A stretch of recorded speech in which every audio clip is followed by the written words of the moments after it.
something should be the style vilified. that we normally use for the classic modern Um, storybook style. was I? But it's mostly just Hmm. the styling is in the framing and You composition. can be passionate and, about it, but if it's like a proposing of constant characters and problem, not I in think that different that old you are continuously unhappy in where you are, like paper cut, then maybe I'm not vilifying it, but I'm more just saying, like, to ask the same artists that have worked on the standard if you're going to be miserable and then try to make other people miserable because you're unhappy, that doesn't really solve the problem, I think. Than working with, and that's why I was like, if that's not having, if you're not making your own fun within the game, then maybe try something else until you find the thing. The second time. Because if you're passionate about something but it makes you miserable, that's also kind of bad. Have only done that really I don't with know. like really established artists that we have on Arcana. Everyone wants to work on enchanted cards, and I don't know. I think we not often enough have a chance to give R&B's passionate, and he also like a lot. But he's happy to sometimes, so you know. And but coming into a spot where to not repeat yourself, and the challenge people is to, are like really make kind of being positive and being happy, and then being like, the game's terrible, like it's dying, DKP's even moving off, and it's like, what are you doing? What are you doing? This is not that's not the place for this. The right natural. Clearly your feelings are valid, but like, read the room. I think that again, maybe that's what it is. Maybe that's what it is. You have these solutions sketched. It's like, oh, obviously. What's not great? Before you see it, it's really like just a plain piece of, like digital paper. R&B is so passionate. He is a passionate guy. He really is. He's got opinions. Amazing work. But even he's happy sometimes. What not to repeat, but it's like a ebb and flow. I felt like it was here. That's why I was talking about him. Not you specifically. I have a Q&A background, so I know why I dislike a thing, but I can speak to it. Most people can't articulate as much as clear. Yeah, true. And I think it is a challenge, actually. Dead game, they say on Reddit, is another DLC sells out in seconds. Yeah, it's they know the character, they have studied the character, they know the scene, they know what we kind of expect from the card, right? So they know what is the theme of the card, they understand it really well. If you're passionate about something that's not fun to someone, of, yeah, like it's not great, but like, it just has different challenges. Sometimes that's an interesting. To be these new fresh artists, which have so like, if you're really passionate about something, but it's not fun to someone else, that's probably not going to work out really well, because you're going to be really passionate about it, and then the other person's going to be really negative about it, and so it makes it like really hard to talk to them about it. But yeah,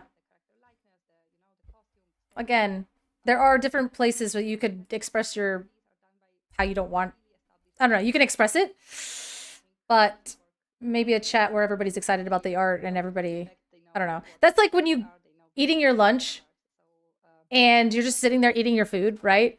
And like you're enjoying it, and somebody walks over and goes, "Oh, what are you having?" And you're like, "Oh, I'm having spaghetti and meatballs." And they're like, "Ugh, gross. I hate spaghetti and meatballs." And you're just like, "Oh, okay. That's cool." And you're like, "Oh, that's disgusting. I can't believe you're eating that." And you're like, you see what I'm saying? That's what it feels like. You're just kind of like, that's sucks. Why did my meal affect you so strongly? The visual similarities are so tight and apparent because the same artist. It is a competitive game that has a lot of emotion to it as well, right? We're all very tied to these games. Look, this is literally Woody. So we all get really emotional about it at the same time, because there's so many facets and ways to enjoy this game. It is very competitive. But at the same time, it's an artistic thing. It's a collector's thing. It can be a casual thing. You can play it with your kids. You can play, you know what I mean? So there's like 1,000 ways to enjoy this game. So yeah, it's the whole don't yuck my yum, right? Like, there are proper channels to do that. We need to give them feedback, essentially, is what I'm saying. Like, don't not tell people when you're unhappy with something, because that's how people improve. Oh, it's so good. It's so good. These cards, okay, when you guys pull your iconic Merida cards. When we pull it. Yeah, when you get it. When you get your, I think what if I'm never happy? That's a whole nother issue, man. I can't have you. At her bow. On her top there, and the little details on like the bowstring also. Oh, all that stuff is like actually fine detail in that foil. It's incredible. We have positive energy. Sometimes I'm toxically positive. Sometimes I'm toxically negative. I like to balance it out, you know? You can't even see them on these photos. I like to balance it out. So delicate. They have like, oh my gosh, it's like actually like... Absolutely incredible.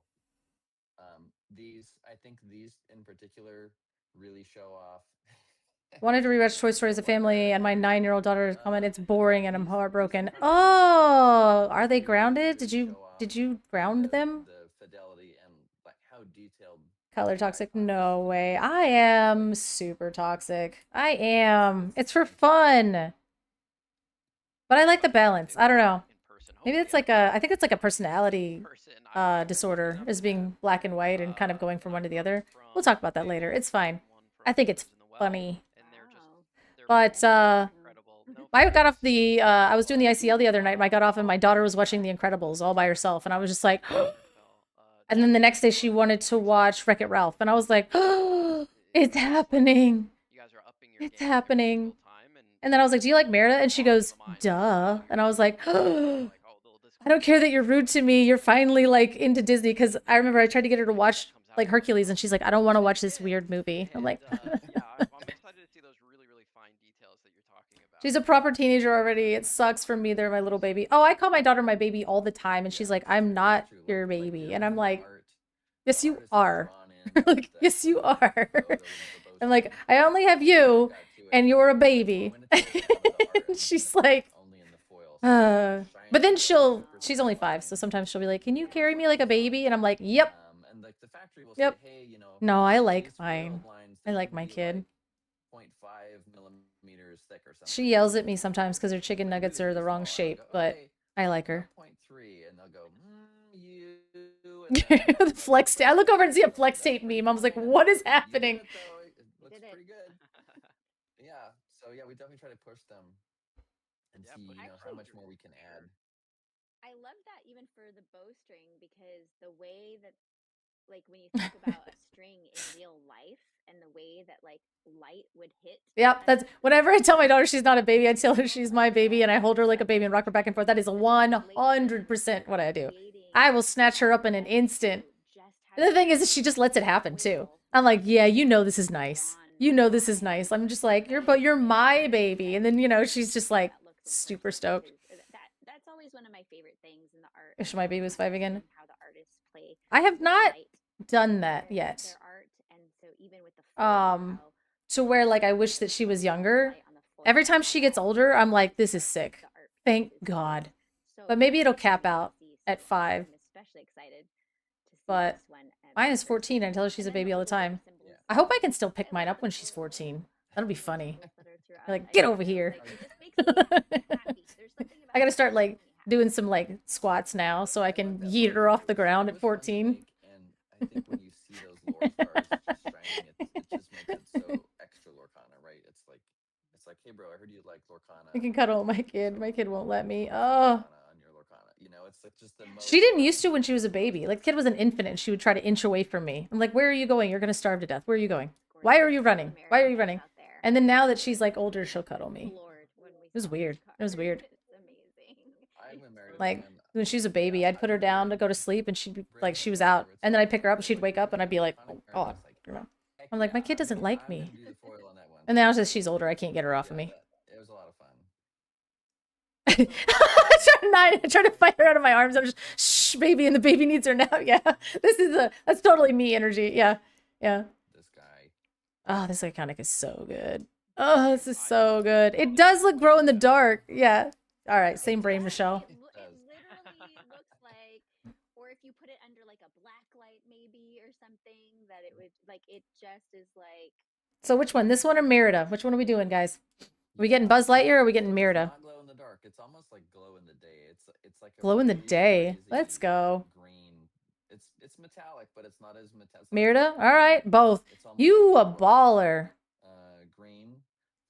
Which looks really cool on Buzz because a lot of his stuff, he's not metal. Hopefully. He's plastic. So on Buzz in particular, I think we're kidding. What else can I do?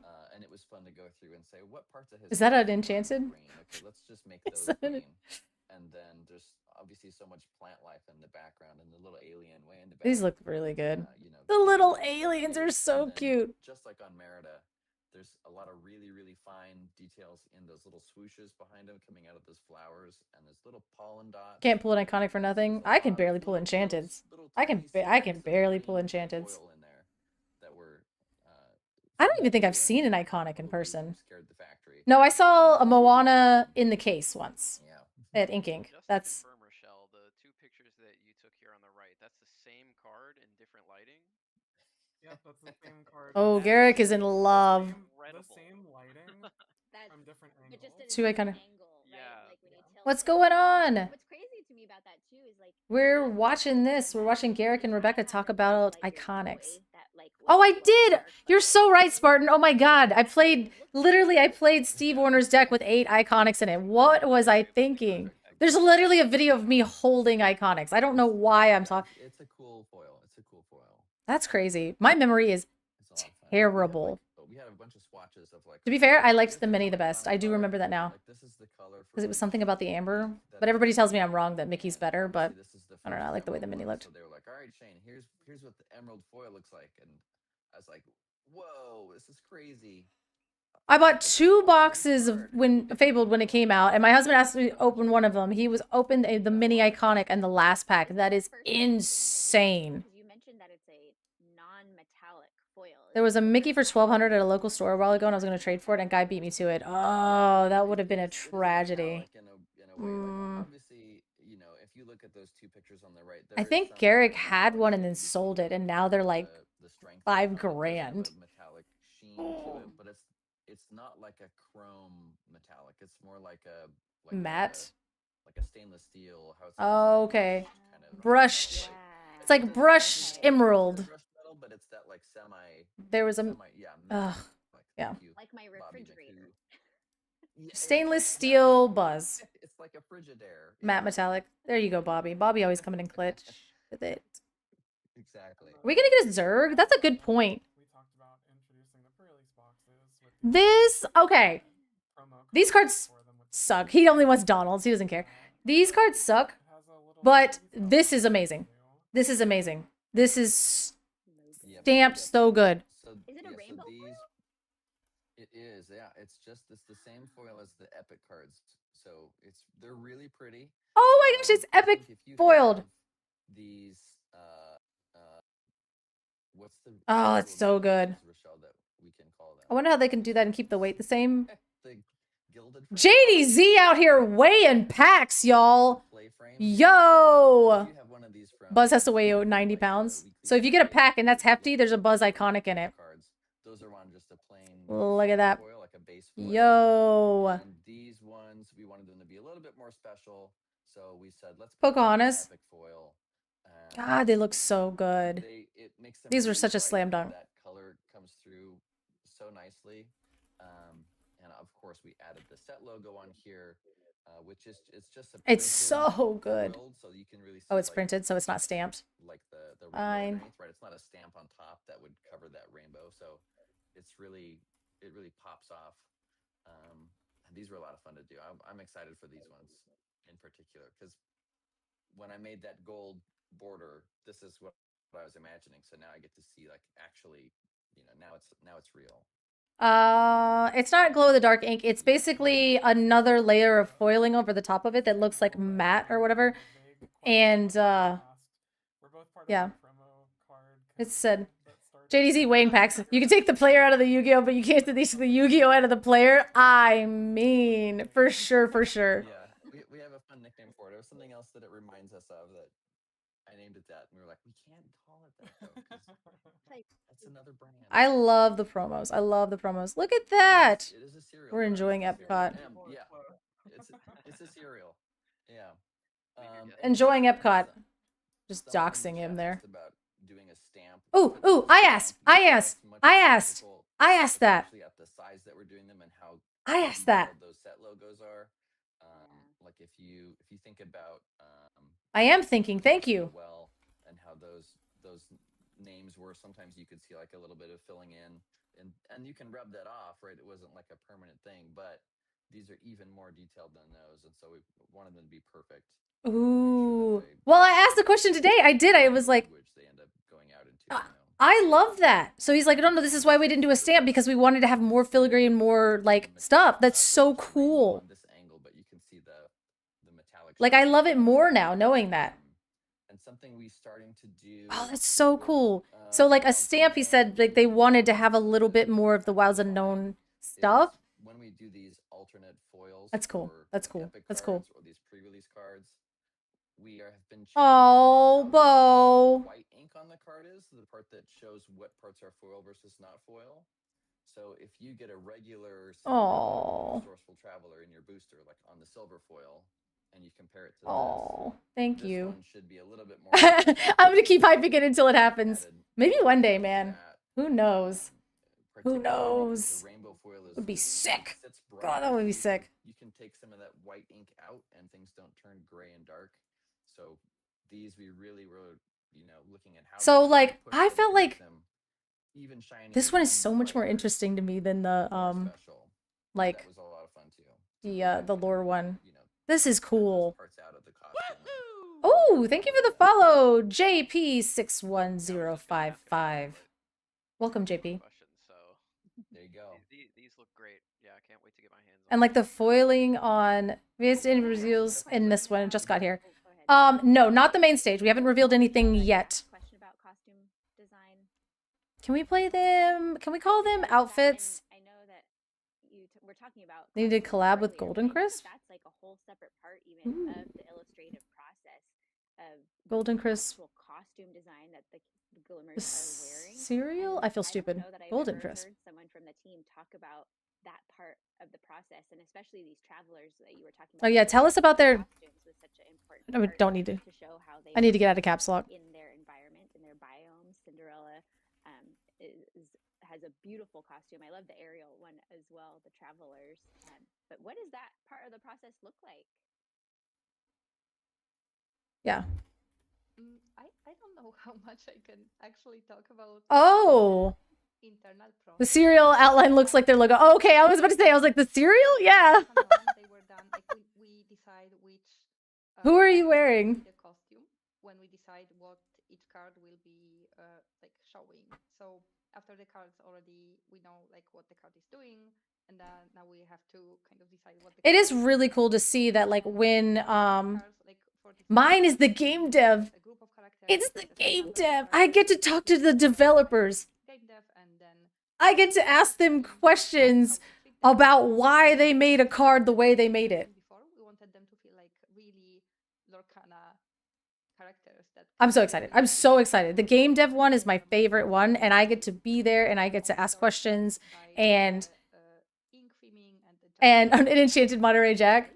Honestly, I kind of feel like he needs one.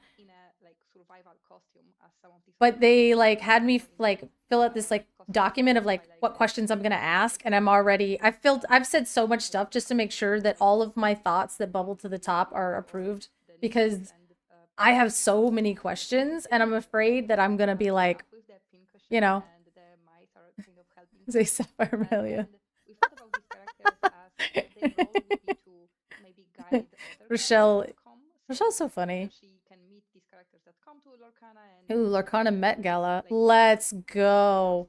In our desert location, and maybe she can help them with like something that they need. Kim would be the one to like recreate these outfits. These are so complicated and beautiful, but like, she could do that for the Illumineers. Gus Gus's hat.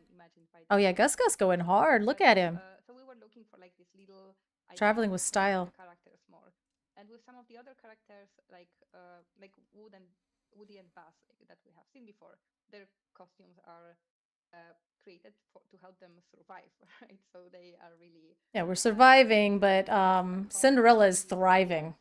That's what she's doing out there. The Illuminary in the background, and you can see how they are using elements of their costumes to really go there and just reach the destination. So the costumes are always dependent on the card and the purpose of the character and the role.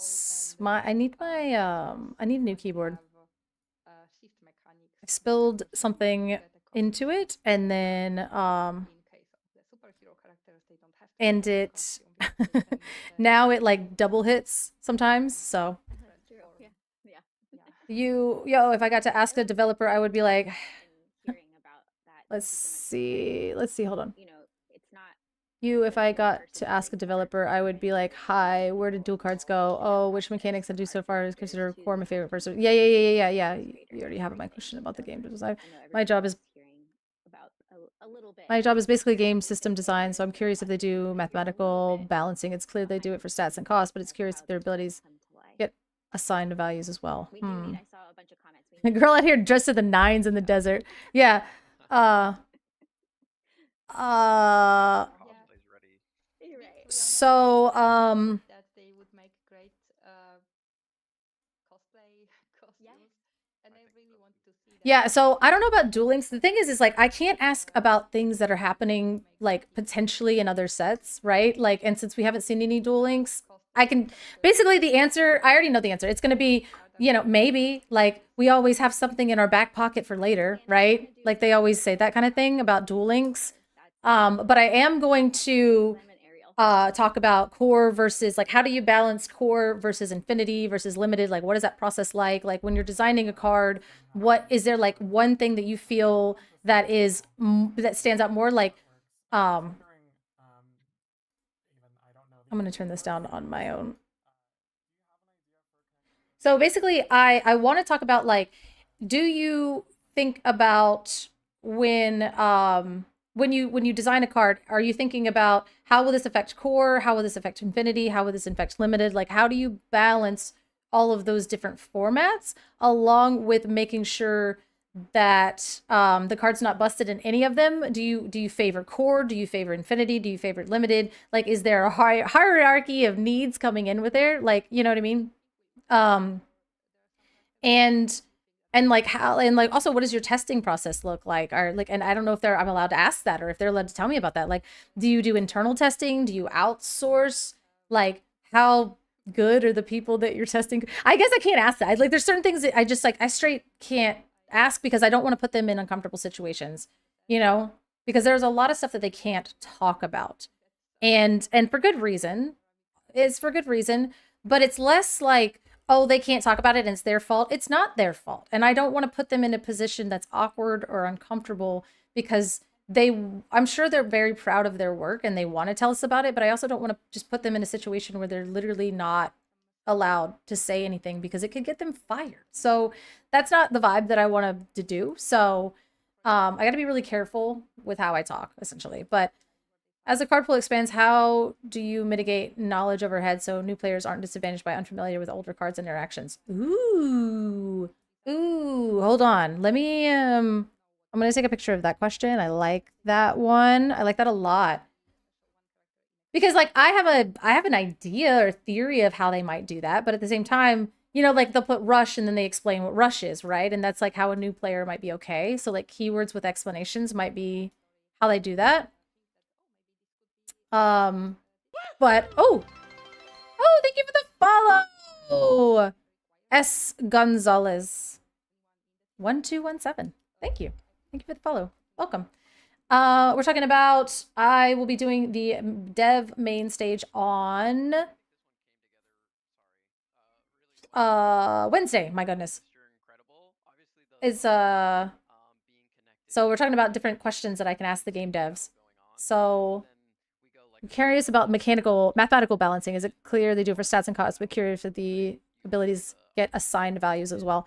You're gonna have to explain that question a little bit more to me, Bo, because I want to make sure that I'm fully understanding why I'm asking what I'm asking. Like, are you saying like there is like there's a flow chart for like a cost, like if something's going to cost this, like what's their system? Like, okay, if it's going to cost a 4, then the rate needs to be like a 4 cost 4. And then now we make an ability that makes it stronger. So then we take away like, are you asking if there's a mathematical formula on how they balance each cost, ink ability, strength and willpower and lore? Is that kind of what you're asking? Like if there's like a flat formula or if they just go off of vibes, which I don't think they're going to admit they go off of vibes. That would be crazy. Like, I don't know. This deck just felt uninkable. Let's see. Thank you. I'm so excited. Like the game developer one is my favorite one. So I'm gonna see how many questions I can ask because I think that it's like that is my favorite part of this game. The art is really good. The game is fun. The IP, I love it, but the card design and the development is what makes me so excited about this game because again, it's just like it's so flavorful most of the time, and they do such a good job taking the mechanics and telling a story with the mechanics while also having that, like I said, have that balancing act of making sure that the game is fun and good and not disgusting, you know? But I'm really excited. They will give you a broad way. We try to make sure new players can fully understand and compete using the current set without needing any prior knowledge of older cards. Yeah, you know what I mean? Like it's kind of, you know, but other than Azurite Seed enchantatives, ooh, those are rough. Probably a dumb question, but I assume you won't be able to stream while I'm in the main stage. No, I don't think I am. I don't think I'm allowed to do that. And if I did do that, I don't think I would be allowed to like interact with you guys. But if you want to be there, yo, hold up. Oh, if you want to be there, then you can, let's see if I get this right. Discord.gg Disney Lorcana. Haha! Then you can join us and that'll be live and that'll be something that we do. Oh, come on now. Come on. I knew I was going to mess up something, but yeah. You can join the Discord and it'll be at 1 p.m. Eastern Standard Time and you can come and hang out and then I'll probably stream afterwards so we can talk about it because I'm gonna talk about it. I got stuff to talk about, especially if they don't answer my questions and I know that I get you guys also have to let me know if you notice how many times I get in trouble. I typically use an Excel spreadsheet and assign values to specific things and assign values and then adjust them to balance out. But then cards like Dumbo come out and it would make every evasive character that much better. So how do they make sure cards like Dumbo don't come out? It's completely busted. I think Alert was the thing for that, right? Like that feels like Alert was kind of the fix for that.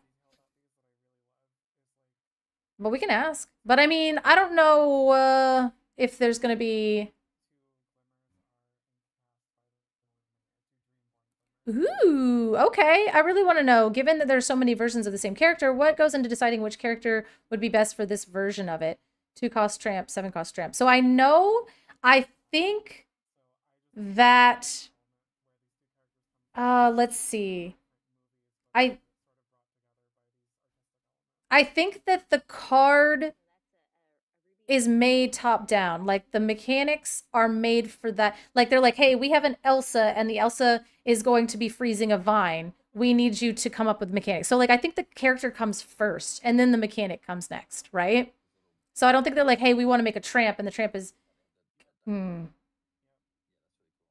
think, right? Like they're like, hey, we have the story comes first. Elsa's doing a thing. Now we need a card for this Elsa, right? And you know, we want her to have to do with location. So like, I think the card is built. I mean, that's definitely something that I can ask. Like, what's the life cycle of the card? You know what I mean? But then again, they have those videos and then I feel like they're gonna be like, well, in that last video, and I'll be like, oh my God. Oh my God. Yeah, they're gonna be like, well, if you watched the video, I'll be like, well, I watched it, but I have a really bad memory. So how is a card born? How is a card born? Is that good? Like, they're like from the top down. I'm like, what the hell does that mean? Like from the top down? Oh, more ones. Sneezy. When you play this character, chosen character gets +1 more this time. More dwarves. Oh geez. Oh geez. Oh geez. More dwarves. There you go. Me and Rebecca same way. Like more dwarves. More dwarves. That's so fun with the vine. I love how the vine is going through. More vines, more mathematical flowers. versus vibes. Okay, I feel you. I feel you. you. Have a bit of the track. More. Like all of them? Oh, I think they do. I think they do. I think they do. They all connect. This character can't sing songs. Poor guy. Oh, yeah, they all connect. Awesome. Whoa, wow. And even like the happy, the sneeze. Born diagonally. Yeah. No borders on the right and What's up, Quebec? Welcome. We need brooms back. I know. When this character quest, you return chosen. Oh, they don't have borders on the top. You actually like overlap them a little bit. I hate it. Top to bottom also. I hate it. Wait, okay. Oh, I hate them so much. Wow. So why do they have borders at all? These should be literally borderless. People kind of expected dwarf to connect at this point, right? Yeah. I mean, yeah, I would be upset if they didn't. But I think that this is the first. Whenever this character quests, you may return chosen 7 dwarf character viewers to your hand to draw a card.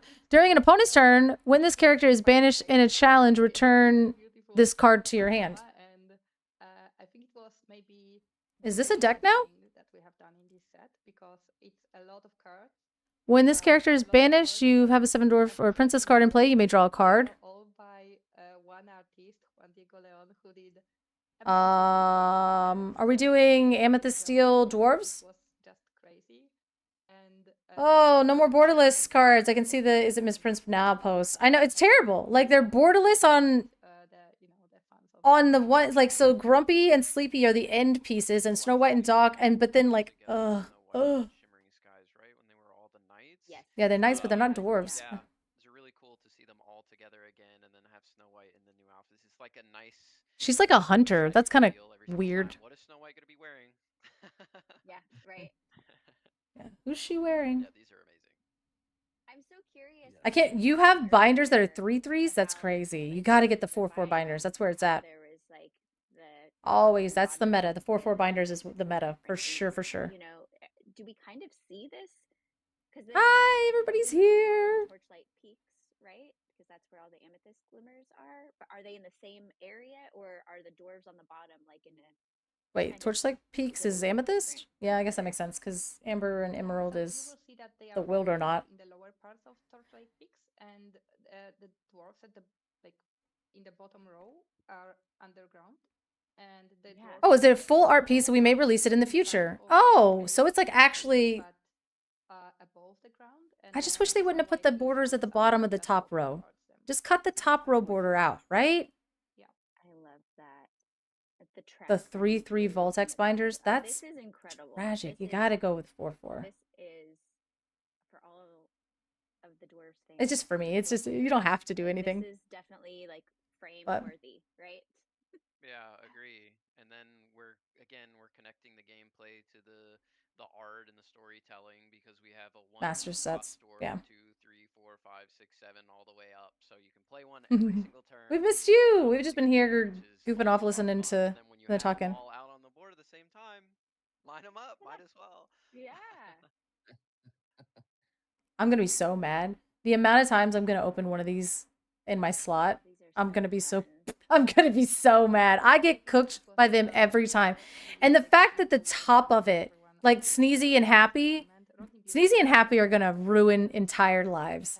Because sometimes when you look at them, you don't, like you can see it's like, oh, the top, but then you can see the black border on one side, so you're like, oh, okay. But like Sneezy and Happy being completely borderless like that is mean. It's like so mean. Ugh. It's so not cool. And I know it's not narrative main stage, but fun narrative pieces too on all of these cards that go together with what's happening in the art. Just a little Easter egg. If you look under the rule text of Snow White, because that text box is transparent there, right? You can see art underneath it. You can actually see that's the top of the Grumpy card. You can see the lines of the flower, like in the vines underneath. Oh, okay. So that'll help you like figure out where the lineup goes. Obviously, Grumpy's not under there because that would I don't know why there's like two guys on that one card, but you can see where the art lines up. Give me an amber shiftable princess now. What are you trying to shift on top of? What are you doing over there? Next 3 months of Reddit. Is this miscut? That's your first. That's your first mistake. Is going on Reddit. Exactly like that's a lawless place. Really, really kind of. That's where the sunlight doesn't go. The amethyst ink symbol looks like. What's that shadowy place? You must never go there, Simba. It's Reddit. If Rochelle doesn't move us on, this is so good. Oh, now we're just making our demands? All right. Amber shiftable princess, and okay, a couple of reveals. Let's go for funs. Please be good. Isabella was Aww. a featured character, or will be a featured character in the set. And so this card you've seen before, but this is the epic version. Epic version. It's pretty cool. Such a lovely voice. Love that. Ugh. I love all the Encanto cards. Ariel reprint singer 5. Yeah, but like she removes a damn when you play this character if you oh that's beautiful. It's beautiful. Isabella got 2 enchanteds. On this with The enchanted is crazy. 2 enchanted. The sapphire one is better, I'm not gonna lie. Say this is Viv again. Incredible work Yeah, it here. is. Two enchanteds in the same set. Alien with the claw. Yes, they need to be both enchanted. Alien and the claw. Favorite. It is very pretty. The flowers are Oh, gorgeous. gummy berry juice. No, No, it's probably not. It's probably not. Rebecca with the good questions. except the potion. It's just a potion. They're like, chill, chill, chill, chill, chill. You can't say gummy bears. You can't say gummy bears. You can't say gummy bears. Killer character here. That's beautiful. That is so gorgeous. Man, these enchantments. I don't love it more than I love the... We always say that every single set. The whole I don't love it more than I love the sapphire one. Sapphire one is still better. This is That's me. That's how I feel about it. I love it. And Isabella's my favorite Madrigal, so I'm overjoyed to see all of her representation here. I'm gonna have to get all of these. Obviously, the new Elsa. Yeah, we're getting some Isabella love. She did the Sleeping Beauty. Oh, yeah. Flowers and stuff in there, so when you see it, you can see all these little flowers because they're metallic, Foil they light up stamped. differently at different angles, so you see the flowers kind of popping in. Oh, okay. So this is the same person that did the Sleeping Beauty. That's a great thing about the enchantments Yeah, and the icons. they're very good artists. Artwork here on your computer screen or your phone or your tablet or whatever, and then you see it in person. It's just like it levels up completely. Yeah, I love when you're just like, that's what we say, right? You're like, have you seen this one in person? Have you seen this one in person? You're like, man, that one's so good. It's beautiful. It is very, very beautiful. Amazing work with The sapphire one just did, like, it hit my heart different, I guess. Maybe because it's blue. But this one is incredible art. It's incredible art. Her dress is beautiful, like the flowers and... Oh. Wow. That was anticlimactic.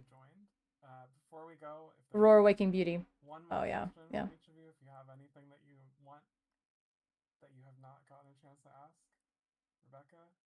Wow, that was like... She's like, okay, it's done now. Can I ask one more thing? One more thing.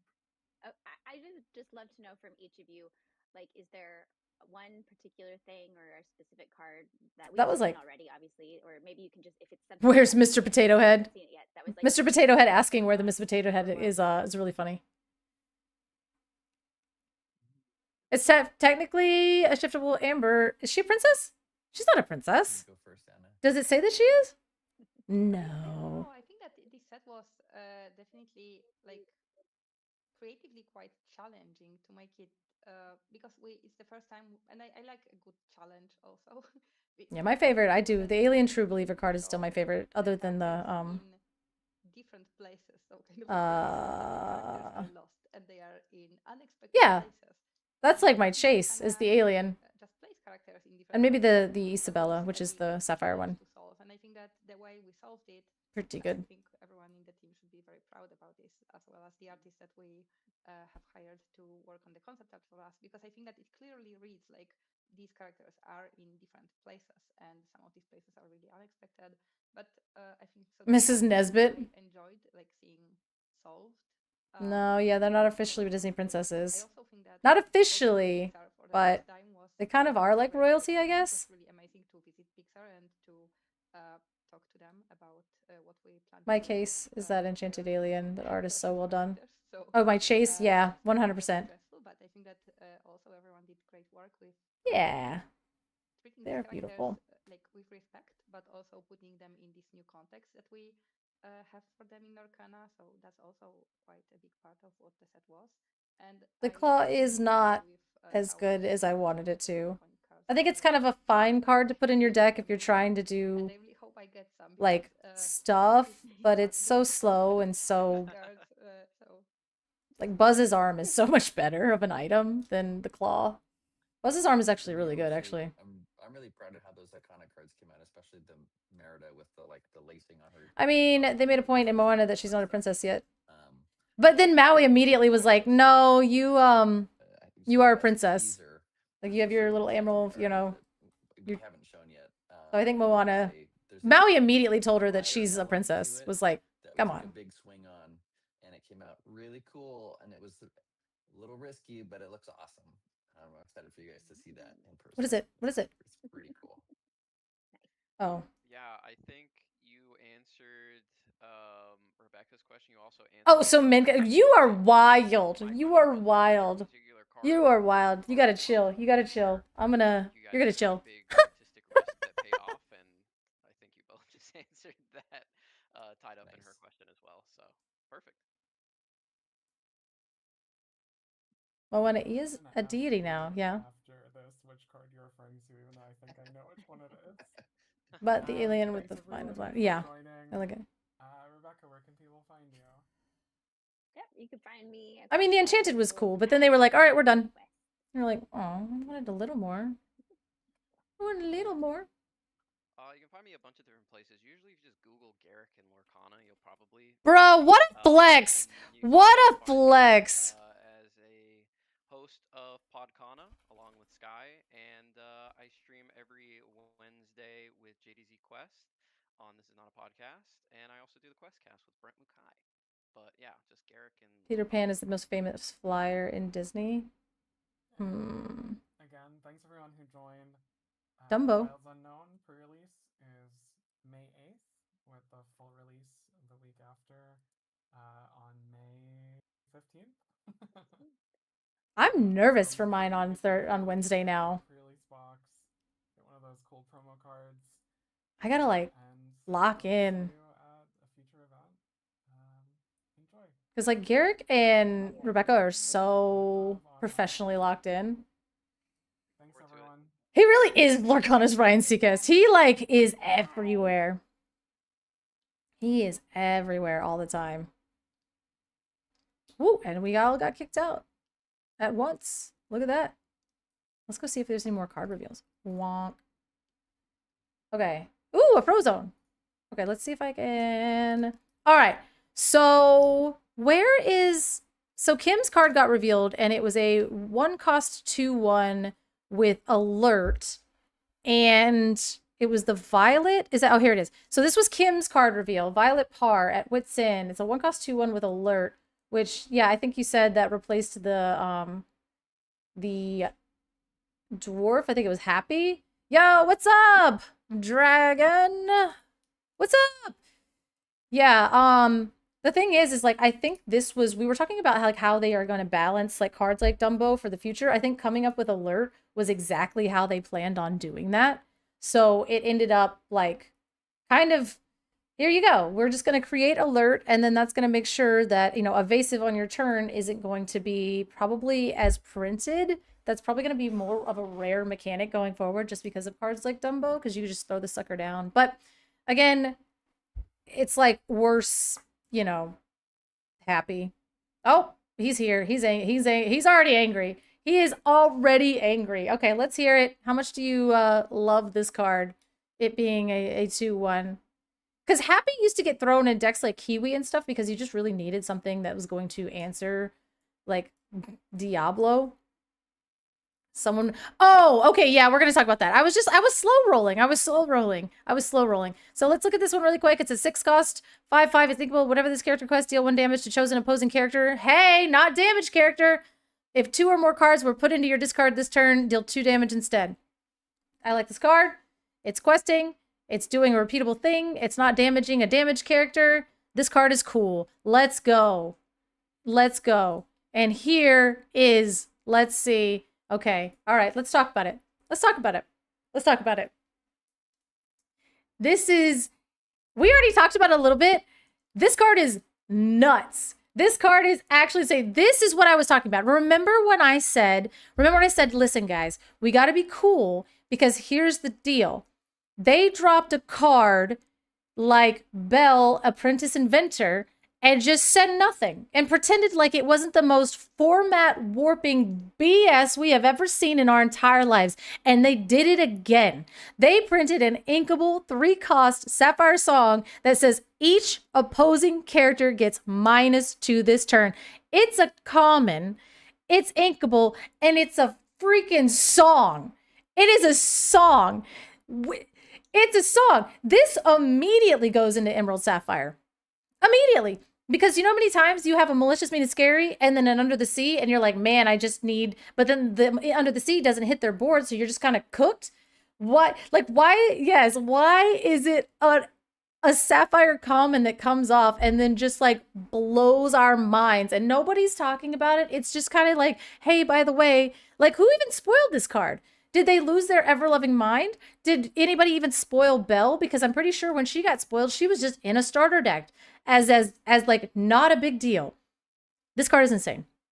Because now you can have this and Under the Sea, or Malicious Mean Scary and Prince Philip.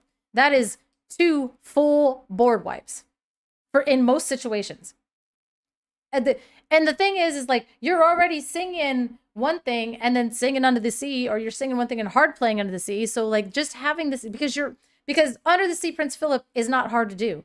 This plus Under the Sea is not hard to do. I might have to run Elisa Maza Transform Gargoyle, and that way your strength can't be altered. Actually, that is a thing. This card is truly insane. Infinity, Sisu, busted. Busted. Because, I mean, you know, like, yes, hey, like, Belle was just a throwaway spoiler. That's pretty much how this card, like, they were like, hey, by the way, here's this card. And you're like, it's a song. It costs just as much as Malicious, Mean, and Scary. It enables so many things in Infinity. It enables so many things in Core. This card is crazy. And the fact that they just, like I said, who revealed this sucker? Who revealed this? Like 24 people. I'm going to join in on that. I think, good thing Ruby, yeah, is unplayable. I mean, you know, good thing Ruby's players can combat this nonsense. I mean, listen, this is, I love when they do this kind of stuff. I'm not going to lie. Because here, there's a deal. People are like, oh, these cards are like whatever, these cards are whatever. And then every once in a while, they're just going to sweep the leg with a common card. And this is exactly what I was talking about.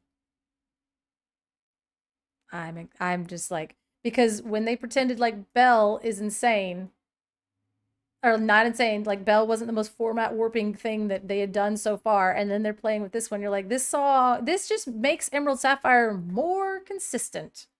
Huzzah! They really just want me to play yellow green discard, don't they? I mean, like, Ryan, you already saw I crashed out. I was like, bro, if you're not gonna do this, I'm gonna be a discard player. If you keep enabling random things, I'm just gonna be a discard player. So I'm right there with you. I'm right there with you. But man, that card makes me laugh. That card makes me laugh. So, but yeah. Color. We watch because you're genuine and have silly, you say something and you're like, oops. Avengers. Yeah. Yeah. That's so funny. I was combating this with Ward. Yeah. Each opposing. This doesn't target. This doesn't do anything. This just says each opposing. It's so good. It gets around Ward. It gets around Resist. Not that that matters. It gets around so many different things. It doesn't get around Angela, though. Thank you, Chicano Heat. I appreciate that. Oh.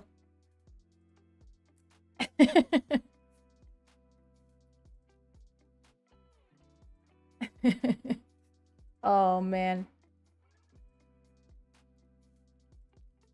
Ruby Steel is going to be a thing. Ruby Steel is going to be a thing. I know it. It doesn't matter. Ward doesn't matter. Ward is, y'all going to have to play Ursula, man. Oh, you're, like, here we go. What, remember we were talking about it? Like, oh, Ryan, R&B is such a passionate guy. He's such a passionate guy. If he's not crashing out, we're not having a good day. Pokemon meta, get out of here. Get out of here. You're going to be fine. Just yank it out of their hand. It is a song. It's a song. Pokemon meta is trash too. Well, hey. Oh, he's saying words I don't know. Oh, but here we go. There's a Dumbo enabler. He's a 2-cost, 2/2. Do we have a shift target yet? But he's got evasive. He's nimbly bimbly. Go on. You can say it. That was cool, right? That's good flavor text. That's good flavor text. Ah, I like it.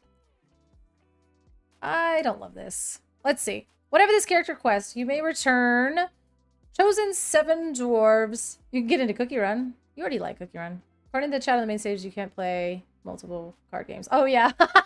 Yeah, that guy was like, DKP's already played Riftbound.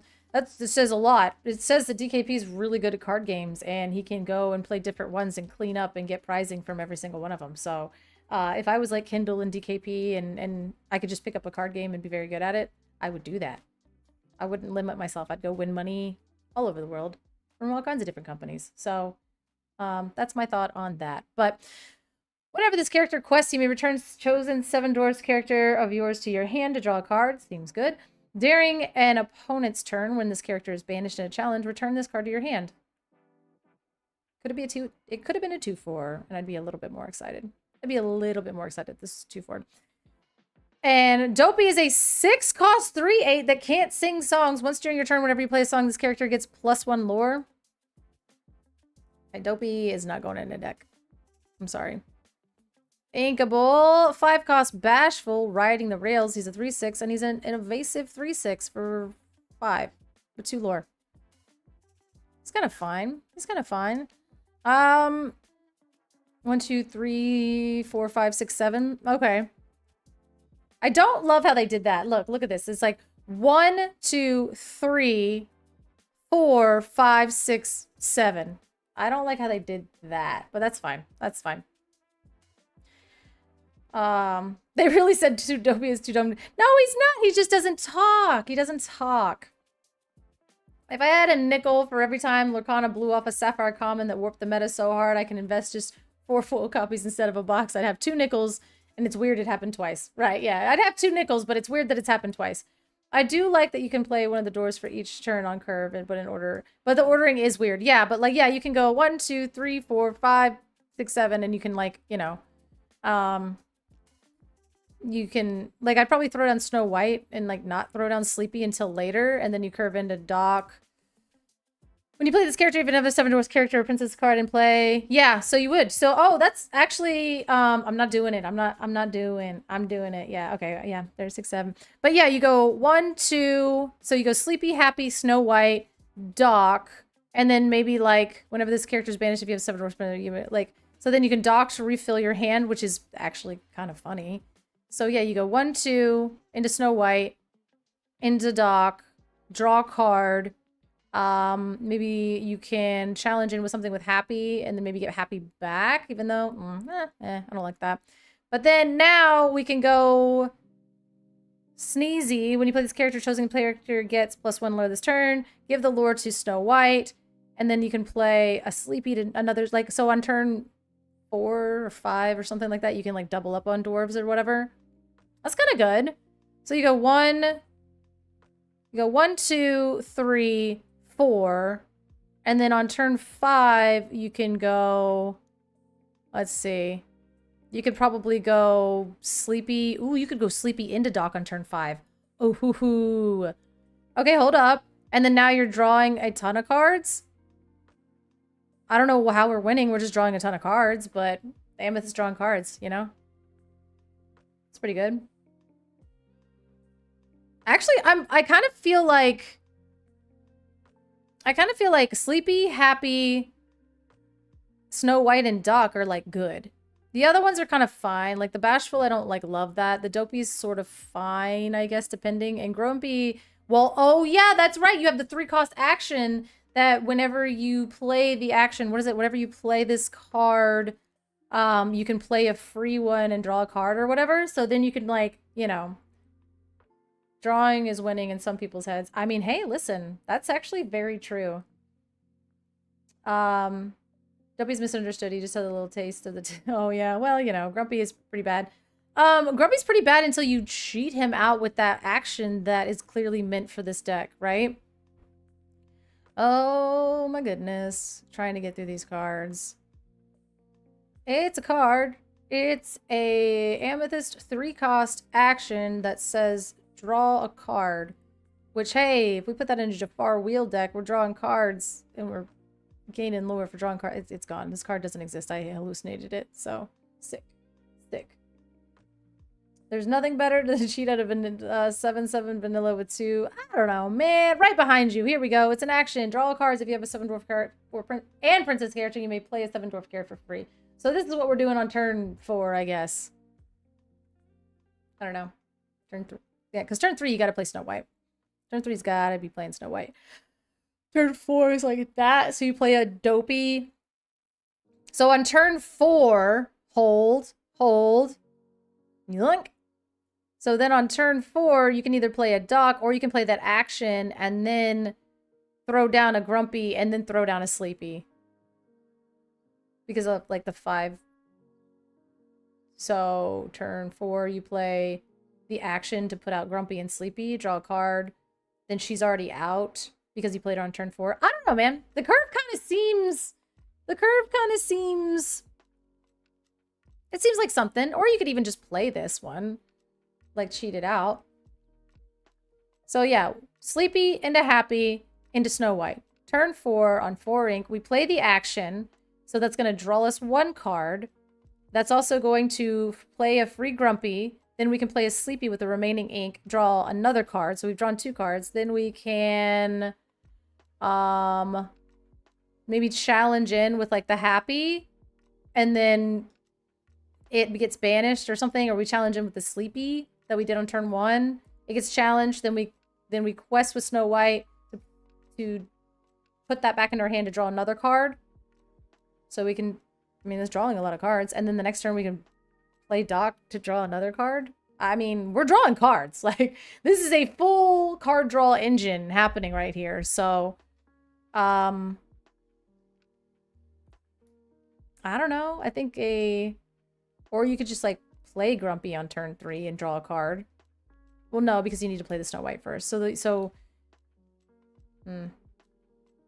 like, you could go Eilonwy into Happy into this. Something like that. Or you could go Aurora into... Then you could go Aurora into Snow White. Now you've got Snow White on turn 3. Then you can play him on turn 3, 4, 5, and then curve out. I don't know. There's some stuff that we can do. There's stuff that we can do in this. Especially for ramping, right? This deck is...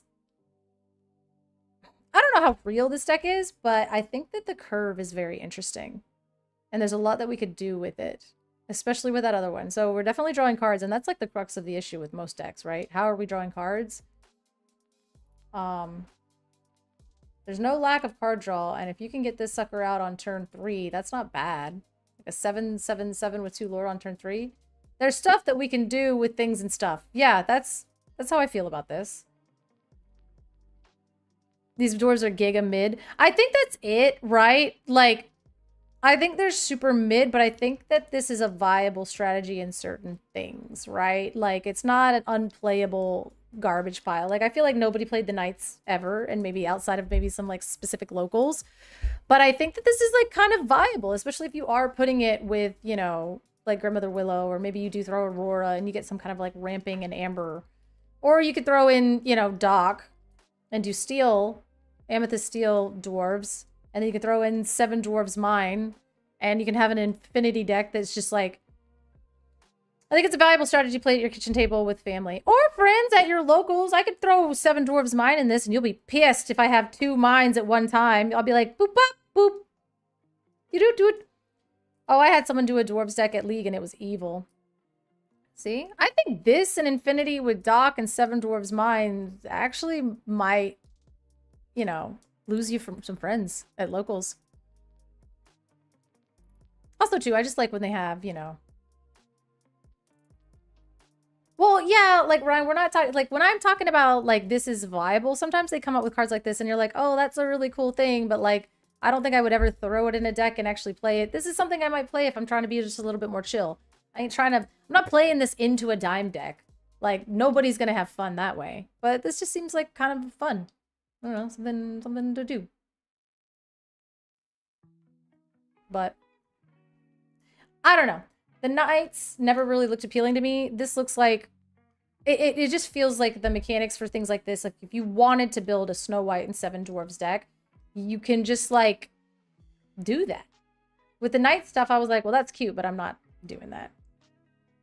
This, I can draw cards. I got lore on the board. I got some things going on. I have some recursion. Like, this is like a neat little engine all powered into one little franchise packet. So, don't count it out. Plus, look, I'm the hunter now. Look at me. Look at me. Merry as the morning. God, I hate Snow White. All right. Just chill you speak of? I don't know, man. I like to be chill. I like to do dumb stuff. You've seen me do some pointless game actions in this game, and I love it. It's what I'm about. Pointless game actions are my thing. Merlin's Cottage is looking better and better, though, let me tell you. 3 cost, inkable. 3/3, we already know. There's such a lovely voice. When you play this character, if you remove 1 damage. So this is like more healing synergy. And she's a singer 5, so she can sing all of those insane Madrigal songs. You're going to play 7 Dwarves 1 mod and somehow end up with Winnie the Pooh cards in the deck. Listen, Garrick. But see, Garrick. Yeah. Yes. Because I'm going to be like, well, hold up. This is actually busted.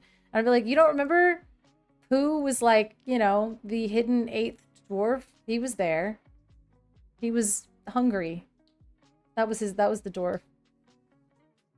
This can crack back against Fox. Look at that. It's Singer 5, but it's like in the deck where you are where you're doing the damage stuff, right? And so that's just enabling more.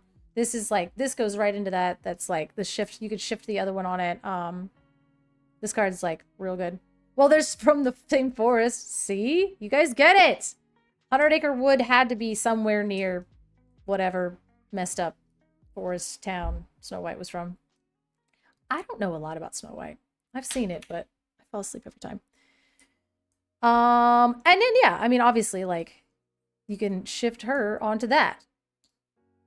And so, like, you get the effect, maybe do some enabling stuff for the heals deck that Kim already has cooking for us with Grandpappy. Even just the Sapphire Isabella. But, and the fact that now you can actually have that deck, you can have the Heals Matters deck with both Isabellas, and they're both enchanted. So the top end of your Madrigal deck is enchanted. And I think, and there's like the Look at This Family that's also enchanted. Like, there's some like really cool enchanted Madrigal stuff, and I like that they've done that. But whenever you remove a damage from one of your characters, gain 1 lore for each damage removed. That's good. It's good stuff. I think again, the Amber and Amethyst Madrigal deck slapped. The deck was so incredibly strong, but it just got eaten by Sisu. And now we have this kind of strategy where they're not really forcing you into colors. You could do the Amethyst Madrigal stuff, which is really cool because you're exerting things, which will be a damage enabler. Or you can do the Amber and Sapphire one, which is going to be a little bit more rough because you're like, how am I going to get damage onto my stuff? But the Amber and the Sapphire, they enable each other. Because then one removes damage and then this one triggers and whatever. So those work really well together, but you just have to figure out how you're going to get damage on there, which is why I like that Augustine. Oh my god, Augustine. Saying names is so hard. Just kidding, Pedro. Whoops. Pedro is one of those enablers for that. So I like that. He gets the damage, so you're going to get that trigger immediately. And I don't know, are we bouncing him? How are we getting him back in our hand? I don't know. That's the only problem I see with this deck. I think this deck and this archetype is really good. I think they low-key make the Madrigal cards really juiced. It's just, you know, before with the Amber and Amethyst, it just got popped by, it just got absolutely destroyed by, oh, I can't open that. I can't open that. It got destroyed by, oh, hey, what's up, Luke? What's up? Where did you send it to me? Woohoo! Ooh, ah, ooh, ah, ooh, ooh. Okay, we're doxing ourselves. We're getting crazy. We're getting crazy. We're getting crazy. I gotta get my, I gotta get my Discord off of here. Y'all. I clicked on like 6 things I shouldn't have clicked on. Let's see. Let's get this out of here. Let's get this out of here. Boop. All right. Dude, I didn't mean to. I didn't mean to. It was fine until it wasn't fine. You know what I mean? It was fine until it wasn't fine. Ah, we like to live dangerously. That's how I ended up doxing everybody on the SLTC.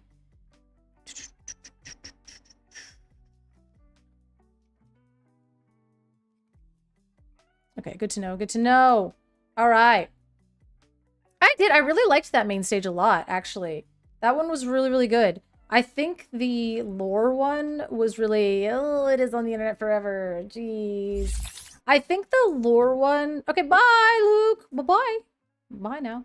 The lore one was a little more rough because I think they... because I think Kim really wanted to talk about, like, the story in Lorcana. Like, if it's a series and a book, and, like, tell us about the story. Like, what... Like, how do these characters fit in? And I think they were talking about it, like, you know, in terms of the card mechanics and how how they build the card with the story in mind. And, like, Kim is, like, wanting to talk about, like, the story. And so, like, it was, like, really... I think that one was, like, kind of hard, but this one was really cool. I loved learning about, like, the Wilds Unknown, how, like, why they didn't do the stamp and how they did the individual rainbow promo for the Wilds Unknown. So that's, like, a really special thing. And, like, the foiling and I don't know. This one was, like, really interesting to me, but I am so excited about the game dev one on Wednesday. That was, like, one of the things I actually had to click off because we have, like, our thing and we have all the questions that we're going to ask. And, you know, we are, we're going to, you know, she's like, I'm putting things together and things are going to happen and we get to do, and then yay. And, like, I'm just to kind of, I don't know. I'm so excited.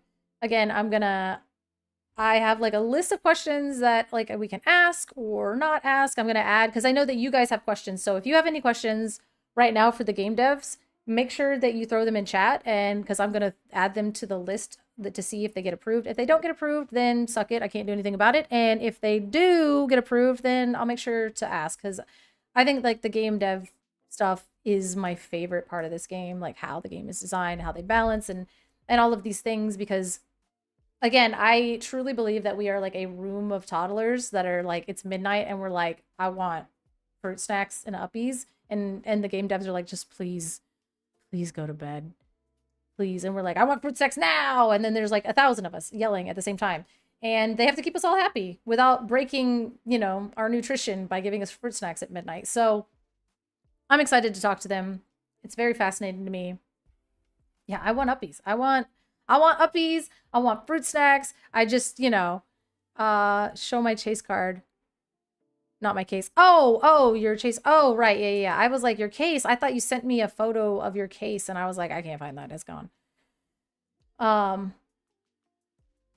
Yeah. Let's not talk about fruit snacks and uppies without providing fruit snacks and uppies. I can't provide any of that stuff. Calm down. Ooh, I'd be curious if there's any feedback from the player surveys that influenced the new set. I'm not giving anybody fruit snacks and uppies. Stop it. But you just run with it. You run with it. You are entitled to fruit snacks and uppies, but I am not entitled to provide said fruit snacks and uppies. But I'm short. I'm super short. I can't give uppies because I am also really super short. Oh, I've had music going this whole time. You guys can't even hear it. You can't even hear it. But yeah. I'm wondering about the survey as well, because that's kind of like my thing I've been saying is that, you know, we're allowed to complain and we complain all the time, but at the same time, there's places for it. And I think that the place to complain is during the surveys. I think that's why we've been given that outlet. Now, to be fair, things work really slowly because I don't know, but I'm assuming the set that we've been talking about today, Wilds Unknown, it was designed 2 years ago, right? So, like, the survey started maybe Fabled. So it's probably going to take 2 years from Fabled from them to really start implementing, like, some pretty drastic changes from the survey. And I don't know that, but that's my guess based off of, like, the feedback that we're now starting to see in each set, right? Because when we first started playing this game, I'm pretty sure they had all the way up to set 10 designed. And obviously things could change and did change, right? But at the same time, like, they're working so far in the future that the feedback that we gave at the beginning of the game is now starting to show up. So things work pretty slowly. So those Fabled surveys that we started probably won't show up until, like, a year or two from now. I can ask. I'm like, yo, what about those surveys? But, well, One fruit snack and uppie, please. I do not have any fruit snacks or uppies for you. I'm so sorry. I expect uppies for Indy. I don't care that I'm a foot taller than you. Bro, I am like 5'2.5", 5'3". I cannot be picking up grown people. The fact I like talk about picking up my daughter, she is like real small. She's like a really small human, so it works out for me. Fruit snacks and dance parties. That's actually a really good idea. That was a really good idea. Maybe I'm just hungry and I'm like, ooh, fruit snacks. Maybe that's why I even made that metaphor, because like fruit snacks are just like pretty good. Yeah, that's fair. I complained that I needed a one-cost alien that got +1 for other toys, and look at us now. Look at us now, you know? Who would have thought? Who would have thought? The fact that this is an alien, this sucker kind of goes hard with that Lilo, even though it's a 1/1. But at the same time, you know. Oh, look, let new art for locally sourced. Use IP in my area. Yo, what? What?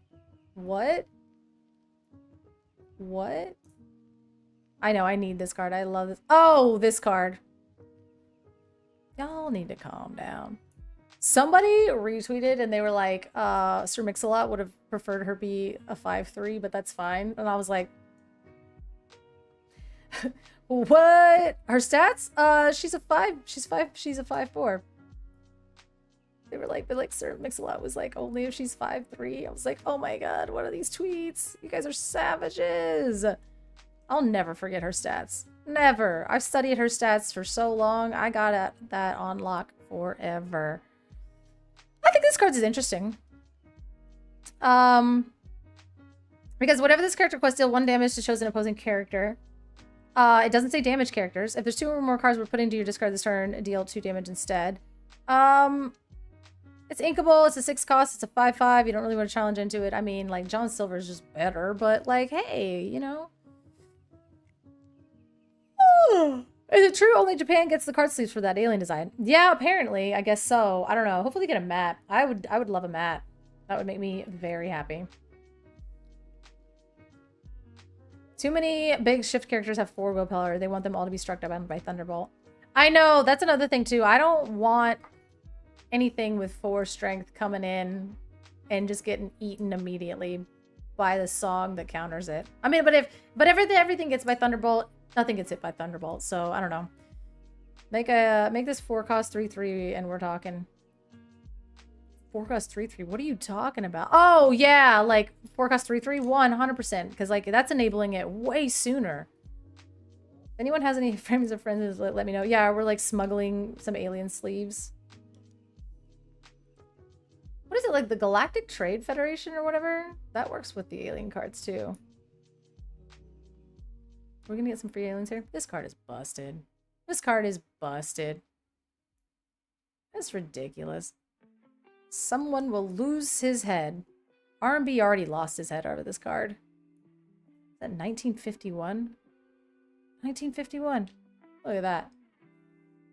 We're gonna do some stupid stuff, you guys. I'm so excited about this.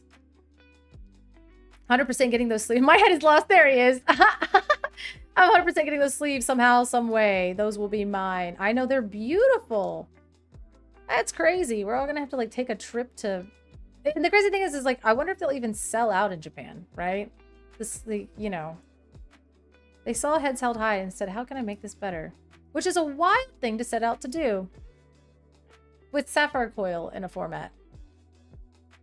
They're like, ha, let's make this more reliable.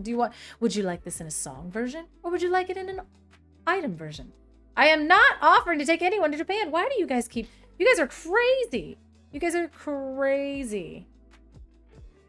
Okay, what is happening? What is happening?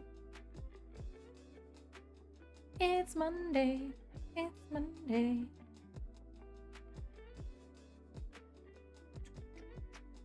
This is a weird request. I had a client that had a skin issue, and now she's like, hey, did you take a picture of my scalp? And I'm like, you know what, I did. And I probably asked you. Yeah. Oh, the Uppies was a plane ride. I'll take it. Y'all are wild. You guys are insane. You guys are insane. Absolutely not. Absolutely not. No Uppies. No plane rides. No fruit snacks. Although I am like, oh my god, I am one of those people. Like, if you see me at a DLC and you're like, what kind of snacks you got? I'd be like, you got me. I got Tylenol, I got antacids, I got fruit snacks, I got, like, my little backpack is full of stuff. But, oh, let's see. This place is a prison. You weren't promised uppies. I told you. I'm short. I cannot be picking things up. Because you're a mom. Yeah. Yeah. The thing is like, I always thought that it was like Tylenol is a snack if you're over the age of 30. I will tell you. Well, ibuprofen, I guess. Ibuprofen's a snack if you're over the age of 30. So. Yeah. Everything hurts. Because I sneezed. You know what I mean? Let's see. Alien Lurkana sleeves that. Yeah, I mean, we need them, right? But how are we going to get them? You know what they should do? They should sell them. They should sell the Japanese exclusive sleeves in Japan and Epcot. I think that is a reasonable thing to do. I'm officially 34 and I say it's not a snack. Well, like, for you for having a good back, okay? Okay? You don't sit at your desk like a shrimp, apparently. Like, you know? I had to stand for however many years doing hair. My bones hurt. Okay? Okay? I don't think you could. I don't get to. Oh, thank you. Thanks. Oh, man, that's funny. I don't think that you get to make that decision for everybody and like that's 30. You know what I mean? Like you get to decide. You just decide that you're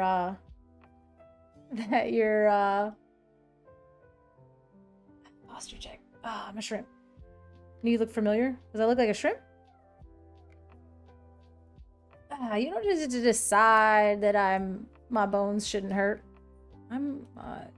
Tylenol is a snack. Just like fruit snacks. They all go together. And like Pepsid too. Listen. I think that's just IBS. I don't know if that's like I was like, I don't know if that's like just being over. It might be. Who knows? Is heartburn a thing when you turn 30? You just get a bunch of heartburn? Is that like fair? We need your sister-in-law to hook us up with. Ooh. There we go. Just smuggle a ton of sleeves. A ton of sleeves straight out of Japan. I wonder if Japan is like, oh, so are they rabid? Are they going to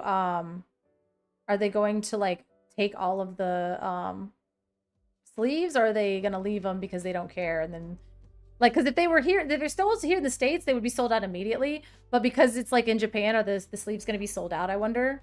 Like, is the market as rabid as we are? Is basically what I'm saying. I get heartburn now, and it's horrible. Now the heartburn started at 25. Ooh. I started getting gray hair at 23. That's hereditary. That sucked.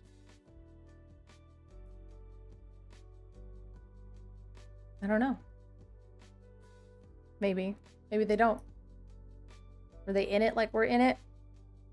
Because, like, not only are we, like, grinding or, like, playing this game, we're also, like, Disney people. Like, how Disney is Japan. No, it is not. We got about right here, and then we stopped, and then we went right here, and then we stopped, and then we went over here. So, you know. You got your first gray hair at 15? Stop. That's crazy. I have a strip of gray hair on the under part of my bangs, and I hate it. I win and it gets dyed. Oh, wow. Yeah, I started literally like, I was like, yeah, I think I was like 23. And I started getting like gray hair, and I was like, oh, that's kind of cool, I guess. And then it, you know, like, okay, you could stop though. You could stop. Yeah. You got that Rogue from the X-Men look as well. Discord, what is that supposed to do? What is that supposed to do? Your uncle? Yeah, I mean, it's hereditary, right? Like, I have clients that are like 50 and have no gray hair whatsoever. And then like maybe they'll get like one on the side and they're just like, oh no. 20 years later, my hair is more salt than pepper. That's crazy. 15 is wild, though. 15's wild. I thought I was cursed at 23, being like, help me. 14? 14? Is that why you have it in your bangs? Probably. My mom has like a white strip in her hair. I have Mr. Fantastic hair going on right now, gray in the temples. Ah, it all happens. It all happens so fast. It really does. And they like tell, and then that's what we say is like, oh, when you get gray hair, like you're getting older. And then like you got yours at 15, which is like insane. This is karma for making fun of his grays. Yeah. It is hereditary though. Like my parents have very dark hair and they went gray really, really early. And then my hair is like not super, I mean, I guess my hair's dark, but it just like started going gray right here when I was 23. So maybe I have gray in other places. It's just not, it's like, I think on my bangs. Yeah. Yeah, mine is a quite literal, like that streak in the front. That's natural. That started happening when I was 23 and it kept happening. And it is now just like a chunk in the front of my head. So, and I'm starting to get them like over here-ish, but this is like a solid, like, look at that. That's crazy. Like a solid white piece. Weird. I don't know what happened, but you know. I had my second daughter and it was like, okay, you're gray hair, yeah. Yeah, I mean, hey, like, so it's hereditary for some and it's like stress related for other. I know, I mean, I don't know if you guys care, but basically you go gray when the melanin in the hair follicle kind of gives out. So it's basically the hair follicle being like, I give up. I can no longer produce melanin. I quit. And so that can be hereditary depending because like your hair follicle has its own life cycle. And when it runs out, it runs out. And that can happen sooner for people, or stress on the body can also make that happen faster. So hair is really cool. Did you also know that your body sees hair as a non-essential organ? So if you lose a ton of weight, or if you, this is now the Lurkana hair stream, by the way. If you lose a ton of weight really quickly, or a like surgery or anything that's going to stress your immune system, your body takes a look at the energy that it needs to stay alive, and it puts your hair the lowest on the list because it sees it as a non-essential organ. So then that's why all your hair starts to fall out first, because your body's like, I can't survive without my liver, but I don't need hair, so let me just go bald to conserve the thing. I also struggle to produce melanin, but I don't think it's because I'm producing less than I did when I was younger. I don't understand where you're going with that. I feel like there's a second part to that coming. I don't know. Anyway, your hair's weird. Oh, there you go. Okay, I was like, there's a joke coming. I was talking about your hair follicle. The cells in your skin is completely different. But other fun fact, your hair is dead by the time it comes out of your scalp. Your head is dead keratin protein. Isn't that cool? My body maybe think I don't need hair, but I need my hair. I know, right? Oh, awesome. So I can tell people I went bald because of how incredibly healthy I am. Thanks for that. I mean, the rest of your body is probably healthy, but, you know, your immune system really made sure that you're healthy, but they didn't care about your hair. That's also hereditary. I can't do anything about genetics. I can't really do anything about genetics. I could make bald people not bald anymore. I would be rich. Only if you want. Not that you have to be not bald.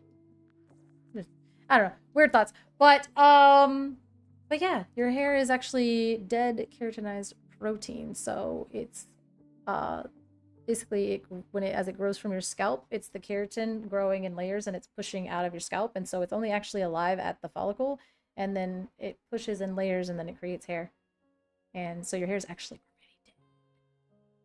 That's why I love commercials where they're like, hey, you know, this will bring your hair back to life, or it'll repair your hair. I'm like, your hair's already dead. That's randomly disturbing. I love it. Is it weird? I got other weird ones too. Yeah. It's just like layered, dead, like keratinized protein that the follicle produces. I mean, obviously it serves a function, but, you know, then we style it and color it and make it pretty. then we get stressed out and we lose it. I don't know what we're talking about. I need to get a reveal on here or something going. Oh, man. We're just talking about hair. I can't believe you guys are sticking around for that kind of stuff.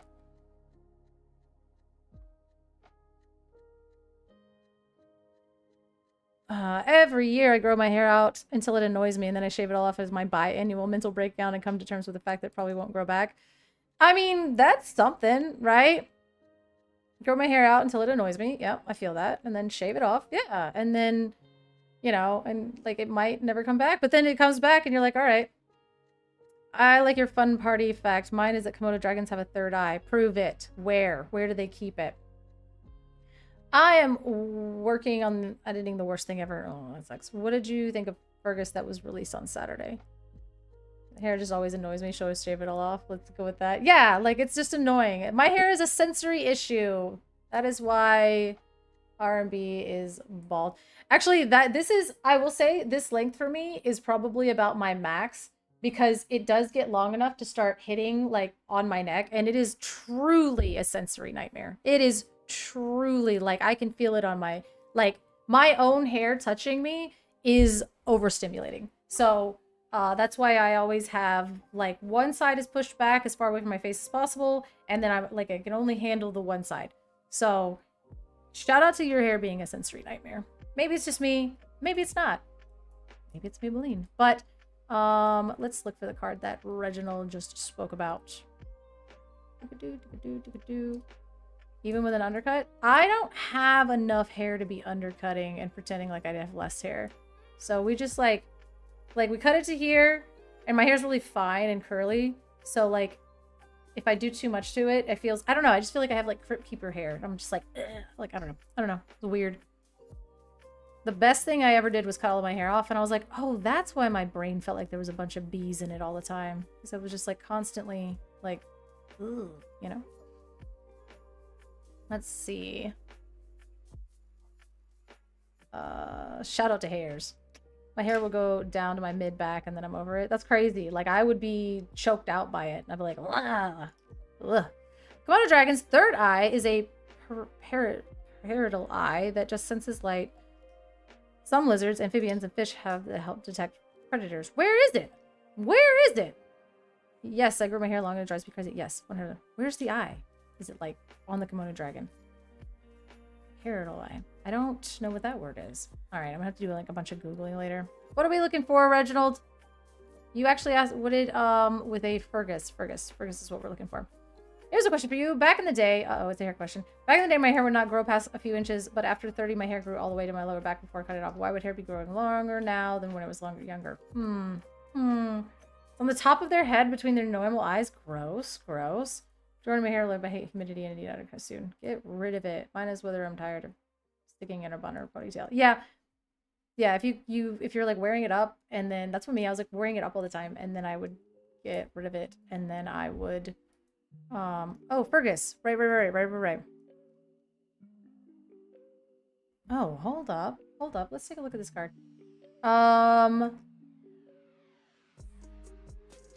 Let's see. I don't know about that. I don't know it not growing past a few inches. Like, how often did you get haircuts when you were younger? You just didn't get haircuts and your hair would stay, but then it started growing. I don't know. That seems impossible, and maybe you should see a doctor. I cannot diagnose you from here.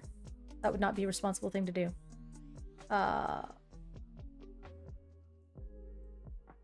Yeah, once I get to my shoulders, I always tie it up, and part of my breakdown is like, why do I have the hair up all the time? Yeah, exactly. And then I just cut it off, and I'm like, oh my god, thank god, I'm free. I'm free! So this card is Fergus, Crag Builder. No! Man down. Okay. Fergus, Crag Builder. During your turn, whenever this character becomes exerted, you may play a location or core cost less for free from your hand or discard. During your turn, whenever this character becomes exerted, you may pay a location with 4 cost or less from your hand or your discard for free.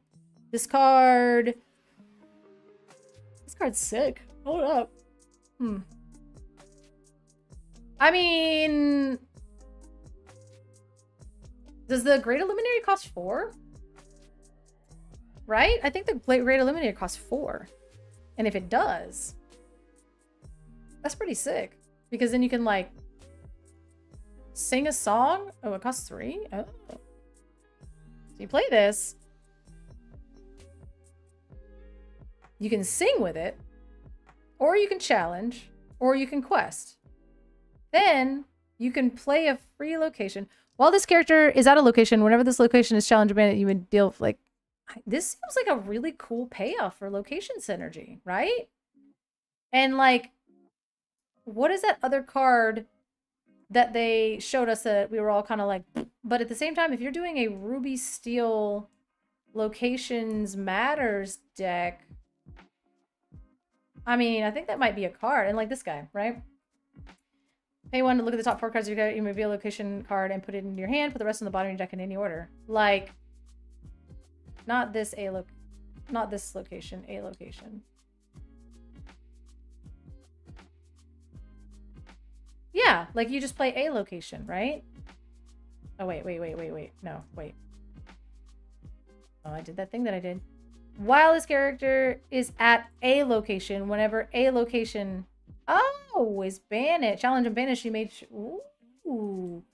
So you have to get rid of him or the location, and it like, yeah, this card is kind of like feeling pretty good. Like this is a really good location enabler card.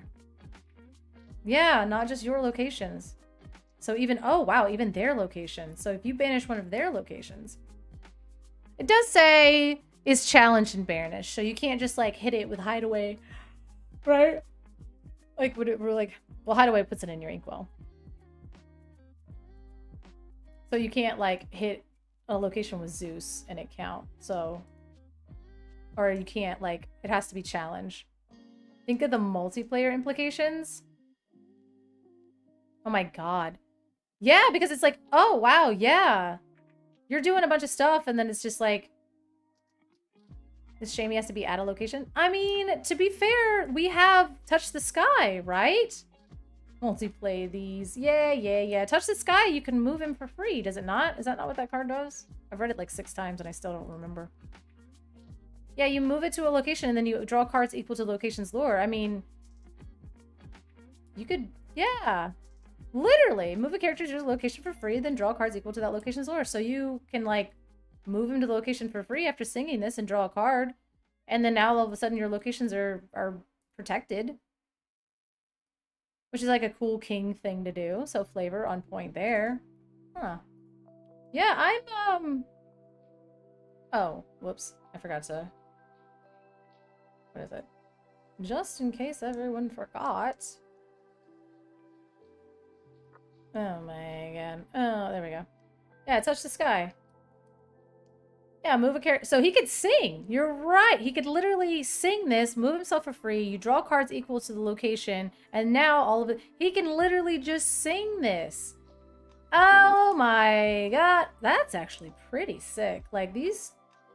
Like he can sing this. And then you can trigger him. And then you can draw a card. So it's basically like, because you're getting a location back from your discard. So it's basically like drawing a card. So you sing, move him, draw a card, also get back.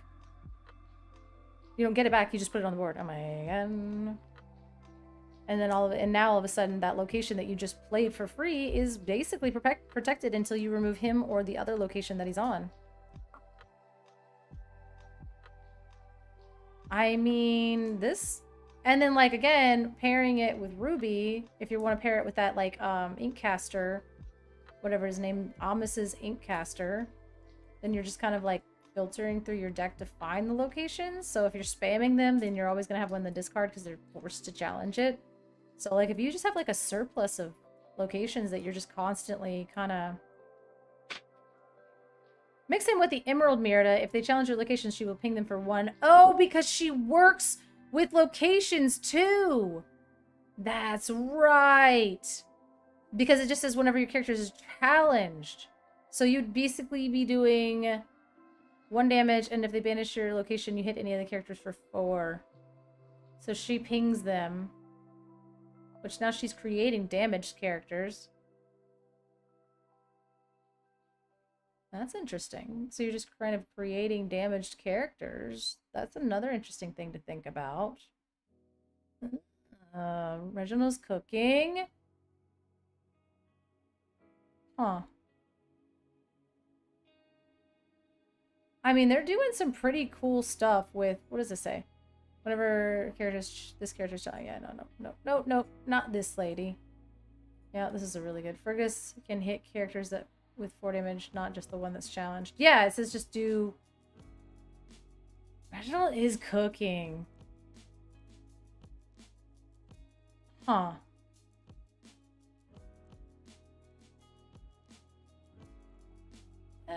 Bo's fine. Because, like, now, if you're having, like, damaged characters just kind of, like, everywhere, there's some, like, stuff that you can do with that. This set looks really good. This set looks like they finally were like, all right, Reginald. All right. All right. Oh, whoops. Let's see.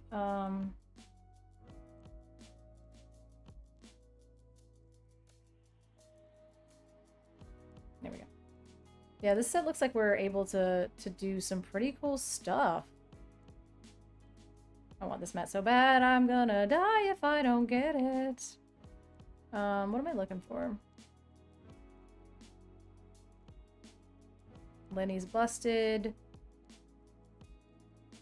Where's that one website? Where's the one website? Hold. I'm doing this all the craziest ways possible. We're doing it crazy. Illuminate Tales. Yeah, this website is real good. So let's get after this. Wonk and wonk. And let's just look through it. Let's cook. We're cooking. Does Dreamboard have these yet? Because I feel like I'm actually going insane. All right. Let's see. Trying to figure out how to make ruby steel locations work with the gargoyles, but emerald steel locations with brave is going to be nuts. Yeah. Yeah, the emerald. Yeah. Like, because the ruby steel stuff seems like it's going to be good. But I don't know, like maybe infinity ruby steel, but you're right. It's like probably the emerald steel stuff. So let's take a look at it. Let's hope. God, look at it. Oh, we don't have that many cards left. Let's see. We've got 1, 2, 3, 4, 5 amber cards left. Interesting. 1, 2, 3, 4 amethyst cards left. 1, 2, 3 emerald cards left. Oh. You're missing good ruby card and rainbow. So yeah, like ruby, it's not great card draw, but it's still more than it was. What inspired the colors law name? I am a hairstylist, so all of that stuff I was spewing earlier about color, you know, it all relates back to that. Because color is just light theory and how our eyes perceive light. And it's cool to me, I guess. So 3 cards left in ruby. 3, oh no, a lot. 1, 2, 3, 4, 5, 6, 7. Oh, I hate him for that. So quite a few cards left in ruby to get rid of or to despoil. So 1, 2, 3, 4, 5, 6, 7, 8 sapphire cards left. Okay, and they already bombed us with this one. So, ugh. So we got 8 left here that they could just like completely throw us, you know. Steel has the most unrevealed. 1, 2, 3, 4, 5, 6, 7, 8, 9, 10, 11. Okay. And then here's our epics. Oh, we still, like a lot of our epics have not been spoiled. Enchanteds. Decent amount of enchanteds left. So what we're looking for, 1 more amethyst one, 2 more, 1 more amber, 2 more amethyst, 1 more emerald, 2 more. And then 1 more. Okay. I'm excited about seeing the rest of these. Nothing makes me feel the way this card makes me feel, though. God, it's so good. It's like the green and the pink and the silliness of it, because it's one of the aliens from Toy Story. I love this card so much, and I want to play this card. I want to play 4 of this card in a deck. 34 stream streak and a 1k points. Hey, listen. Y'all be using them points. I can't help it. I really want the Incredibles card to get an epic. I think they will. Like, look, we don't even have tons of them spoiled yet. We have Woody, which shout out to Woody there. I like, these are playable though. I like that they're doing, like, Woody is a playable card. This is a playable card if you're playing your Madrigal thing. But at the same time, still playable. Daisy. Oh God, if we just get all colors, Duke. The Ooh! colors. I'm colorblind, kid. All right, what are we doing? What are we doing? Green. Ooh, okay, we're doing green. All right, let's see. Oh, I don't even know what just happened back there. Let's see. Ooh. Ooh. Oh, that's cool. That's cool. Hold on, we're cooking. We're cooking. And then we're gonna go... That's kind of... We gotta, like... Okay, we're cooking. Here we go. We gotta... Neat! I didn't think I would like that, but I do. Sick! Oh, and I've got one more thing I can do. One more thing. Yellow and blue bank green. I learned that from a Ziploc bag. You're not wrong! You're not wrong. I actually have the wheel, so I have to, like, kind of, I have to go in there and, like, mess around with it. Let's see.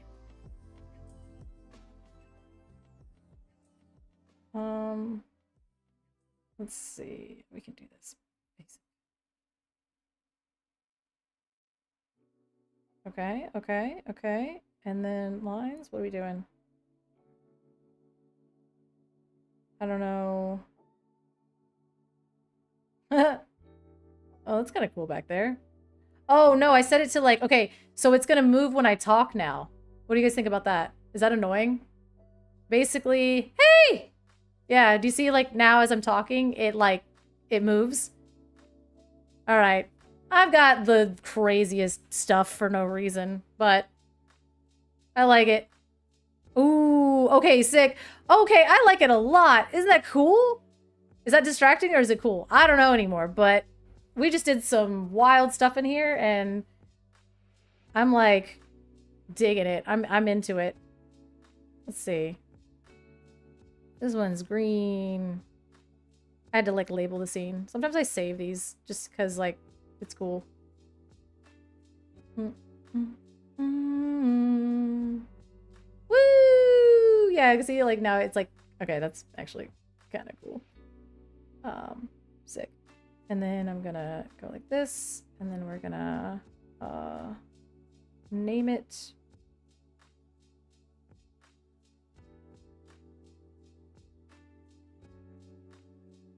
Cool. You didn't know it was an option? Yeah, I had the you know, you can change the stream lights and stuff. And I don't know, I thought it would be like a fun thing to spend channel points on. But spend points on sniping the Dreamlight Valley poles and changing the colors. Honestly, you know what? That's a whole vibe. You know, that's what you, it's your points, you get to spend them how you want. Oh my goodness.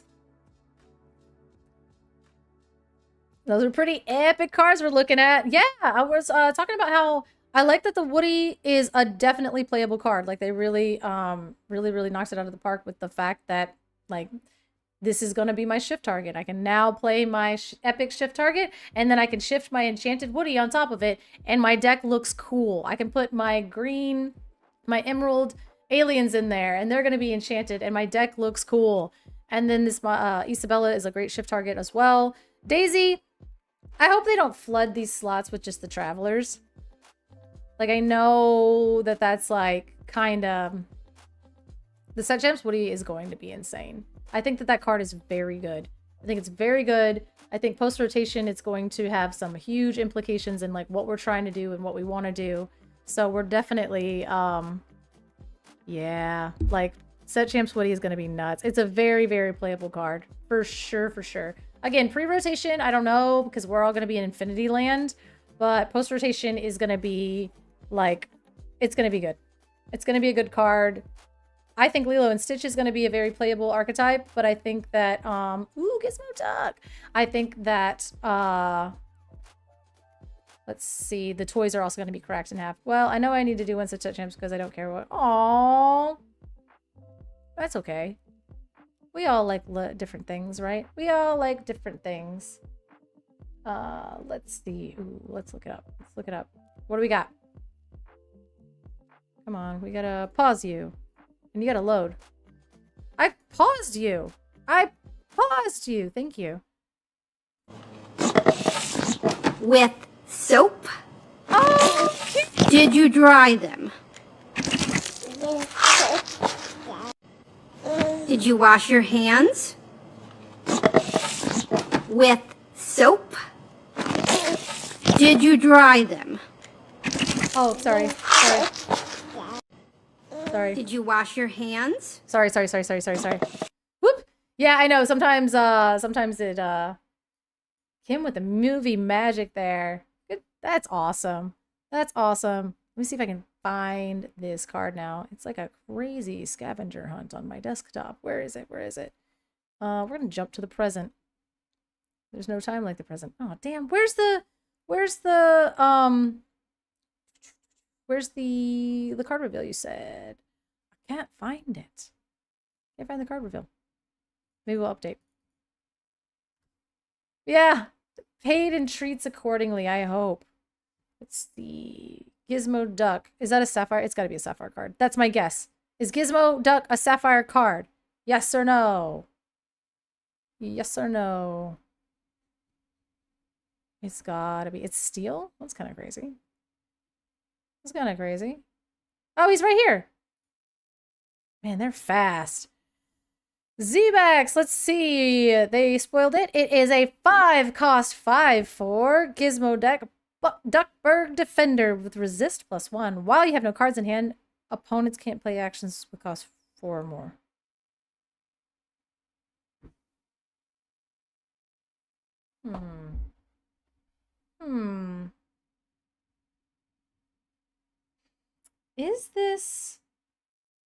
Is this good? Playing counts as singing. Singing counts as playing. Huh. Huh. So you have to have... Oh, and it has resist +1. Holy. So you can't... Huh. Hold. While you have no cards in hand. But I mean, there's a lot of decks there, especially Sapphire Steel. They're like keeping no cards in hand because of Angel, right? So Angel's getting resist +3. And now Angel has resist +3. And then this character also says you can't play actions with 4 or more.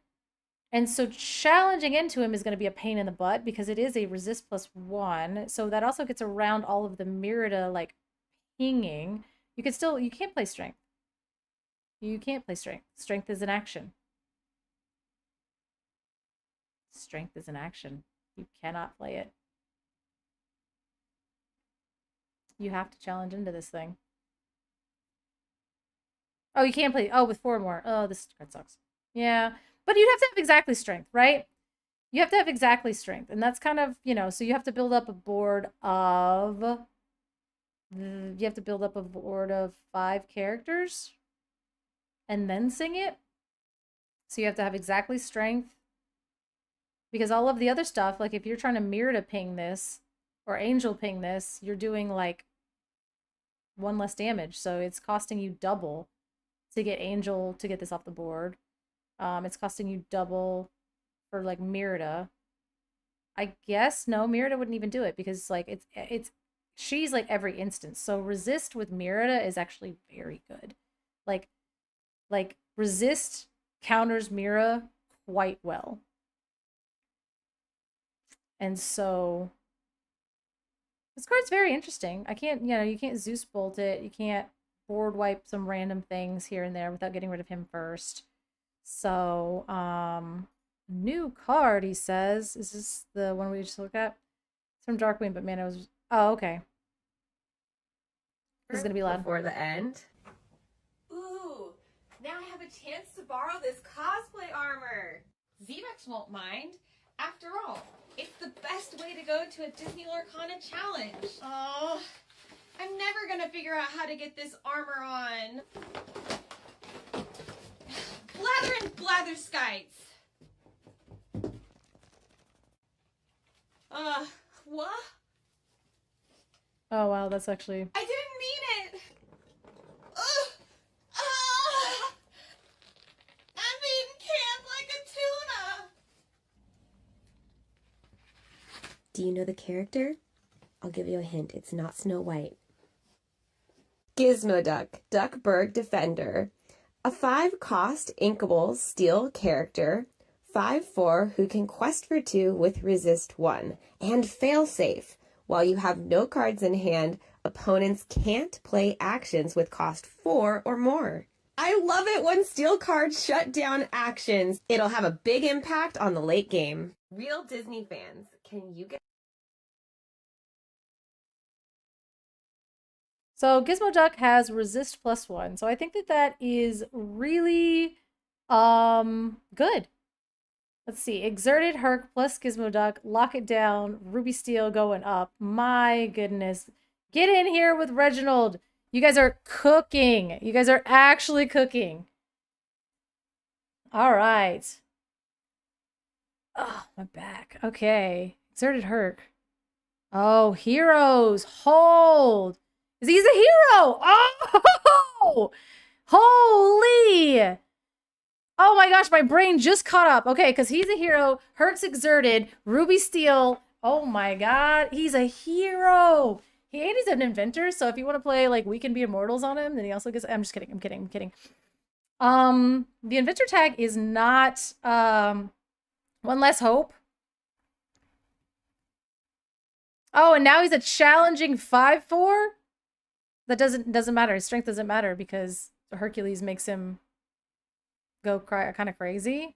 But I mean, but the thing is if he's exerted, then now all of a sudden, like, you know, that's when, like, because if you could leave this sucker standing, and then they have to have exactly strength, or they have to have Elsa into the unknown.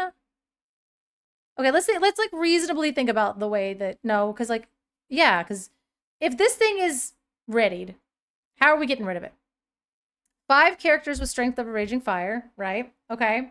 Blurple can Elsa exert it and then into the unknown because the resist +1 does make it a little bit harder to get off the board for challenging. If you are challenging into it, you're probably removing the stuff that you want. Yeah, purple, amethyst exert cards into the unknown, and that gets rid of it because you can play that. That only costs 3. Any of the exert cards. I know there's a lot of Madrigals now that exert cards, so that's another way that we can get rid of it. After rotation, Elsa into the nun go away. Yes! Yes! Evil RA dude. Thank you for the follow and welcome. Do you have any input on how we're going to get this off the board other than strength of a raging character with 5 characters on the board? Post rotation, Elsa into the unknown is gone, so we don't have to worry about that. We can't bounce it with Tigger. We can exert it with Isis Vanderchill? Yeah, we're gonna have to exert it. Evil RA dude. Is that like Ruby Amethyst? Because MMS Philip? Yeah, that'll do it. I mean oh yeah, MMS Philip. Yeah. Because like it costs, yeah. Oh no. And oh my god, the new card. The new card, what's it called? I literally already forgot. The someone will lose his head. And Under the Sea. So, nope, that doesn't hit it. Someone loses head and Under the Sea doesn't work. Okay. Someone will lose his head doesn't actually work on old Gizmoduck in here. Because that only takes it down to 3, so it still doesn't get hit by Under the Sea. I mean, if anything, they got she'll target rotates out too. So I wonder if they'll reprint that. The shift target doesn't rotate out? Doesn't matter, can't play Under the Sea. Yeah, the Under the Sea thing doesn't work on it. No, because it's a 5 willpower. So, all right. This card's actually really good. This card's really good.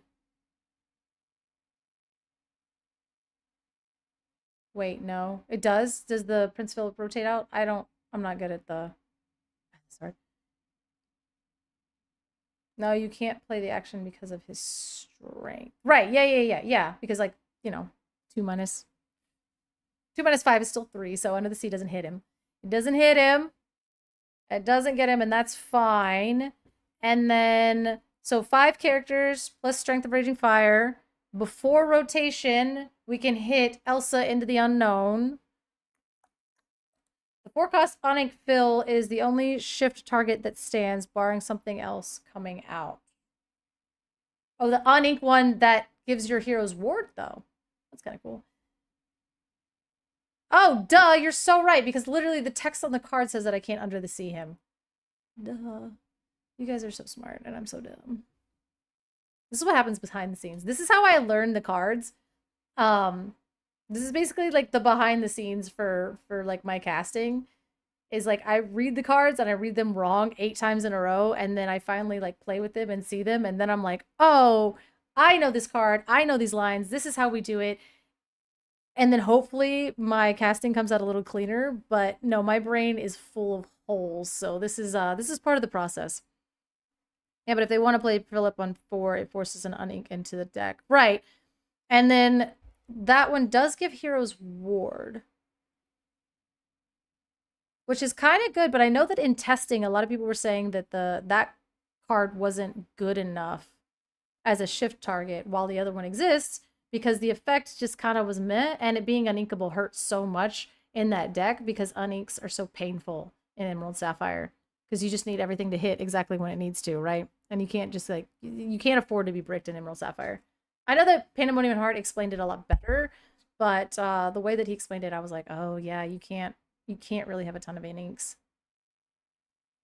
Low resource decks that can get resources sometimes. That's my song. This is a question that I have for you guys, and this is something that has been bothering me.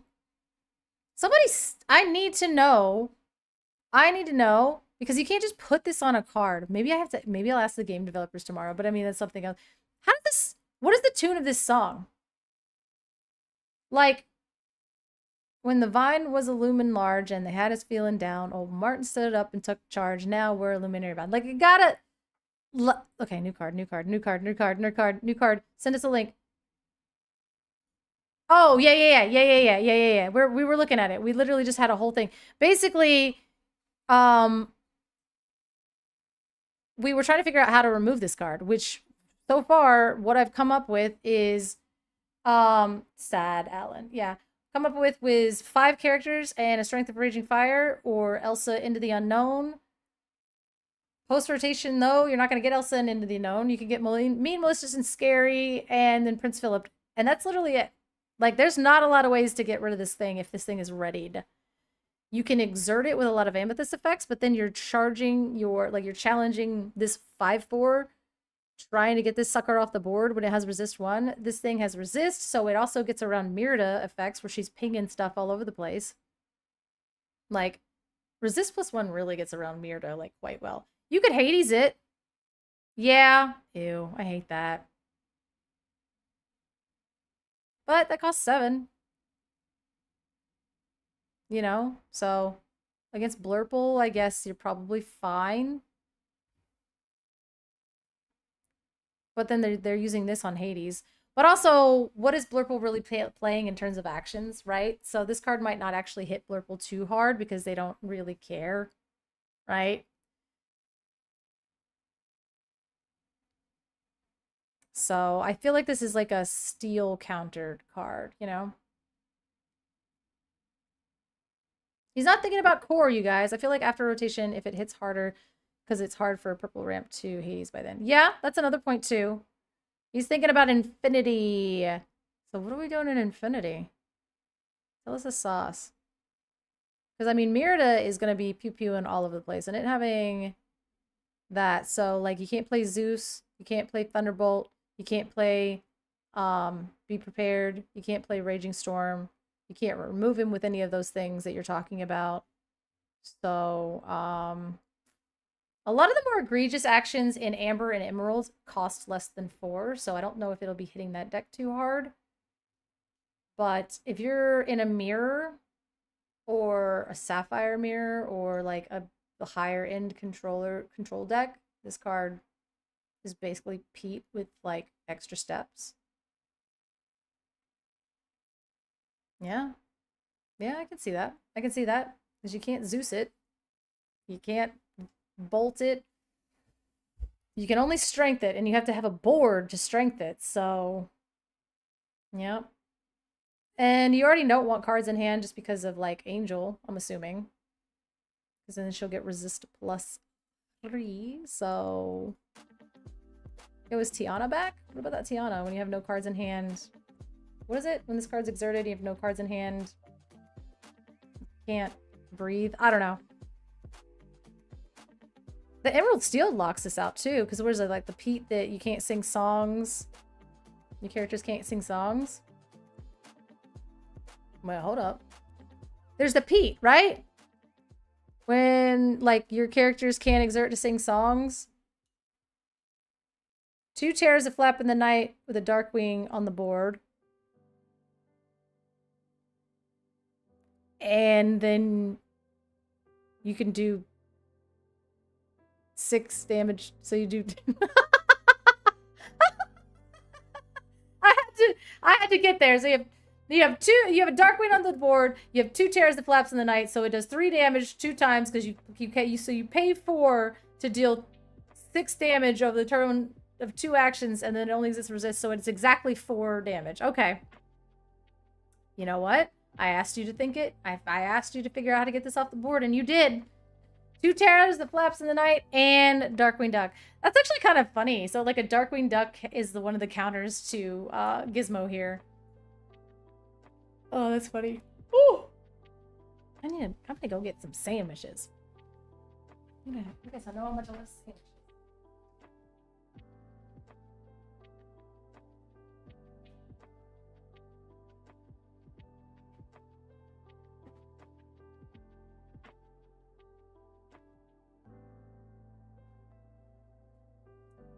And I'm back.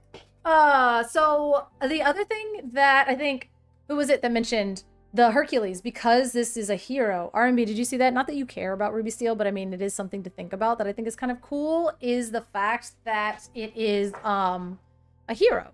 So you could have this with, if you have this and then you have an exerted Hercules, you'd have to like get rid of the Hercules first. Oh, thank you for the subscription. Thank you for the 2 months. We're here. Thank you. 2 months is crazy.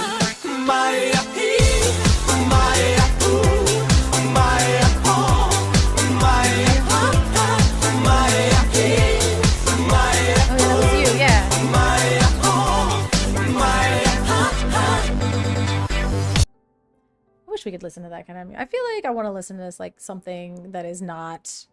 I have like lo-fi beats on, but I really want to like...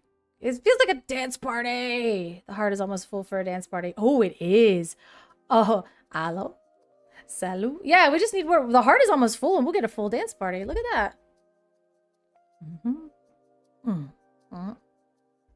Me. I'm like learning the words. I've heard it so many times that I think I'm learning the words even though I do not know what I'm saying. I looked it up one time and then I was like, oh, okay, it's just like a song about like love or something. Who knows?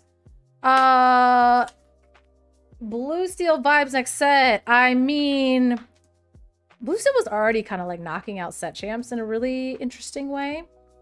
But I really think that this card's really good. This card's cracked with frickin' Angel. And I'm having to do real life stuff.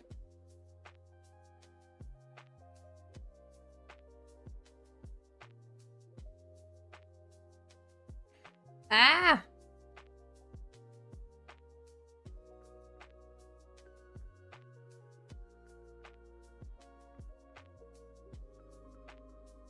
All right, let's see. Oh, Shift Robin. Yeah.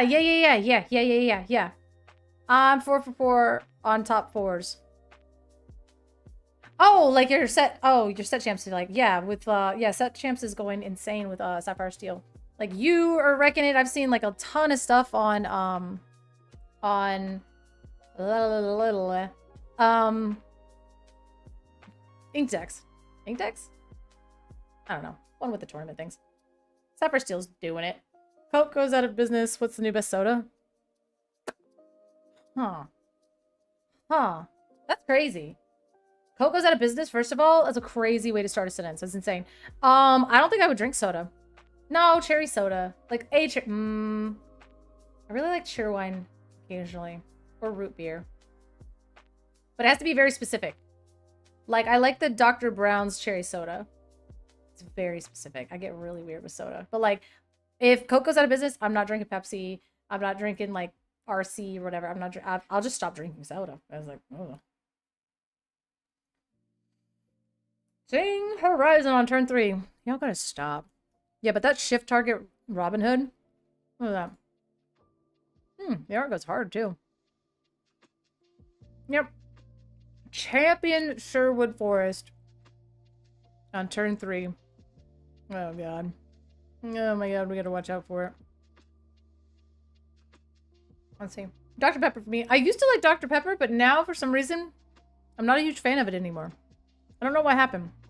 It, like, started tasting weird, or maybe I don't know. I have no idea. Lorcana Soda Pops. I feel like they would be all way too sugary sweet. Like, they would actually kill you, you know? I grew up.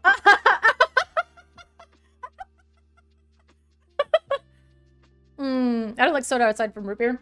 I'm also very, like, I don't like A&W root beer or whatever. Like, I like craft, I like craft root beer. Where, like, this really good. I've had some really good craft root beers before. There's a brewery in Colorado, and I don't typically drink, so we went to this brewery. And I'm, like, sitting there, and they're like, oh, what do you want? And I was like, oh, I don't really want anything. I'm good. And he's like, we have craft sodas. And I was like, excuse me, what? And they, like, made all of their own sodas there. So I tried, like, every single one of them. And by the time I left... Oh, thank you. Thank you for the follow, Dom Diggett. Okay. Welcome. Yeah, and by the time I had left, like, my friends were all drunk, and I'm just, like, my sugar levels are out of this world. Like, way too high. And so I'm just like, what are we doing? Like... But they were so good. They had, like, root beer. They had sassafras, which is very different. They had, you know, like, the cherry soda, and they had, like, a few other ones. Craft sodas are legit. They're so good. I would much rather go somewhere and just, like, try all craft sodas than the craft beer. I'm not gonna lie. Like, that's, like, you know. Mexican Dr. Pepper? Is that, like, the Coke where, like, it has, like, the real cane sugar in it? Not as bitter.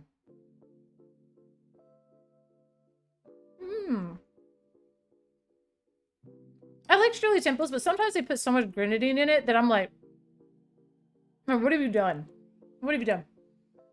My favorite bar experience? What? Weird. The Cantina in Star Wars Land in Galaxy's Edge. I love it. I love it. Because there is, like, stuff there that is alcohol. Like, I've gotten the beer that has, like, the foam on it that makes your lips go numb. I love it. I love that so much. Because it's like, it kind of tastes good, but then I don't know, it's like a thing. It's like a gimmick, right? Like, it got me. Like, I'm drinking a beer, but at the same time, you know, like, I liked that. But everything in there, you can get, like, non-alcoholic drink, and it's made, like, with Gatorade and stuff. And I love it because you're like, this drink is so good. It's such a fun experience. So if you ever had the chance, go to the Cantina in Hollywood Studios and, like, Galaxy's Edge. And you'll get, like, some really cool non-alcoholic drinks that just, like, make you feel super fancy, like you're drinking an alien drink. Like it's so cool. It's so, like, you go in and, like, they sit you down and, like, there's the music and there's stuff. And it's, like, it's one of my favorite experiences, I think. Because it's, like, it's almost like an interactive art piece then you can just, like, you know, go have a drink at. And if you do want to get the alcohol, it all tastes good. I mean, it's ungodly expensive, but it's Disney. Of course, it's all ungodly expensive. And then, like, the music is there, and it's super crowded, like a real bar. Like, it's super crowded. Like, you walk in and you're like, oh God, you know. Talking back those beers, like, in the movie. I haven't seen Pinocchio in so long. I haven't seen it so long, but yeah, there was a drink that Zenius and I got when we were at there, And he was like, oh my god, this is so good, I'm getting another one. And then I read it, and it was literally Gatorade with, like, boba in it. And, like, dry ice. And I was like, maybe we just need to get you, like, a Gatorade, because it's really hot outside. And you're walking around in Florida, and I don't know if you're, you know, because the man's still wearing a beanie, of course.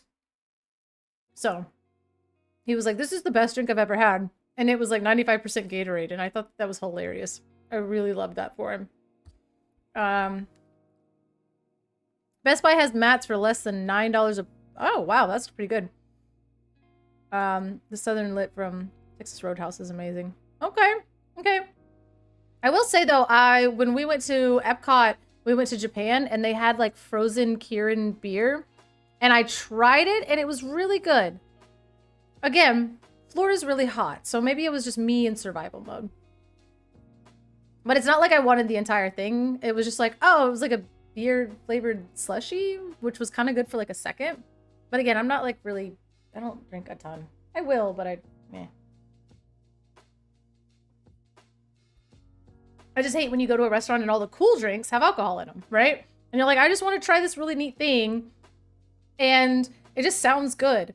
Like, it's got, like, cherry and this and that and all this stuff in it. And they're like, and it's got tequila. And you're like, ah, well, now it's going to taste bad. Like, bleh, you know?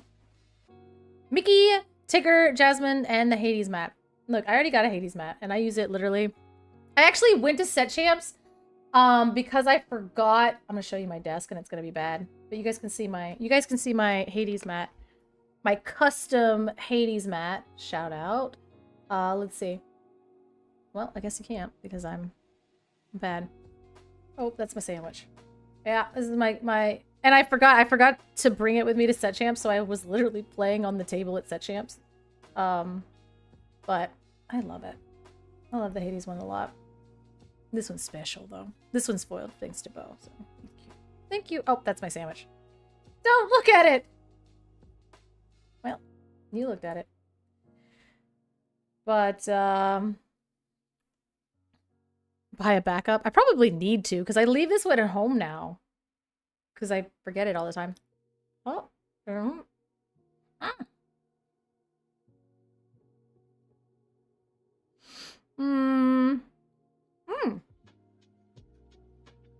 Okay. What is my favorite card for playability? And my favorite card art this set? Card art? I mean, well, let's bring it up. Card art is hard. It's really hard. Because, I mean, obviously, if we're going to talk about card art, it's just like the easy way to go is just be like, okay, Enchanted's, right? Enchanted card art, I think this hits it for the best so far. Like, the way that she's drawn and her hair and all of the flowers and, like, you know, the pattern, like, I think it's really beautiful. Like, this one's gorgeous, but I think maybe it's the blue for me that I think it just looks, it looks stunning. Like, I would want this as a poster, right? Like, I just think it's so beautiful. But this one makes me the most happy as far as, like, enchanted arts. The pink and the green and the filigree and the foil and the fact that my dude is just like, yes, give me back to the gods. Like, I don't even care. Like, he's just like, everything about this card makes me happy. So I think as far as like enchanted arts, I love that. But like, that's the easy answer, right? Like, oh, the enchanted art. But like, even like this art is just kind of good on its own. It's not my favorite. I really like this one. This is a top contender. The Woody is so good. Like this, the Shift Woody art. Like, they're really knocking it out of the park. Even this one. But I think it's because there's Mickey and Donald in it. And it's like the Illuminary. Like, it feels very Kingdom Heartsy to me. And if anything gets kind of near Kingdom Hearts territory, I'm like immediately all in. Also, this card seems like it's going to be cracked. This card may play an exerted when this card is exerted whenever, what are your, yeah, like, and whenever it quests chosen opponents, like, this seems pretty good. But then again, they printed that Sapphire Song, and like, what do we need Mickey for? You know what I mean? What do I need it for? Unless I'm playing him in Amber Emerald, which is a crime, but that kind of seems good. Look at this. I don't know. Metamorphosis. I think this might be a contender for my favorite, like, play. It's not playable. That's not what you asked. Okay, playability. Okay, playability. All right, I gotta lock in. Me, I want to play with this card. I want to do this all day.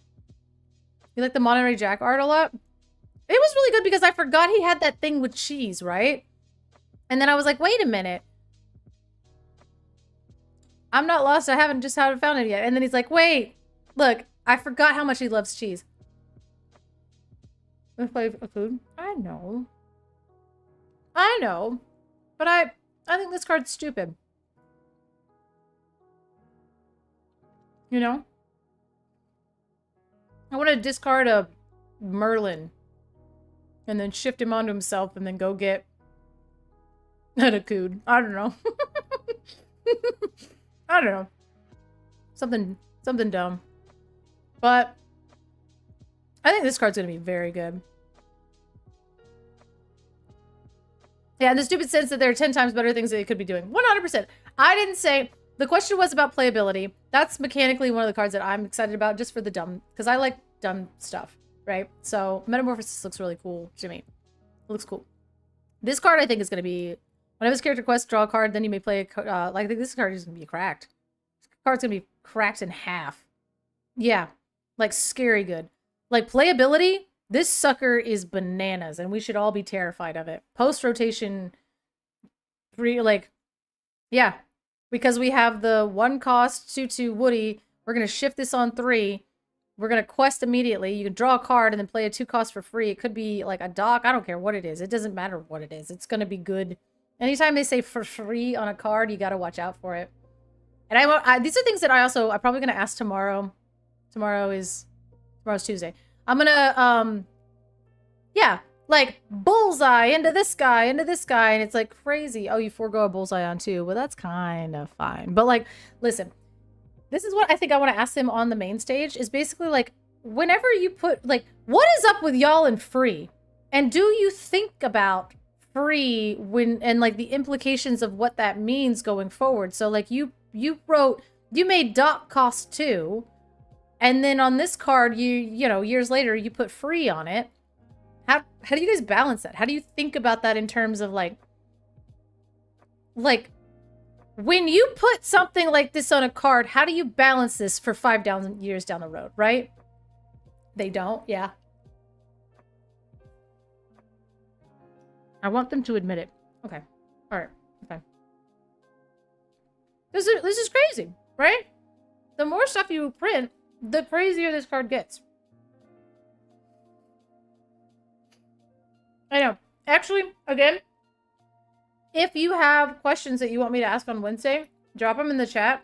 Because I do have a list of things that I'm going to add to the document to see if I can say them or get approved. And I want you guys to have a chance to ask her, for me to ask some of the questions that you want. I am. I'm doing the dev main stage on Wednesday.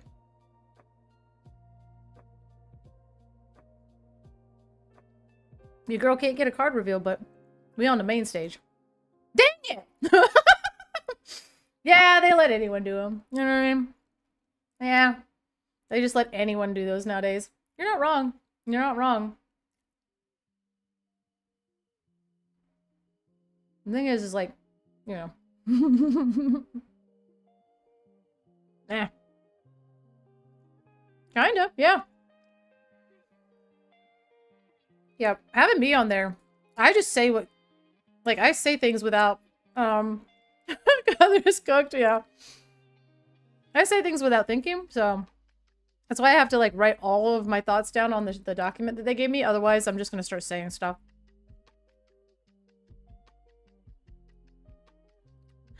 They'd have to lie, man. I can't imagine the crackback of them admitting they don't take those things into consideration. Yeah. Wait, I can't do what? Yeah, I know. There's a document. I have a document, but I want to update it because it's not finalized. So I was giving everybody a chance to, like, if you want me to ask something, ask it right now, and then I'm gonna update the document tonight beforehand. But it's gonna be me and LD, which he's way smarter than me, so he's probably gonna ask way better questions anyway. Is the question what the F when it comes to Off with their heads.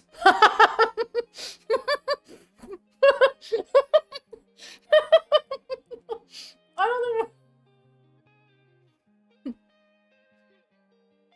Yeah, this one coming in from R&B. He asked, what the...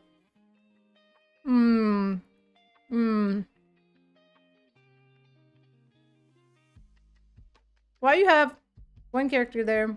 Like, this card is, like, truly unplayable. Yeah. You're back from your meeting!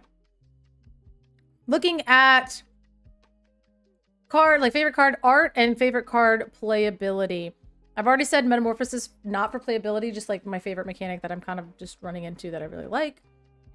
Card art Enchanted is probably the Alien Enchanted. Second up is the Isabella Enchanted. But I'm just talking about, like, now, maybe just, like, playability and even just card art.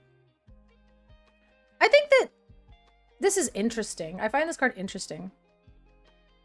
But, I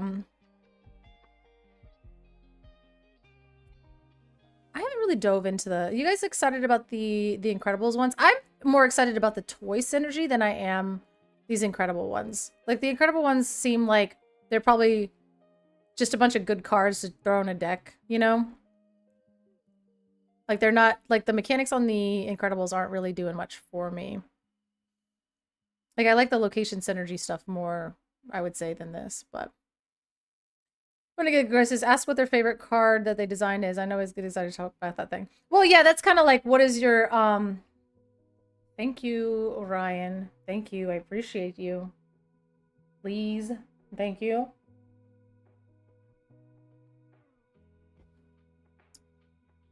Yep. Yep. Yep. Ah. Can we cook a new Seven Dwarfs deck? If nothing else, please help me figure out what the best color pair to do the Amethyst Dwarfs with. Are they Dreamborn yet? Can we, like... I don't want to have to do, like, a ransom note copy-paste thing. Like, how do we... I'm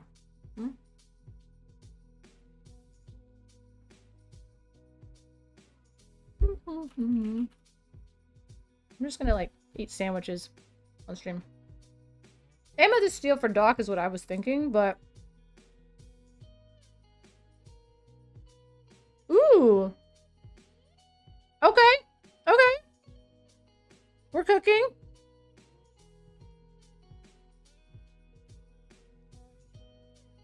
Let's see. Ask them why they're so combo-y / like themey instead of just good cards. I think I could probably answer that, right? They want you guys playing franchise decks. Period. They want you to be able to run in there and build a deck that is a franchise deck. And I truly think that's the beginning and end of it.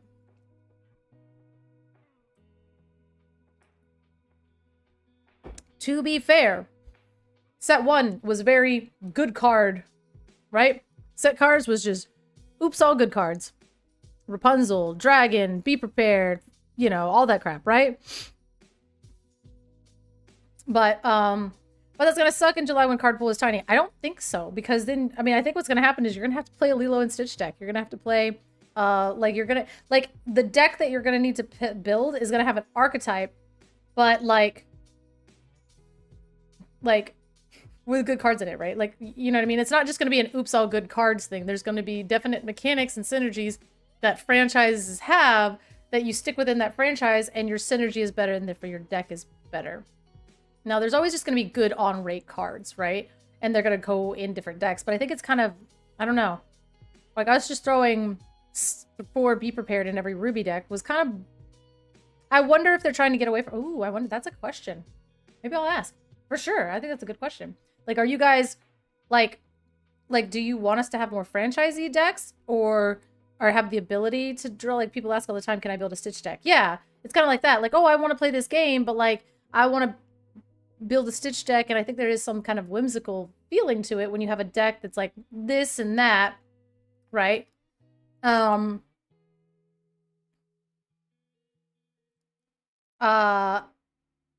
I feel like franchise decks are the new player traps. Like, so many people have come to locals hoping to build a Mulan or Puppies or whatever deck, and then they have a bad time and Lilo and Stitch Amber Steel has probably been the best franchise deck. Yeah, like, the franchise decks seem like, hey, if you want to play at your kitchen table, you can play a franchise deck, but meta decks are different, right? Oh no! They're not knights, you're right! Oh, so annoying. I bet that would have been too good. If you could just chuck a Seven Doors Mine. And then you bop him back and forth. That would probably be too good. I think this card's good. I love a inkable 1 cost. The thing is I think that there needs to be really good franchise decks with synergies. So, like you said, maybe it's like the new player trap. But, like, that way you can have franchise night, or then you can have, like, a casual play, or somebody can build a deck with those mechanics in it. But then competitive players are always going to be able to find the most optimal lines, right? They're going to be able to find what's best in a card. They know how to look at a card and evaluate it and be like, this is just good on rate. This is just a fun build around. Like, you know what I mean? There's like a lot of different stuff in it.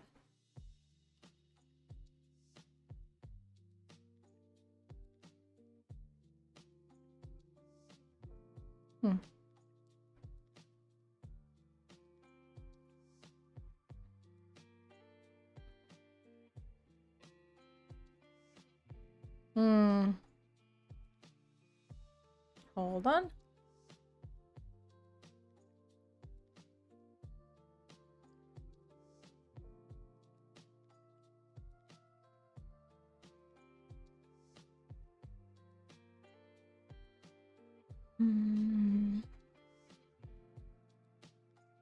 We're not looking at the flyer for the CCQ coming in Florida. And I'm like,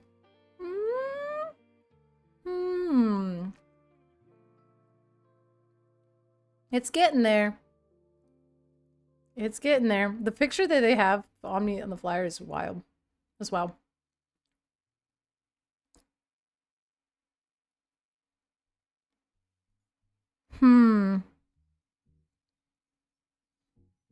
All right, so what do we want to talk about? Oh,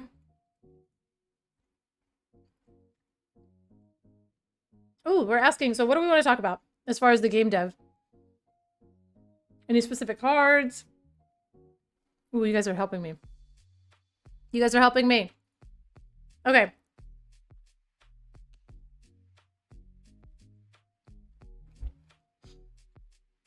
It's weird they don't make franchise decks good. I love instead of Blurple or Steel Song, people said I'm playing my Lion King. I think that's what they're trying to balance and work out.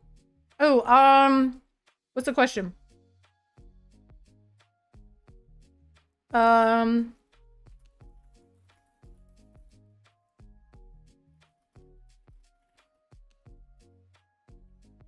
Hold on.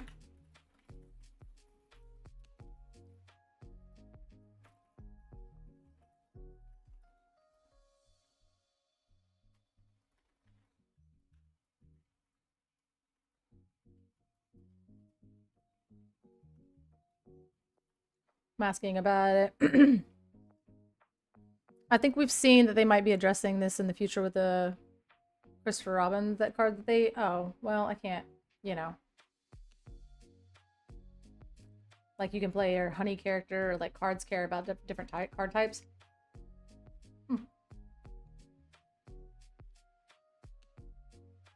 Yeah, I was like, can't even, nope. Alright, what cards do we want to ask about? Ooh. What's her name?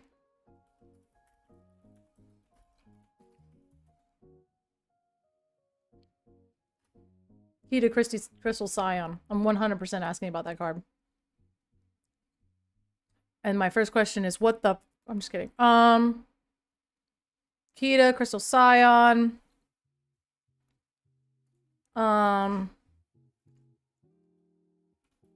Is it called Off With His Head? Somebody's gonna lose their head. Someone's gonna... Dang it! What is that card called? Could have just called it Off With Their Heads, but instead they gotta put it... some kind of random... Someone loses head.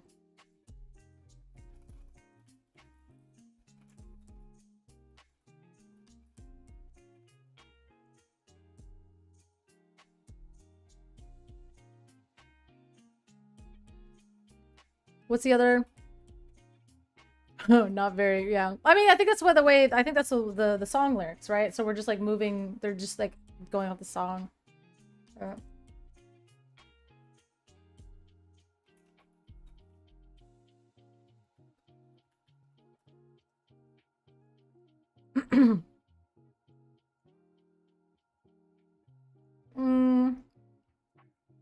I mean, the song came out in 1951. I don't even think I had rights back then, you know what I mean?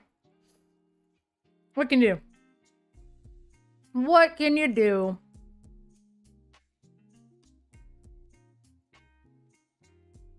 Yeah, that's a good one. That's a good one. Let me find that. Let's find the document.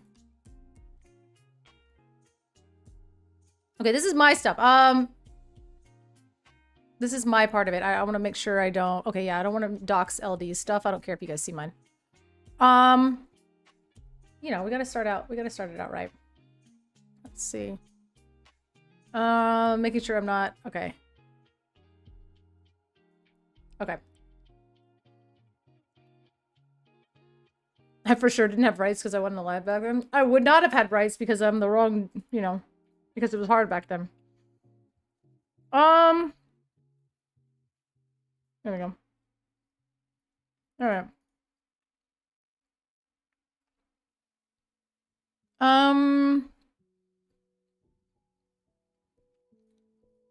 Let's see.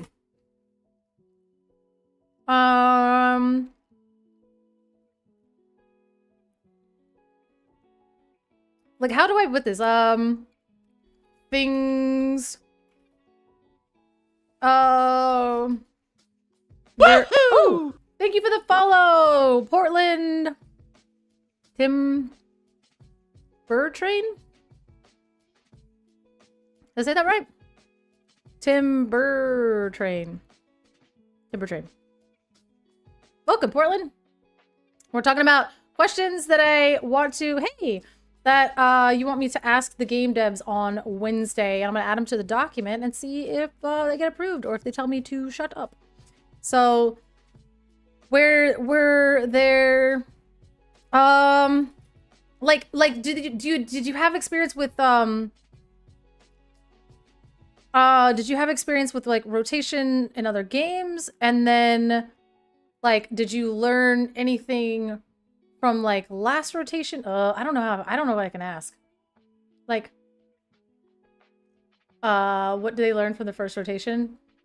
We're coming up with the game's second rotation. Are there any things that you learned this share that took away from the first rotation that didn't work? Aha! We're just copy and pasting this exact thing, literally, quite literally, onto the document. Thank you, sir. Sir? Hello. Paste. Oh, I think I said, how do you handle rotation? Do you try to put a higher concentration of stronger cards towards the beginning or the end?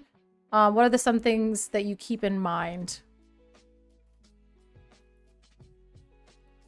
Why did that turn out white? Like, literally, like, I typed it in and it was like, text color is white on a white piece of paper. I swear.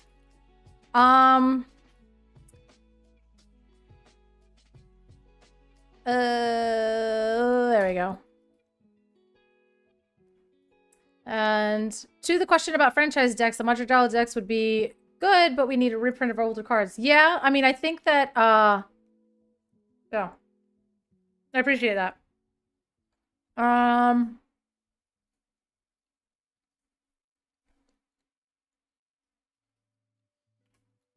Let me read the questions that I have. I really wanted the sandwich. Now I regret the sandwich. I think the Madrigal deck is going to be really good in Infinity because you are probably going to need that Madrigal tutor.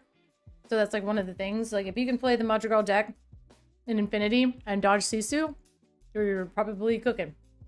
So...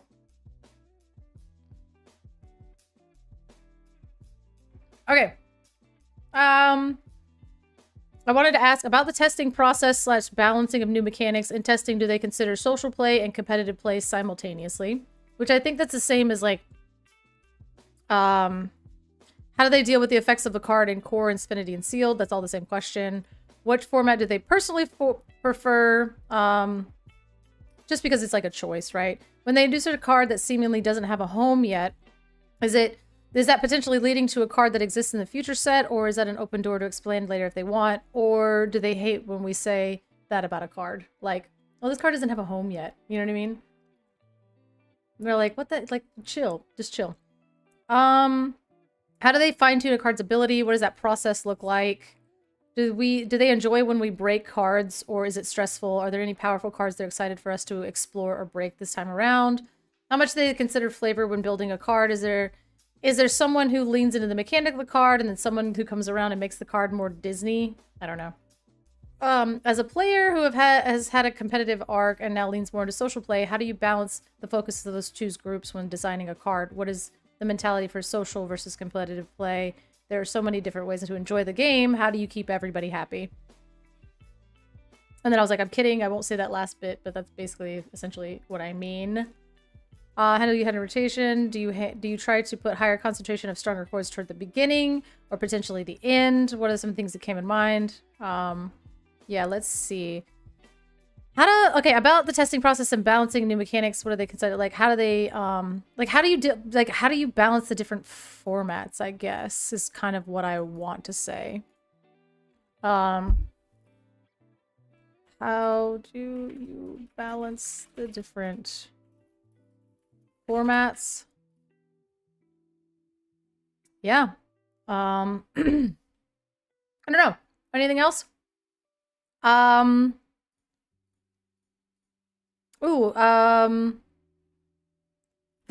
Let's see, the future of it kind of, why is it white, like, friggin' texting? That's crazy. Why would this, like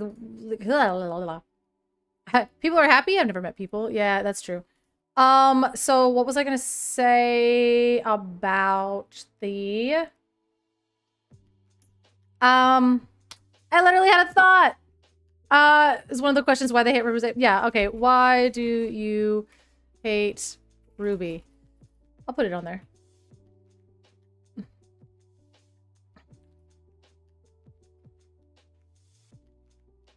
Why is so much of this text, like, this is insane to me.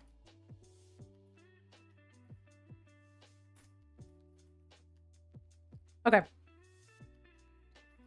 Why do you hate Ruby? Coming in from the community.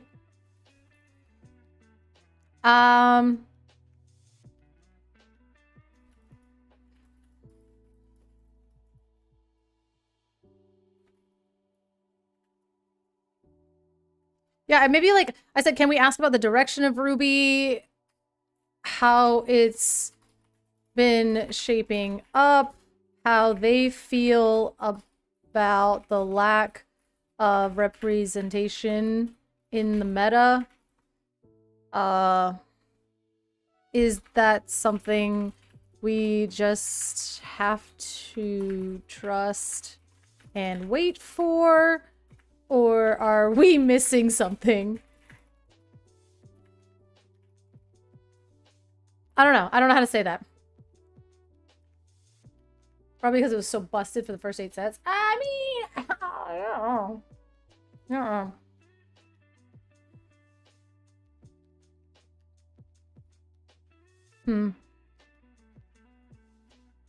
Because, I mean, especially if, like, you're... As I said, why do you hate Ruby? And then I'm like, kidding. Can we ask about the direction of Ruby, how it's been shaping up, how they feel about the lack of representation in the meta? Is it something we just have to trust and wait for, or are we missing something? Or there's got to be a better way to, like, you know. Ruby Amethyst and Ruby Amber dominating at local level, huh?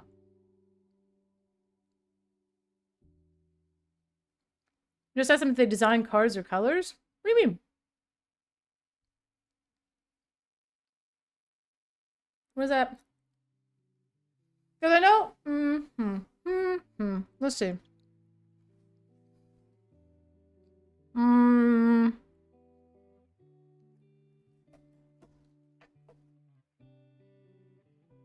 Let's see.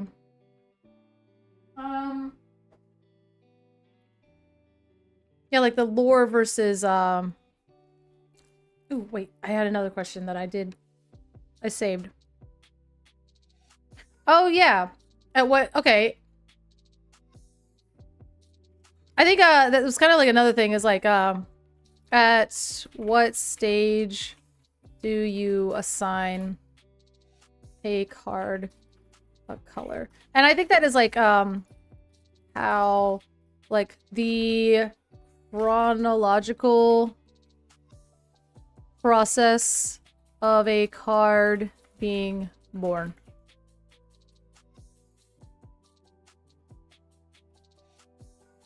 Is it random based on certain characteristics? I wonder if they start like, okay, I'm pretty sure they start with like, this is going to be an Elsa Glimmer. Elsa's going to be a Ruby Elsa. She is there's a divine that's attacking. What is she doing? And so I think they start there. I'm pretty sure because they came out with those really cool videos like the Elsa and then the Woody the last time. But I doubt that it's random, right? So like I think maybe they start with the character first and then they start with the color and then they start with like, you know what I mean? But like I'll be like, at what stage do you assign a card color? The chronological process of a card being born. You know what I mean? Because I know they're like, oh, it's a top down, but I'm like, I don't know what that means. They always say top down, and I'm like, I don't think I know what that means, honestly. Or maybe that's my fault.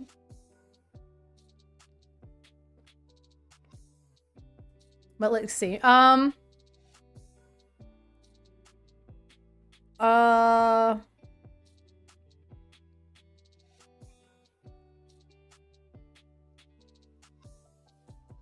Yeah, so basically we're talking about balancing the different formats, about the testing process, balancing new mechanics. Do they consider social play and competitive play simultaneously while testing? How do they deal with the effects of a card in Core, Infinity, and Sealed? Like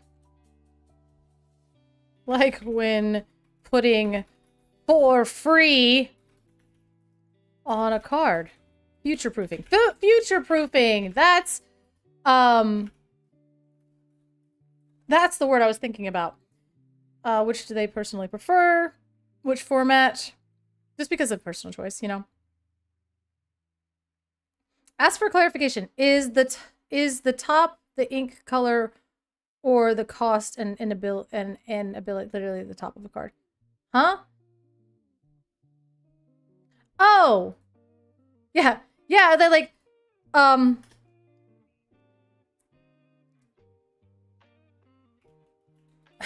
I've heard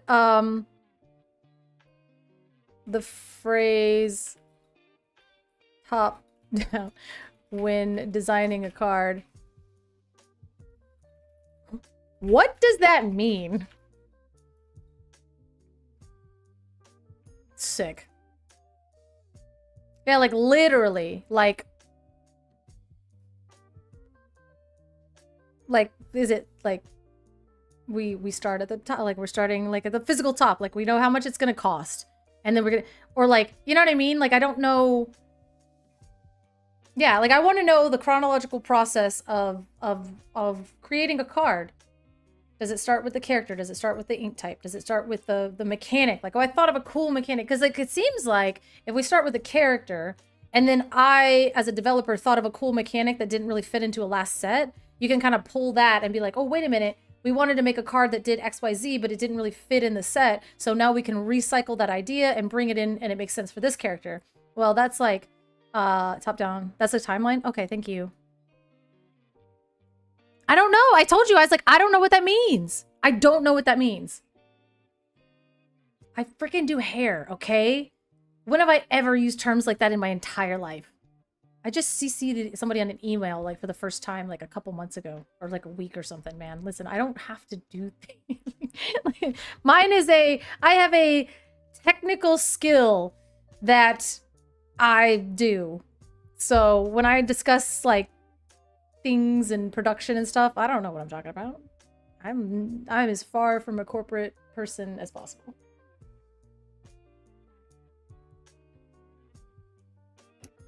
All right, I'm gonna look it up. I took it literally, you know?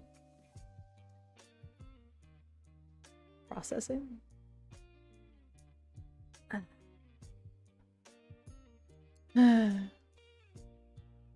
Pre-existing knowledge, expectation, experience to interpret a new sensory rather than relying solely on raw data.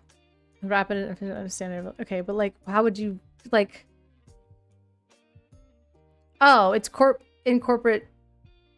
Most hair on that top goes down, so it's top down. Means they start with high-level concepts and refine the details. Okay. Oh. I was like, okay, so you don't stop at start at the top of the card. Listen, I don't, like I said, this is so stupid. This is so dumb. They start at the top down. Well, fucking, you gotta organize your thoughts somehow. I don't know. So like it's Elsa and it's Ruby and we're starting there. And then we just kind of move through the process of it. Then they add, what does it do? Okay. Okay. Okay. Okay. How much does it cost? Okay, so it does do that. So the concept is just like, I need an Elsa and it's going to be Ruby. So we go from there. And then we pull out all the ideas. Blah, blah, blah, blah, blah. Okay. Okay. All right. Well, that's boring. But sure. All right. We already know how the cards are born. So that's good. Thought it was going to be fancier than that. Ask when the Lorcana movie is... when the Lorcana movie coming out about the lore in each set. I would love that. I would love just like comics or books or something that I can read that would give me like the actual lore. Again, I'm a very much like a... You know, they're like, oh, we have all this abstract stuff going on in the world of Lorcana. I'm like, no, I need like what's going on, right? I want to know what's going on. But... By the way, do you guys like Fairy Queen Tink chose this color for the background? I'm like really liking it. I'm really digging this like green kind of, I don't know. It's making me happy today. It's making me happy. I like it. Oh,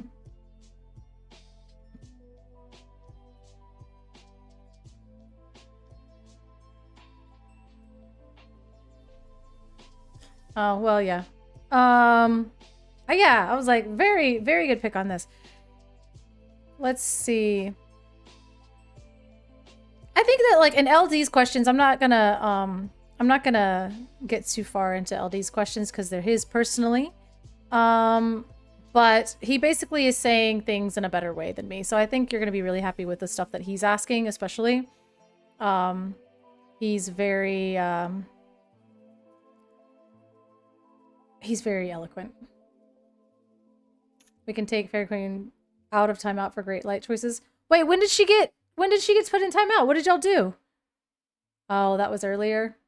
Oh, it was very good. It was very good. Apparently you got timed out for something. What did you get time? What did you do? What'd you get timed out for? What'd you get timed out for? What did you get timed out for? Oh, you're banning. Yes, said points for banning TTS. Yeah. Oh, we're good now. Let's check. Let's see if we've got any more. Shout out to Kimberly. Man, that was really cool how she did. Oh, what's this? When did this get? Of the realm of Lorcana, and I gotta try to just make it up these stairs so I can get to the office. Okay. And tell people what's happening next, but I don't know if I can make it. Here's one thing that's keeping me going, and that is this one glimmer of Mrs. Incredible, Helen Parr. Oh, all right. Just gotta get to the top of these torchlight Oh, I didn't see peaks. those. All right, Greg. So she gets something challenger too when she comes in. Is she a 1/1? But she's like a inkable 1/1. Ah! Okay, I didn't dox my entire.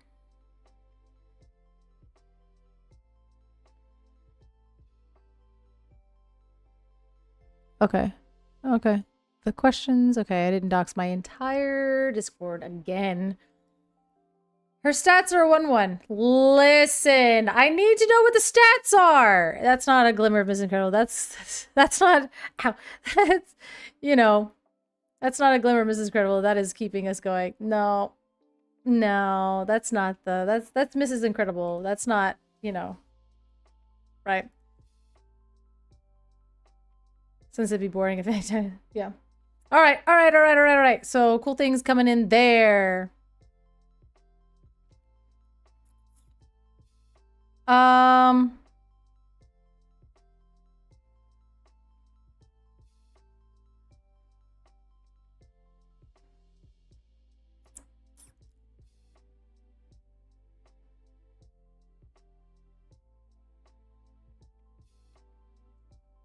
All right, they're kind of getting her. Okay. All right, they're making my wife says her stats were bigger in the movie. Holy! Oh, that's pretty good. Oh, that's pretty good. Her stats were much bigger than the one in there. Yeah, I'm trying to look at this flyer for the CCQ thing. So, we are I had some things and I wanted to get in there, but they already got her. They already tore it apart.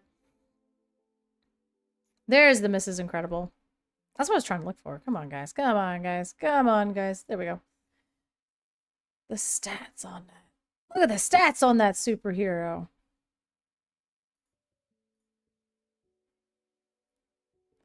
Like, this is Mrs. Incredible. Helen Parr. When you play this character, chosen character gets +2 this turn. I kind of like that because she's like... I wish she cost 1. That sucks. But she's getting Challenger +2, so she's like, let's go, kids! Like, she's being... Like, I like the art with this, because she's like, I'm gonna pump you guys up. Like, let's go. But, like, they they drew this Mrs. Incredible, right? And she just looks like a mom, right? She just looks like a mom. And then, like... Is it just because... And then they drew this Miss Incredible, which they're like...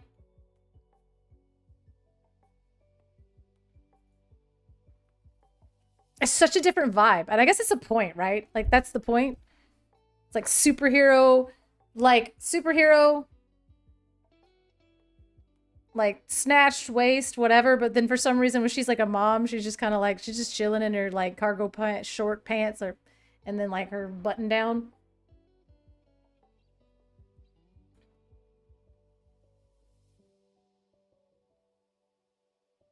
Yep. I don't know, man. I don't know. They're like, make her look like a mom. And her legendary, if you look at the text box picture, she's holding on to Mr. Incredible. Oh, yeah. Oh, yeah. Oh, wow. That's actually haunting. Look at that. That is actually kind of scary. He's not doing well. And then she's grabbing Frozone up there. Look at her just doing work. Everybody need to be saved by her. Look at her. She's like really just putting in overtime. What a wild superpower. Just like really stretchy. You're like just really stretchy and that's your superpower. Like, it's insane. The mom from Inside Out.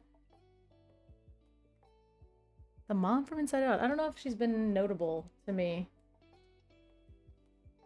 Not as like Mrs. Incredible is like, you know.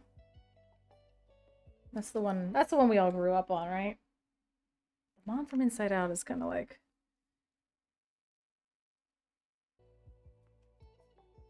It's kind of funny because then you get... It's kind of actually not funny. Like, you go into her brain and she's just like, all of her emotions are depressed and you're like, oh god, oh god, oh god. That's a little too real for me. It's a little too real for me, but... How many more reveals do we have today? How many more reveals do we have for today? I want all of them. Aw, she looks like your wife? Aw, that's sweet. I'm excited for that.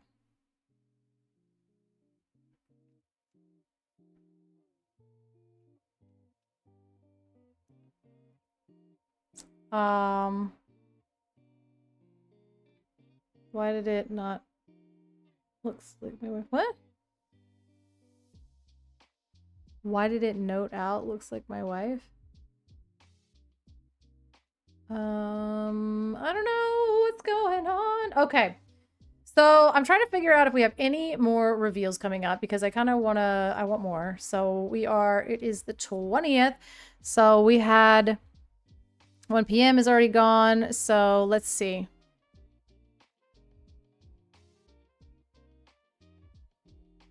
Looks like oh, did it? Oh, I have the dual chat so I can see Twitter, so I can see YouTube and Twitch at the same time. So it's not like the YouTube or the Twitch chat. So, all right, let's see. Do we have any more coming? No more card reveals out of France, North America. We have 10, 3. So that was the last of the North. So Zbex was the last one in North America today. The 20th, we have one. There was only one out of Spain at 10 a.m. Looking for the 20th. We have 9 a.m. and 7 a.m. out of Italy. So we're done with Italy for today. The UK and Ireland. Wait a minute. I thought the Illumineers was tonight.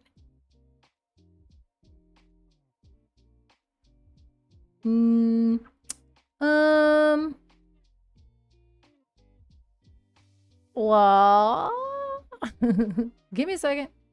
The Illumineers are supposed to be tonight. Banquet Lounge, Questing Queens. The Illumineers. Oh, right. Okay. So tonight, that makes more sense. I was like, what in the world? Yeah. Because I was like, I'm going to be there. So it's saying tonight at 9 on the Illumineers. No, just kidding. Tonight at 10 on the Illumineers. 10 p.m. Eastern Standard Time. That's what it is. Huh. So at 10 p.m. Eastern Standard Time is when the reveal goes on the Illumineers. I will be on the Illumineers tonight. I'll be just sitting there, chilling. It is really late. It is pretty late, but it is Eastern Standard Time. So if you're closer to California, it's not so bad. It's not so bad. But the reveal has to... Oh, is it going to be you? I'm going to be there tonight on the Illumineers because Liam was like, well, you've never gotten a card reveal or anything like that. So, and I also got to do a little bit of voice acting in the video, which I have no idea what the card is, and I have no idea what I said in the... I mean, I know what I said, but I don't know what what in context or whatever. So I get to find that out tonight. And so I'm kind of excited because I'll get to be there with you guys and see it live and then hear if he put my part in there or not, which would be kind of awkward if I didn't. Like, he's like, anyway, we cut your part, so maybe you catch it in the morning. Yeah, I mean, it'll be there, right? Like, it'll be forever immortalized on the internet. And I'm sure you'll see the card tomorrow, at least when you wake up. I'm excited to see the card. I have an idea of what it is based off of what I had to say, but what I had to say was such lunacy that I don't actually have any idea what it said, like what the card is. Like, I have an idea of what the franchise is for the card, but not really. It could be literally anything. So it's kind of funny to know literally nothing. So I'm very excited about tonight. I'm excited. Okay, that was like my weird, rigid, I'm excited dance. Okay, so 10 o'clock tonight, the Illumineers, which the Illumineers usually starts at 9:30. So we'll probably, I know Liam wanted me to hop on at 9. So I get to be behind the scenes. I get to do cool stuff. I'm excited. I'm excited. So that's tonight at 10. And then we got the 20th. Let's see. Anything else coming at ya? 9 a.m., 7 a.m., so nothing out of Italy. And 12 p.m. and 1 p.m. Kimberly Ann was the last one out of the UK and Ireland. Reveals in Europe, huh? 1 p.m. And now we're looking for the 20th. Again, I think Liam's might be the last one today. 7 a.m. was Penguin Hat. Yeah. So unless we get some random ones, I think Liam's is like the last content creator reveal for the day, which, by the way,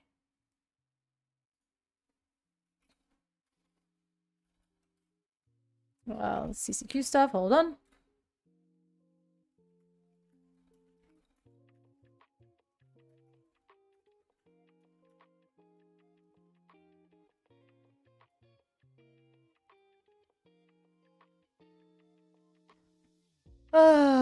Let's see.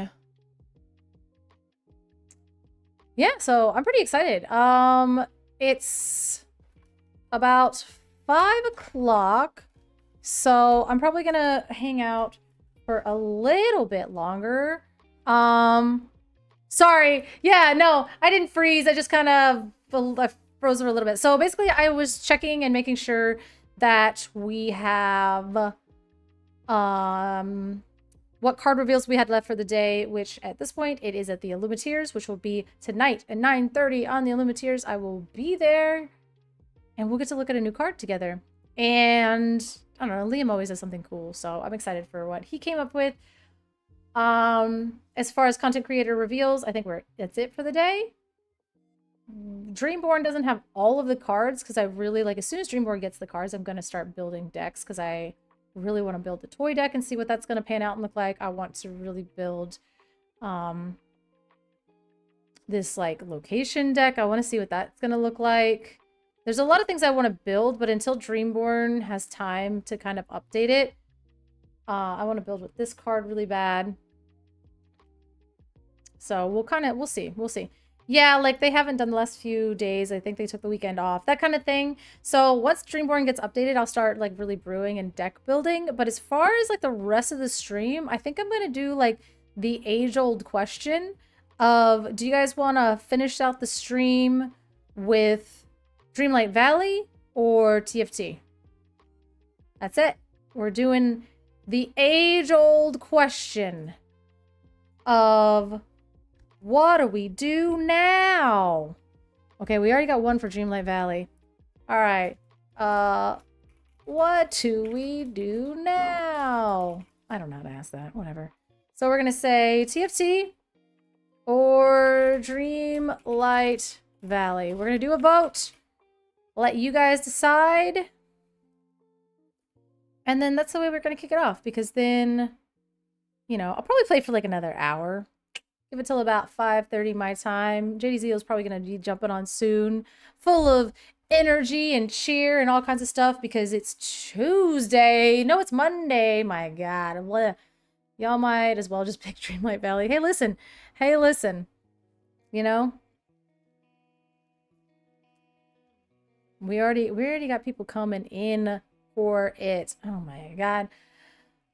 I played an egregious amount of TFT this week. I did. I have been enjoying this patch. It's been super fun. I'm silver 1. We are trying to climb to gold. I'm gonna get there. My goal as a TFT player is never to be the best.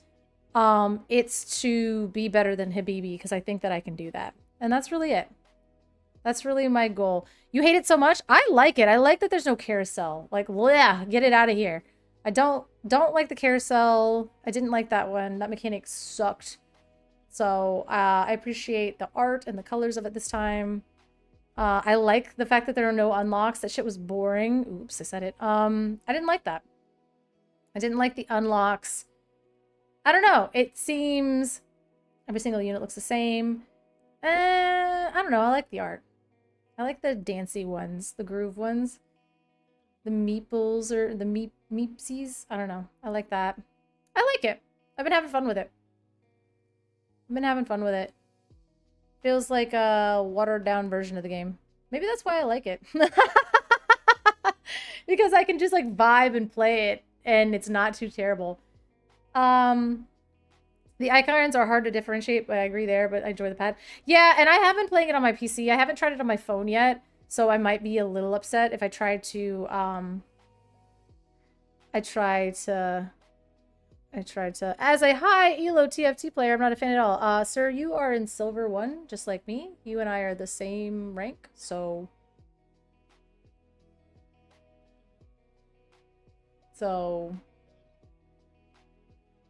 Not in TFT or not? Not this season. Did you just get it today?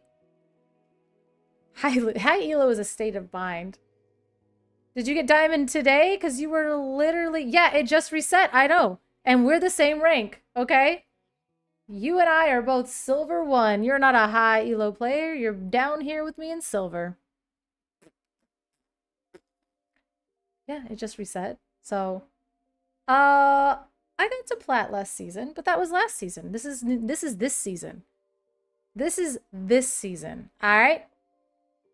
My MMR is probably, yeah, probably. Yeah, your MMR is probably definitely way better. Ooh, Dreamlight Valley's gotten 10 votes. Look at that. Y'all are in it for Dreamlight Valley. I mean, I gotta catch that crocodile one day, man.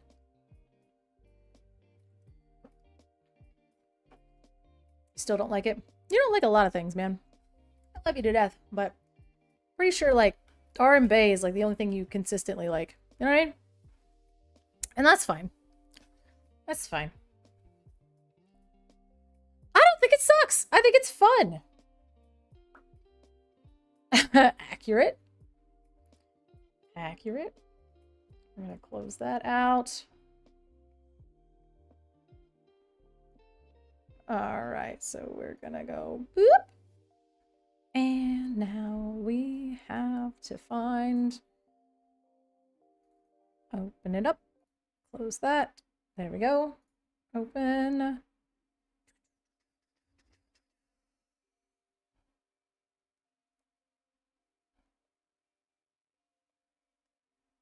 I finally got onions the other day, and like, I know it's crazy, but I'm really excited about that. I was like kind of soft locked out of the game because I needed onions, which is truly an insane thing. Where I was like, wait a minute. I just gotta like hope that we get where we need to be with the onions that you're giving me, like just like some naturally occurring onions. Is that coming through for people? Is it? Is it? Is it? All right. Oh god.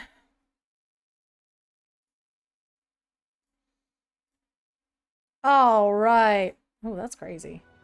That's crazy. Oh, Fairy Queen Sink. My goodness. My goodness. Look at that. That is insane. She's like, if I have channel points, I'm saving them for that. Specifically. My channel points are between me and Dreamlight Valley. Ha! What are we doing? Well, thanks to Fairy Queen Tink's huge contribution, we're playing Dreamlight Valley.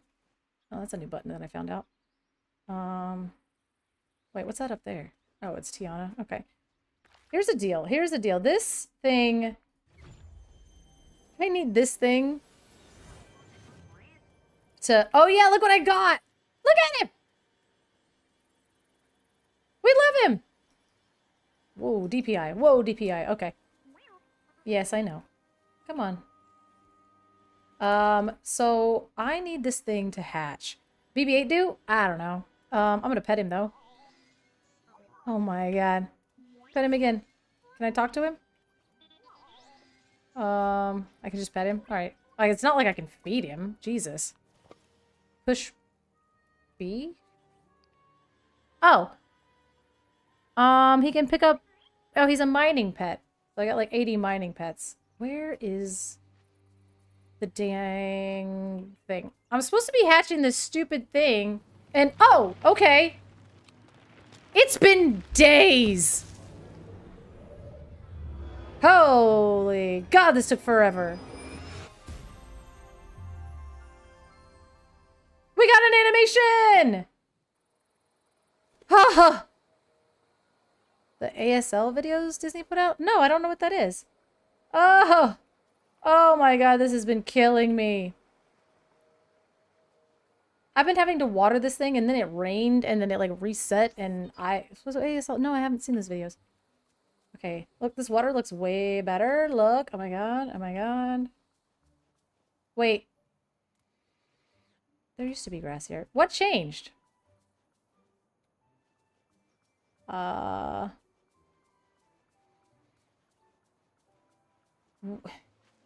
guess I should... Quest!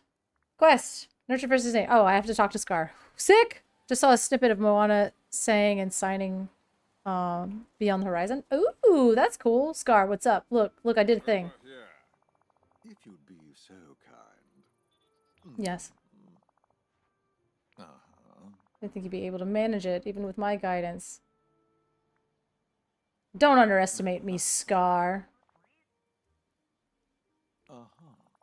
You may learn to be a competent ruler yet. I suppose there's enough in the valley for the both of us, as long as you remember one thing. The Sunlit Plateau is my kingdom and no one else's. Don't forget it. I mean, I guess we're friends now? Sure. Ooh, that looks kind of cool. What do we want to do? Scar, I think you need some gardening. Do you need gardening? I really do think that you need some gardening in your life. Maybe you'll chill out. But, like, talk to me, just Scar. It's you. Friends aren't food. What are you doing to my humble abode? I'm here to help. Magnanimous of you. I love Scar, but perhaps you should start helping yourself. As someone who's supposed to be the ruler of this valley, you look rather... Hey! I'll absolutely take you down a notch. You don't like my clothes? No, it's not. I look fantastic. You want to rule this by the king of somebody, you have to dress. How do I do that?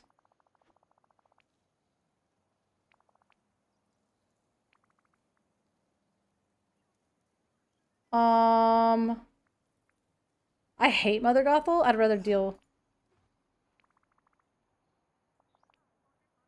I have a dream of deceiving you. You just weren't meant to rule. God, he is like, he's really, like, warning. You could get an exceedingly toxic relationship with these true villains. Like, is it weird that I like the way this guard talks? Yeah, that is weird, actually. No, I'm immediately answering my own question. Holy. That's not great. Just learned a lot about myself. Anyway, thanks, BB-8. Pick up that. Pick it up. Pick up the gold, BB-8. Oh, crap. Come on. BB-8, you gotta get bigger. I need to... Oh, God. I just, like, truly have so much stuff laying around. Alright, we gotta go... We gotta go home. And we're going... Whoop. It's cool to have, like, them doing the ASL thing. Especially if they have a, video of Moana doing it. Alright, let's, we got storage one. Okay. And boxes. Putting some stuff in our boxes here. Got a lot of wheat. You guys need some wheat? I got you. Onions. No. Greenlit shards. I don't know what to do with all these, like, random questy items. You know what I mean? Okay, this storage is full. I'm gonna need to make some boxes. We need more boxes.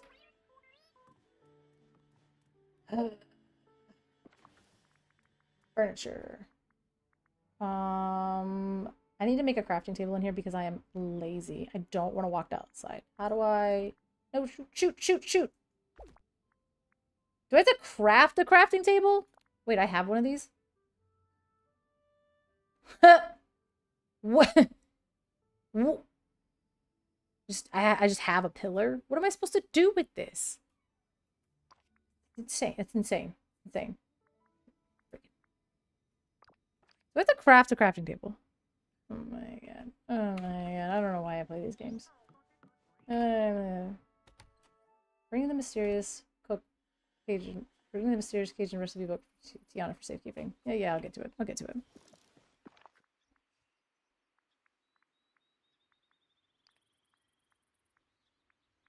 How do I... crafting? Can I craft the crafting table? Bruh, just...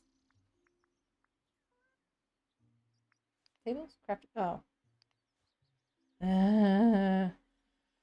Hardwood, topaz, iron inglet. Oh my god. Okay, you know what we're doing? We're just gonna go... bonk. And... Fine.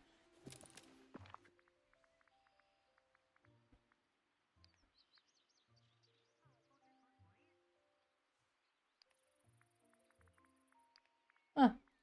Interesting. Oh, let's grab some Dreamlight, you guys. Cool. That was fun. What are the purified night shards? Like, what are we... What are those?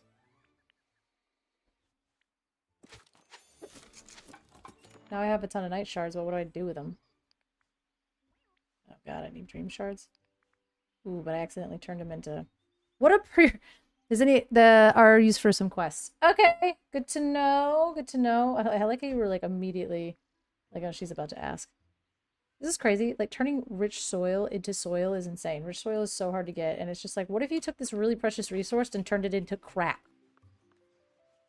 That's a conversion I don't understand. Thank you for the sticks and stuff, I guess.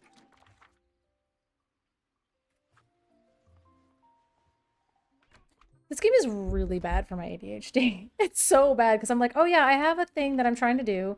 Then I get even more distracted. And then I need to go do another thing, but then I got even more distracted. So, yeah, just good times. Good times for all. Alright. I think we've thrown as many things in this box. Okay, well maybe I could, like, sort by... No, sort by type. That makes me feel better. It makes me feel like it's a little bit more organized. Don't pet him. He's not. It makes me feel organized once it's sorted. Even though there's, like, literally no... Is there a thunderstorm in the game? Kind of a type. Alright, cool. Now we have some space. We got some food. We got whatever the hell this is. I don't know what these quest items are, actually. Oh yeah, I gotta give that to Tiana. This game is so bad for my ADHD. Night shards provide 100... What? Purified night shards provide 100,000 friendship points as a gift? What? Here you go. Here's this book. I do love her. Gonna dive right in and make some comfort food. Happy to help. Let you get settled in, but don't be a stranger. I won't. Thank you. You're incredible. Ooh, a slow cooker. Seems that you and I used to prepare lots of dishes in large batches. I mean, this thing will cook for me? Absolutely. Sign me up. Choose a recipe and add the ingredients. It'll take some time, but that just means you can do other things while you wait. Thank you. I don't remember Tiana jumping around that much. So long. Alright, lady. Alright, we gotta take a picture of the... Please don't talk to me, Penelope. You're insane. Alright, let's get back on track here.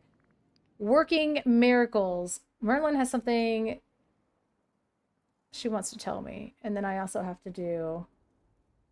I have to do iron ingots, tinkering parts, and hardwood. Oh my god. Is that hardwood?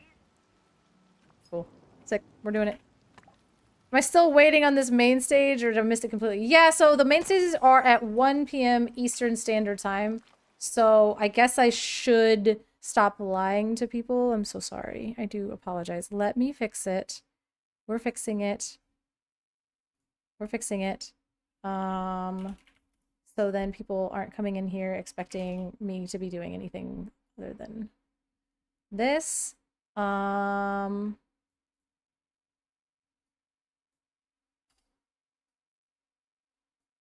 me fix it.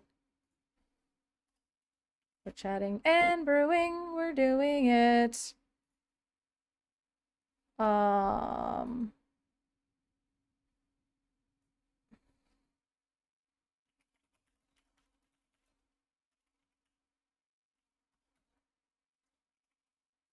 Thank you for letting me know. So people are going to walk in here and be like, what are we doing? This is not what I thought it was. So here's that. And so then I think also, now that you mention it, I think I need to move this up. Is the Disney Lorcana, is it cut, or Disney Lorcana, what am I saying that? Dreamlight Valley. Is the audio coming in twice? Because I think it might have been. So I think we're good now.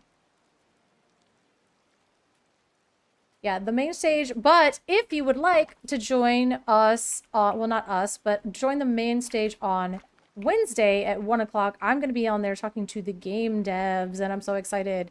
So if you want to join, that'll be discord.gg/Disney Lorcana. I'm getting good at that now. And then I'll be streaming afterwards. I'm not going to be streaming the actual thing, but I will be streaming afterwards so we can talk about it. And also, yeah, you can come join the day of.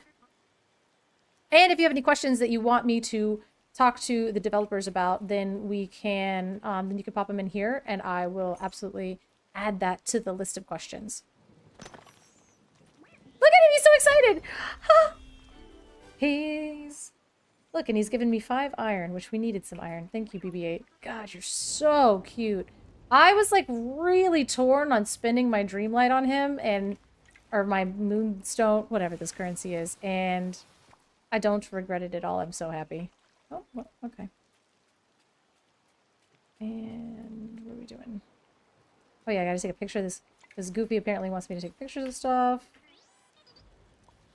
Taking pictures. I love the noises that he makes, too. Good, it makes me so excited. And I think that counts. Great, I hope so. Never lose sight of what's really important to you. Thank you, Tiana. We're gonna fish? Do some fishing. Tiana's gonna watch.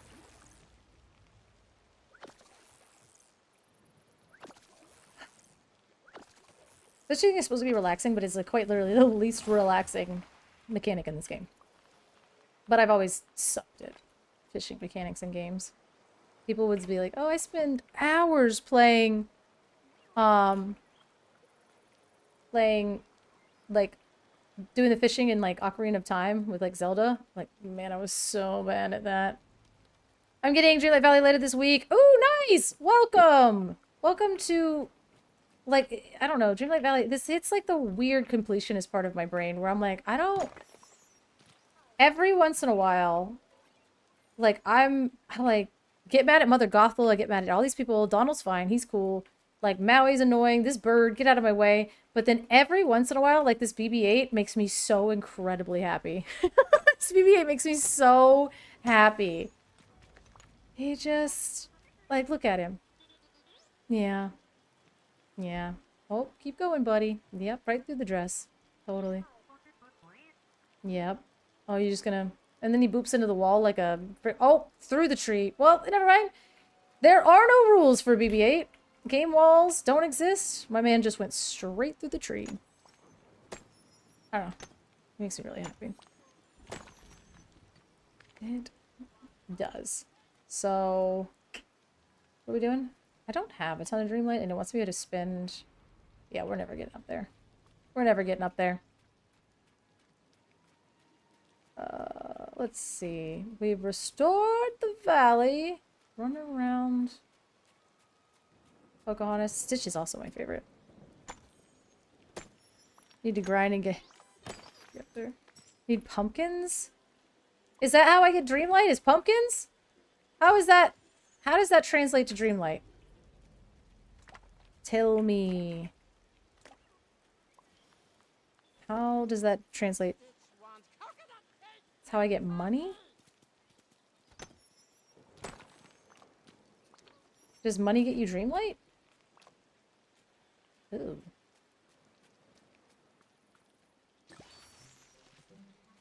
Oh, it's money. Money. Money! Money! Run faster, girl. Go! Go! Go! Oh, hell. Oh, yeah. Sick. We're rich, kinda. We are so poor. Oh my god. I'm trying to level up BB-8 right now. I'm also trying to find Merlin! That's what it was. horrible. Honestly, if you have ADHD, just beware with this game. Beware. Beware. Beware. Alright, Merlin, I'm getting there. There's a lot, like, I'm cleaning up your yard for some reason, so let me just get there. I feel like I kind of need money, but I also need Dreamlight. Because I don't even have enough for this silly Tiana quest, where she's just robbing me blind of my Dreamlight. Alright, Merlin, what's up? What's up? What's... Okay, hold on. What's up? Well, hello. Hello. Days of careful research. And there was a... Okay, well that's fine.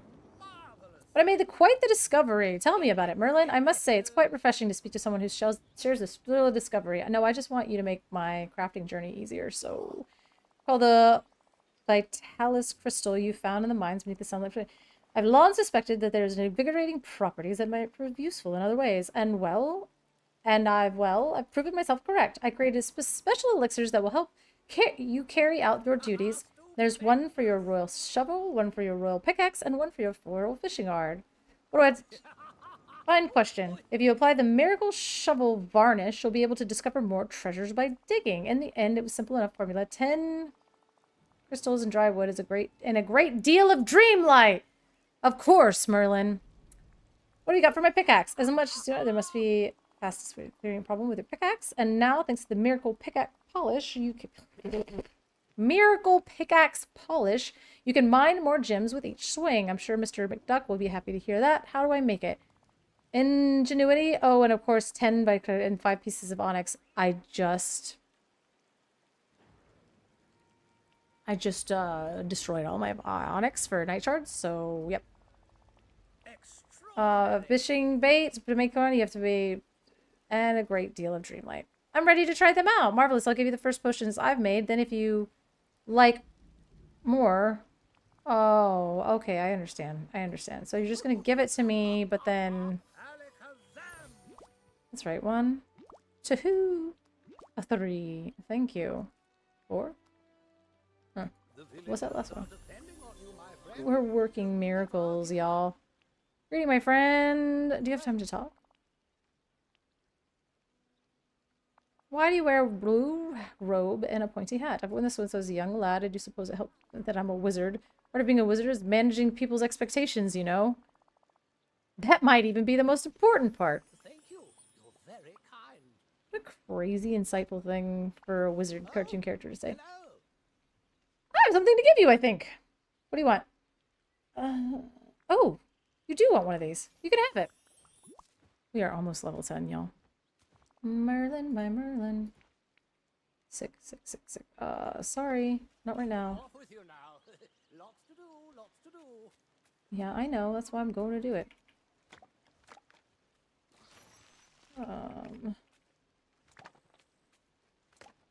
Oh yeah, I gotta check. Let's see. Companions. Let's see. He's all day.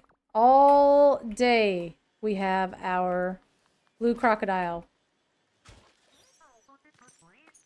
I need to find... Truly need to be able to, like, find this blue crocodile.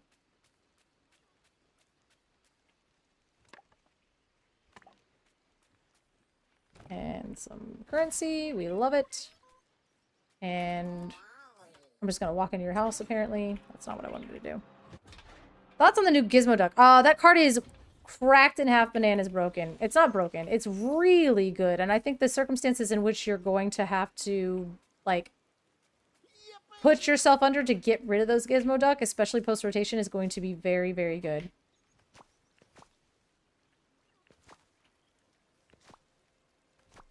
Well.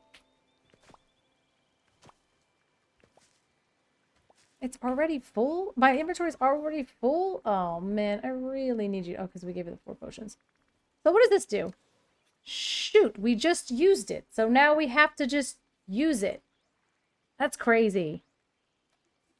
There's enough here for 10 uses. So now we just have to go fishing because I... Model citizen, huh? Love you, Stitch. You're kind of the best.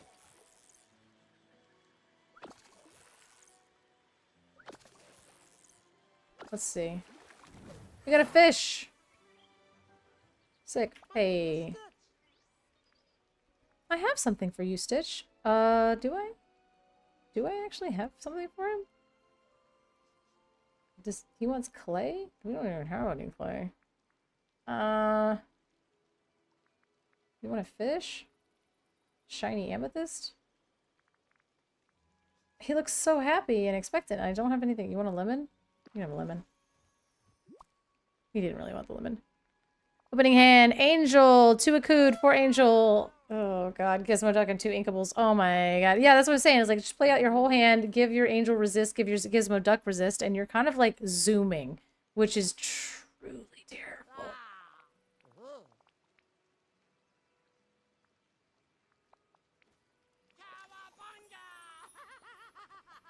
Love Stitch. I do. Like on a truly... Oh god, I gotta talk to you. You're the most toxic woman in this...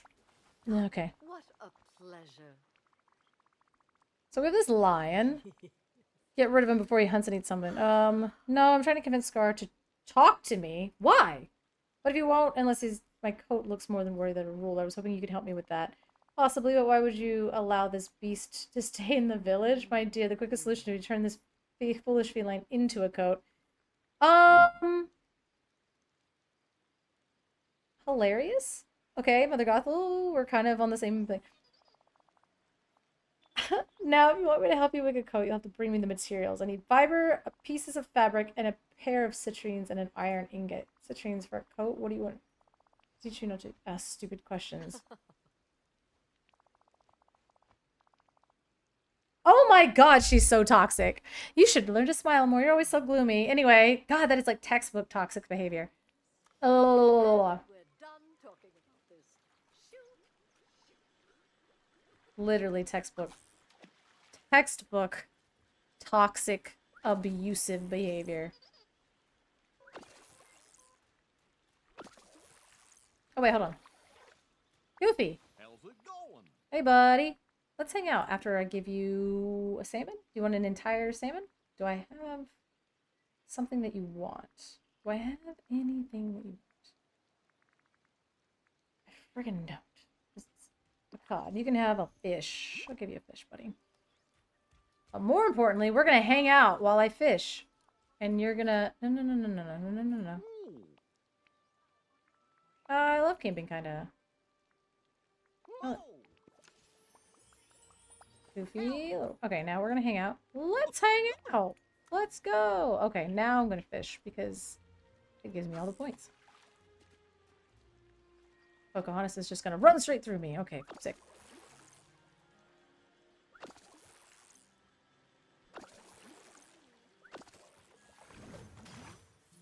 Yeah? Ooh.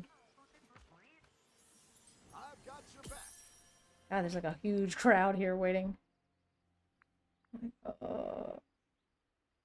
Yeah, the fact that Angel and Gizmo both want your hand to be empty, there's some really cracked in half things that you can do. And then if you're... You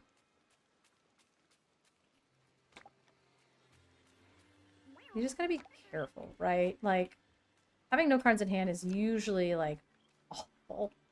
So... Angel's pretty good because then you can run Goliath at the same time, and so you're just, like, getting, like, fodder for that.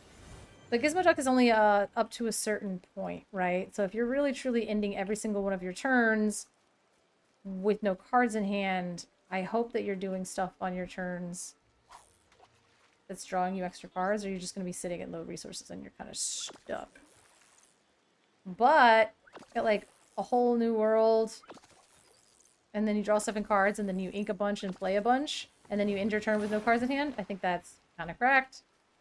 So in Infinity, I think Gizmo Duck is, like, real good. Oh yeah, I can't... Oh my god, because of stupid water.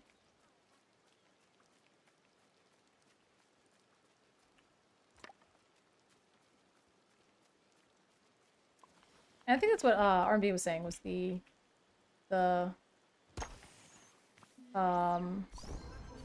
Gizmo Duck in Infinity is going to be pretty hype. It's just gonna be really good. And I think probably because you have the ability to refill your hand with cards like A Whole New World or Beyond the Horizon or something like that. So, could be good. Could be really good. I missed. Oh.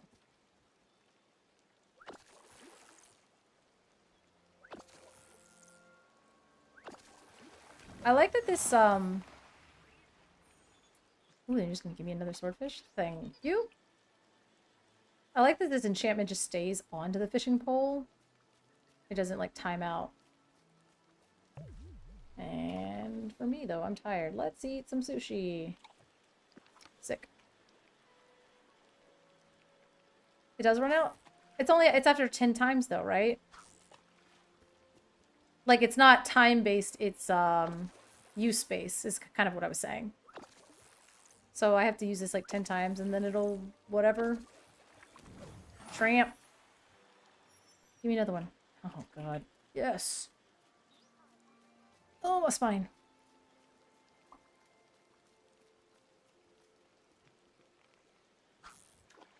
I really hope they get the cards on Dreamborn soon, because I really would like to be able to brew some decks.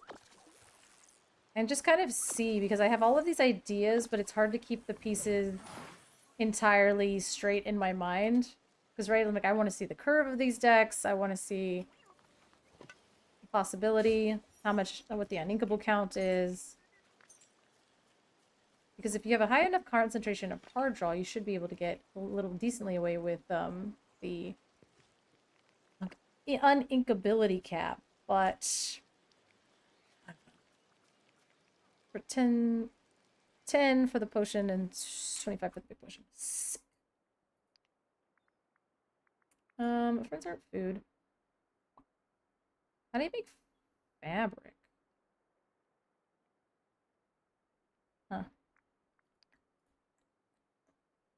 I think we need to go to... Forest of Valor. Yeah, they have some cards, but not all on Dreamborn. Yeah. Not all of them. But again, I think it's like one person that does the Dreamborn, so we gotta give them a bit of a break. You know, living their lives and stuff. I respect it. And I don't know if they're all on the Lorcana app yet. Ooh! Piece of candy. Ah, oh, look at Merlin. Yeah, I don't know if they're on the, I did catch 3 seafoods. I thought I did. Guess I did not.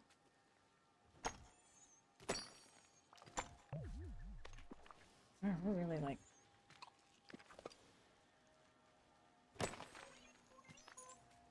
The Lorcana app, you can build decks, right? The only problem with the Lorcana app is you can't... I feel like you can't fit it all onto one page once the deck is built. It's like 2 pages worth. Like, I need it to be like one clear thing. Like, I'm not sending somebody 2 screenshots to be like, hey, look at this deck that I built.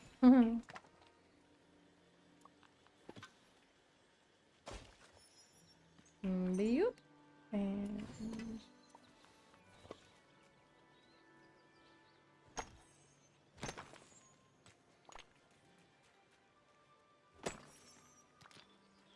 how do I get more Dreamlight? Like, seriously. Ugh. I'm so Dreamlight poor. What do I do?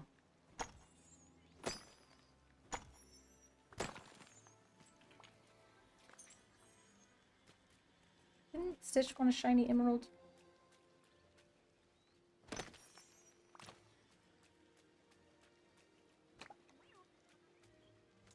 Oh, almost got enough hardwood. And then we can go grab some iron ingots.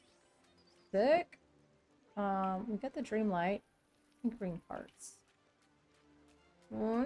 Pink ring parts. Let me build it. Wait, you told me what to do? Make pumpkins? I have to plant pumpkins to get Dreamlight. I thought you were saying just get money.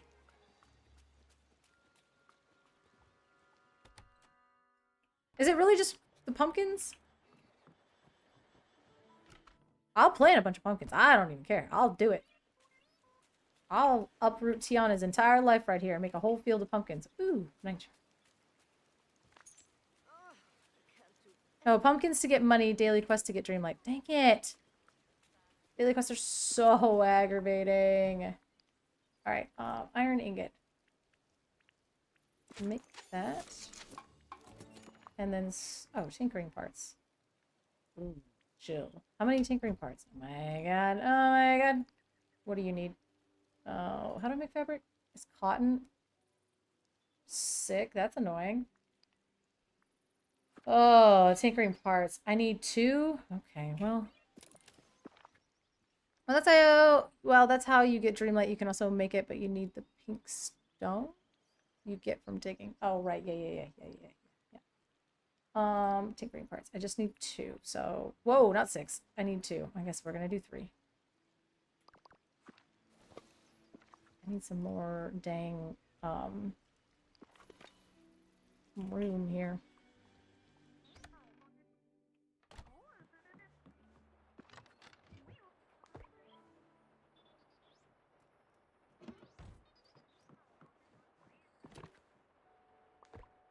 Oh, look at that. We got iron ingots here.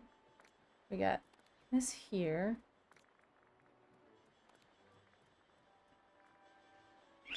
We're getting there. We're getting there. Thought we had gold, but BB-8, I love you. You're my favorite. No notes, BB-8. Actually. I agree with you.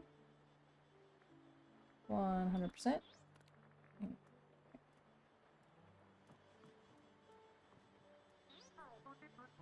True.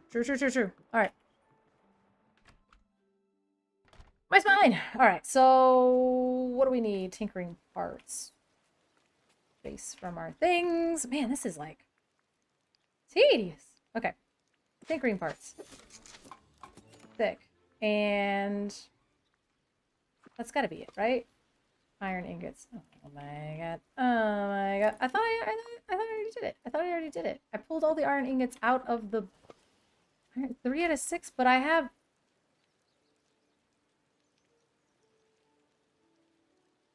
It takes iron ingots to make tinkering parts. That's tragic. That is truly tragic. This game hates to see me succeed.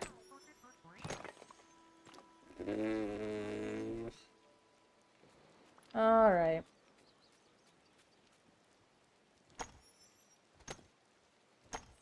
I can't wait to go up here and be like, hey, I wonder if my blue crocodile is over here. And they're like, oh, he doesn't come out when it rains. He doesn't come out when it rains, so silly you. Although I haven't seen a blue crocodile in weeks. It's been weeks! Oh, there's a green one! There's a green one. There's a green one. That's promising. Let's pick up some wood. Don't mind me. Is there a lobster over here? Yep. Okay, let's go catch a lobster. Let's catch a lobster. Okay, well, that's not how you catch a lobster. For God's sake. Okay. And catching a lobster.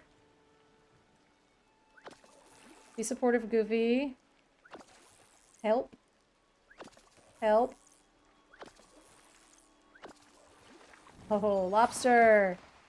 Catch the seafood. Okay, say dreamlight. Okay, we're getting. Oh my god, it's gonna take forever. Oh my god. Oh my god. Ooh, moonstone. Oh god. Everything is like crack prices. It's so expensive. Okay. Oh yeah. Stitch wanted clay too. What in the shit is that? Oh, it's Ariel. I was like, what is that? It's literally Ariel. Okay, whatever, kid. Okay, but where is the blue crocodile? There's a green one. There's a green one. Oh, there's just like a dead fish here.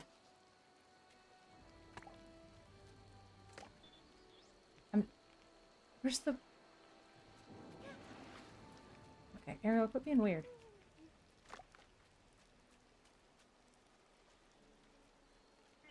Where's the... Is the Easter event still going? Yeah, the Easter event is still going. And it bums me out. Because sometimes I think that there's like a fishing thing that looks important, but it's just like eggs. There's just friggin' eggs everywhere. Get out of here with that. Get out of here. See, look at that. Ooh. And we're digging. And we're digging.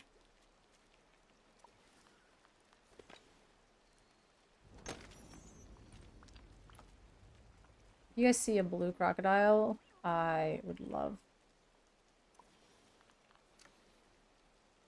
Nope, nope, nope, nope, nope. Okay, Dreamlight. We love it here. Bastard.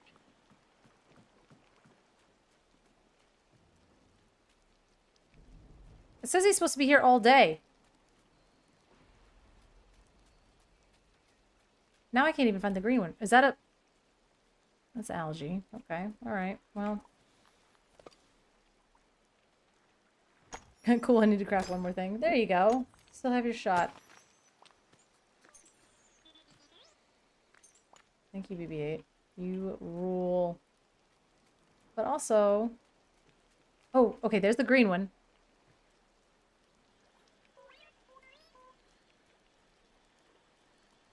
Hey, sup, dude? Hey, sup?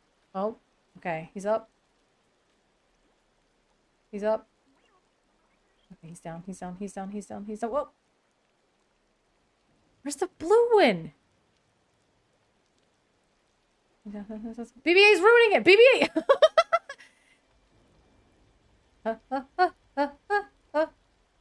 And hands down, hands up. Oh. Okay, I've gotten you little suckers figured out. Whoop! There's the green one right here. He's green. Ah! Roll over! I literally couldn't get any closer. Yeah! Approach. Okay, okay, okay, okay. It's a classic crocodile. Lobster. Death roll. Death roll. And... Nom, nom, nom. Yep, look how happy he is. Where's your blue friend? Huh? Where's your blue friend? Okay, I'm not giving you anything else. Like, get out of here. I already fed you. Take me to your friends! Son of a...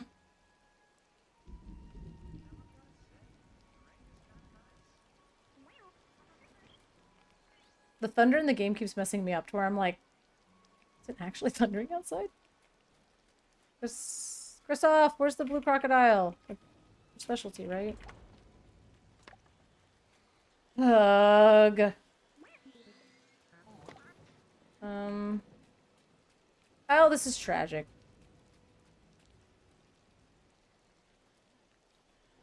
Okay.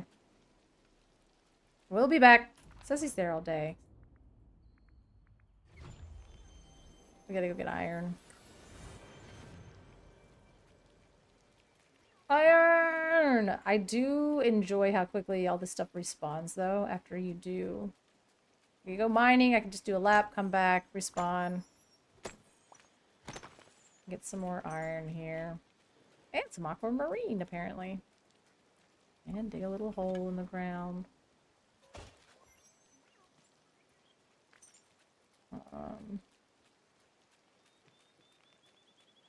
See, look, I keep seeing things and I'm like, ugh, the eggs. Ugh. Get out of here.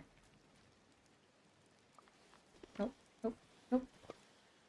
Oh, let me do the thing. Let's see. What is it? Miracle pickaxe polish. Alright, let's do that. I guess. Probably should have been doing this the entire time, and I feel a bit stupid that I didn't think of it before. So, here we are now. Oh. Sick. Goofy! Are we best friends? Oh, well. Level 9 is pretty good. Level 9 is pretty good. I just...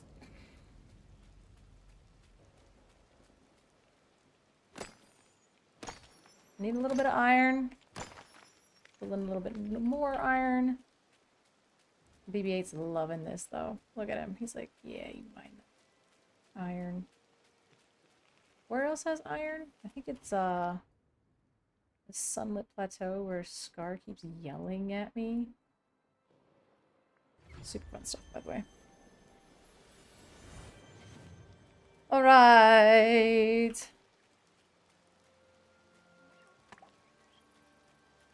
This bird really wants to be my friend, and I'm just kind of like, I'm good. Pink stones are pretty. I'm counting on you guys to tell me if there's any card reveals or spoilers that happen.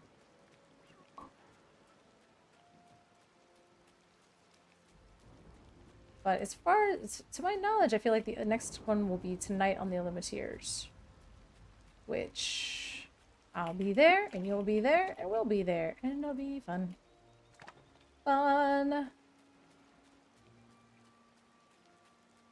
Like I said, I have my guesses as to what it might be, like the franchise of what the card is going to be, but I don't know for certain, and I also...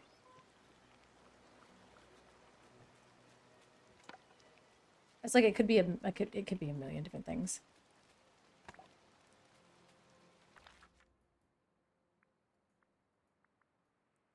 But no matter what it is, I'm gonna be like, aha, I knew it! I knew it! But I don't.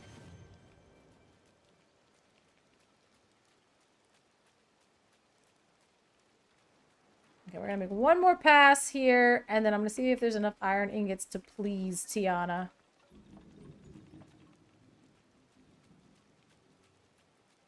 I don't think it's been long enough to respawn.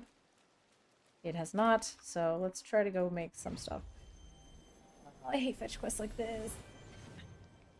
Instant gratification, please do something else. Like, it's a fun, cozy game. I'm tired of being cozy. I can only make one.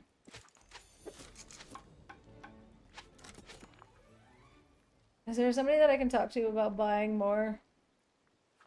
For the love of God. I need 2 more. Okay. Alright. Okay. This sucks. Okay. Is there an iron ingot salesman?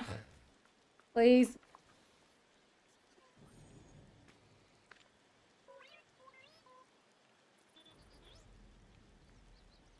Okay. Ah! Okay. I think actually what I'm gonna do, I need to use this and I'm gonna craft a box. And inside that box, I'll put it in a box. And then I'm gonna put that box inside of it with another box. And then I'll smash it with a hammer. Essentially. Alright. Okay. So here we go. We're crafting. We're completing. We're crafting some quests and doing... Give a villager their favorite thing. Oh, I have to find... Dude. Craft a chest. Sick. I have some stuff for Stitch, but I also... Let's get on in here. Let's get on in here. And now I'm going to put this box. Oh, actually I have like quite a few boxes. Wait. Furniture. Alrighty then. Where did the... Didn't I just... Where... I made boxes, right? Like I made them. I've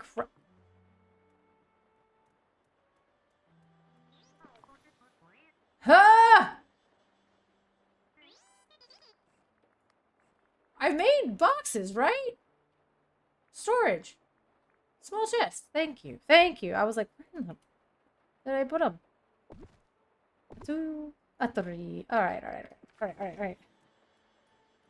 Are they backwards? Wildly aggravating. Okay.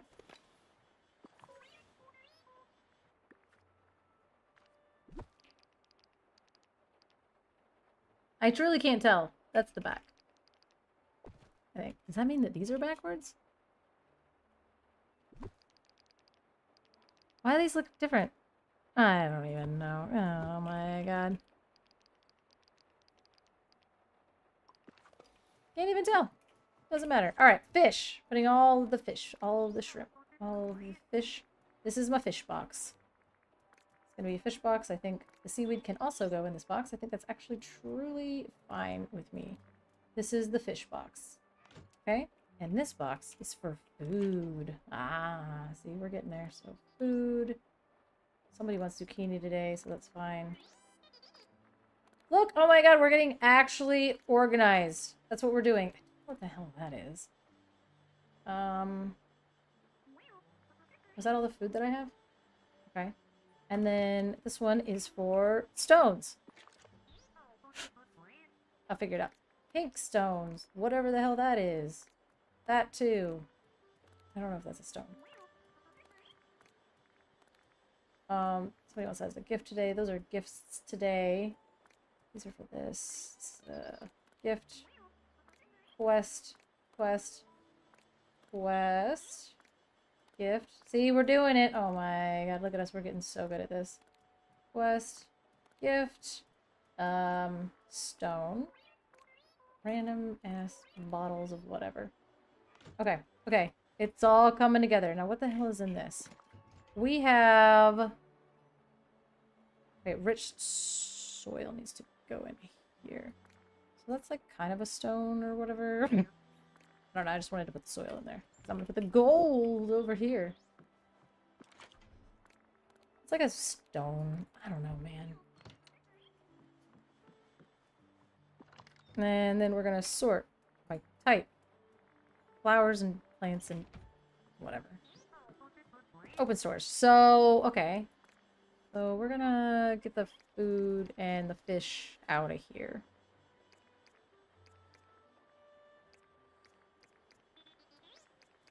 Okay, so this will be the flower box. I like that. I like that. Fish. Okay. Fish. Sick. This is food. It's important to be organized. Why is this bringing me joy? Why is this doing it for me? Oh, that's actually, it's a gift today. So, food? What can I eat? I can't eat any of this stuff. Oh, swordfish. There's the fish thing. Oh, eggs. Yep, put that out of there. Okay. Putting the fish away. What did you do today? I watch Colors sort fish on their stream. Because it's important. Kinda. Gems. More gems? Not. Okay, so there we go. There's that. Gold. Glass, I guess. Sure. That.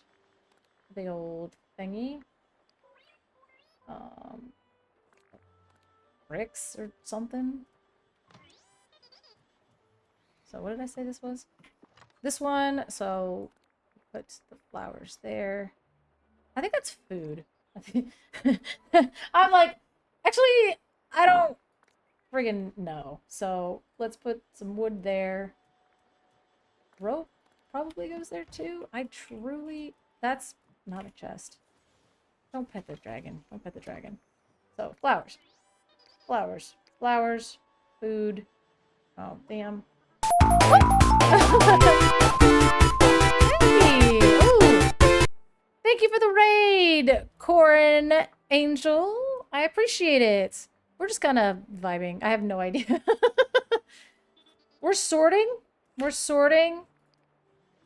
Are you guys Dreamlight Valley people or are you Disney Lorcana people? Because like clearly we're all Disney people though. God, I found more stuff. Like this is food. I had onions in here the whole time. I'm gonna cry. Oh my god. That's truly a tragedy. It's really a tragedy. This is my wheat box. So I think this now is my wheat and egg box, now that I think about it. So we ever... What the hell? No, by type. How is it by type? How is this... How are these not by type? It should be like this. Right? Like... That's frustrating. Like, how is that not... That feels like by type to me.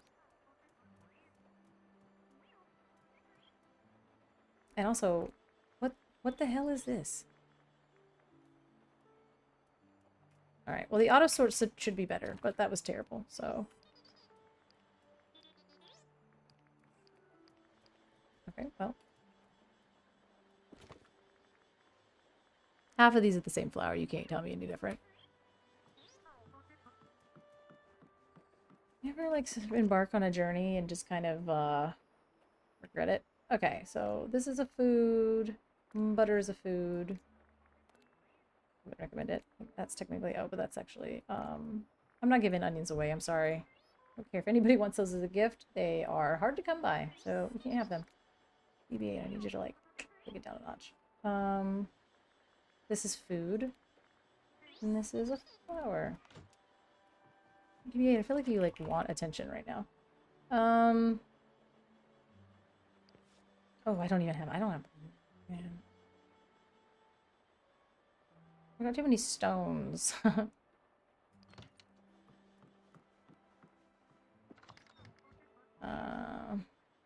We're sorting by type.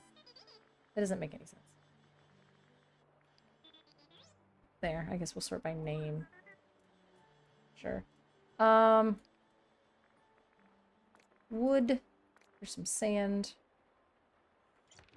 As you do. And flowers go here. It does bother me quite a bit that I'm going to need another box for the gems because I don't have the Dreamlight to spare. It's okay. It's okay. Gar wants fabric, so I need cotton. Why does everybody want iron ingot right now? It's truly... The iron ingot supply for the valley has really... a lot of demand, you know what I mean? A lot of demand for the iron ingots at this point in time. So... Collection. Fish.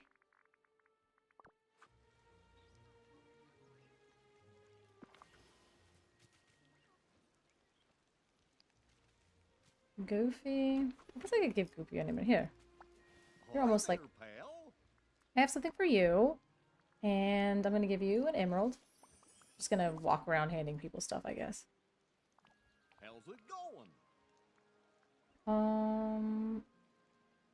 See you again soon. Look, I got that stuff.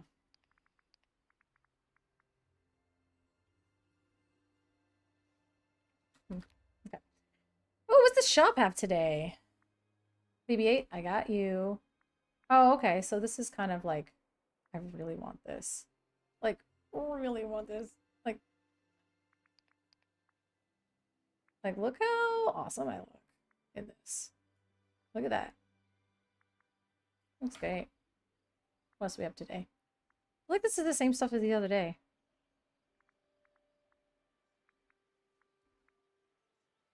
A palace? Ah. Okay, just vampire queen situation. And then all of that stuff. Alright. Figured Figured it'd be a little bit better than that. But alright. Alright, we got this squirrel running around. We got this running around. What are we doing? Iron ingots. My god, you're killing me with that. Friends our food. We need cotton. Where do we get cotton? Where do we get cotton from? Cotton comes from I don't actually know where cotton comes from. Also, if you guys see the blue alligator, I'm going to need you to say something because I'm losing my mind here. If you see him, I need to know.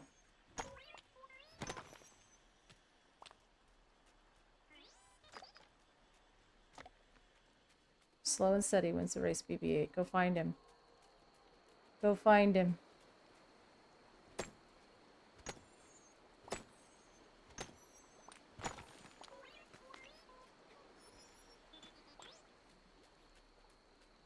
There's the green one. Dang it! I've fed that thing so many times and it has yet to be my friend.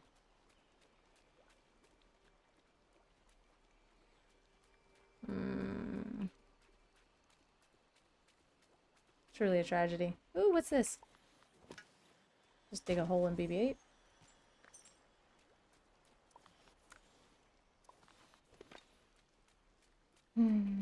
So does anybody play I mean, I know Fairy Queen Tink, you and your infinite channel points play this game, but does anybody actually... You know, like, Reginald plays it?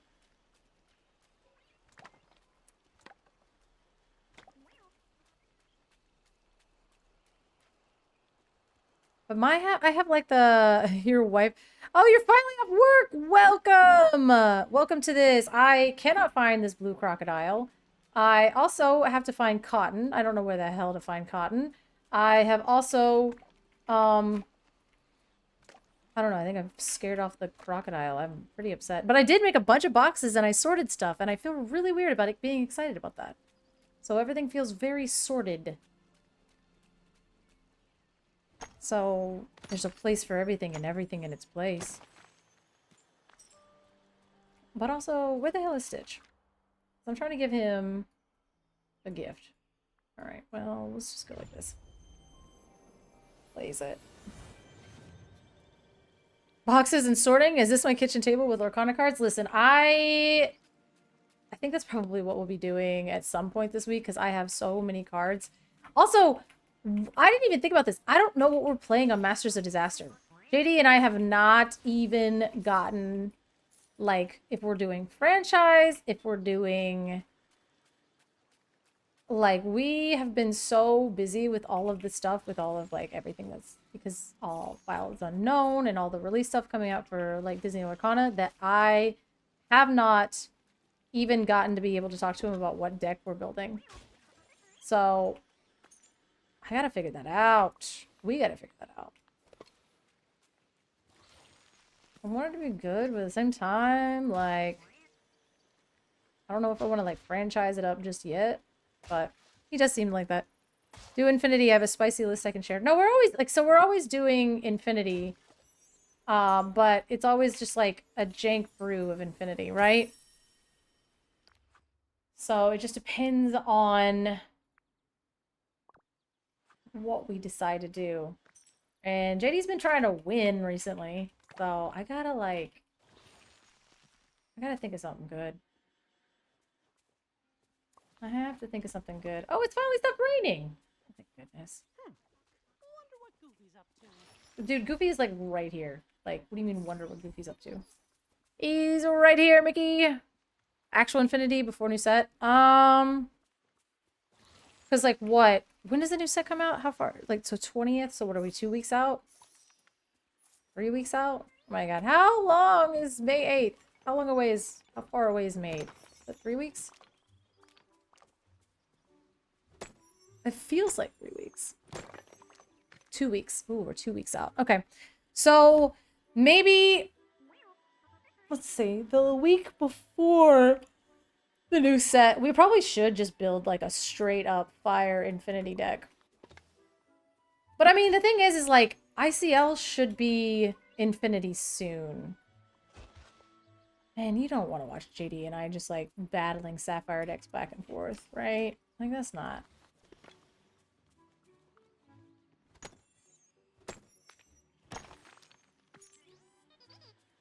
We could just build it. I mean, like, you know... off-meta Infinity decks. Like, they don't have to have, like, a janky kind of gimmicky thing going on. We can just build a good deck.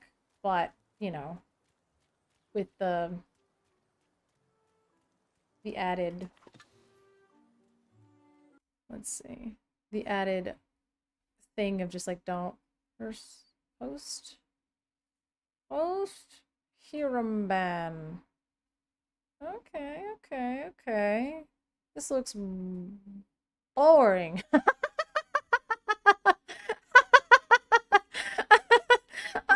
Oh man.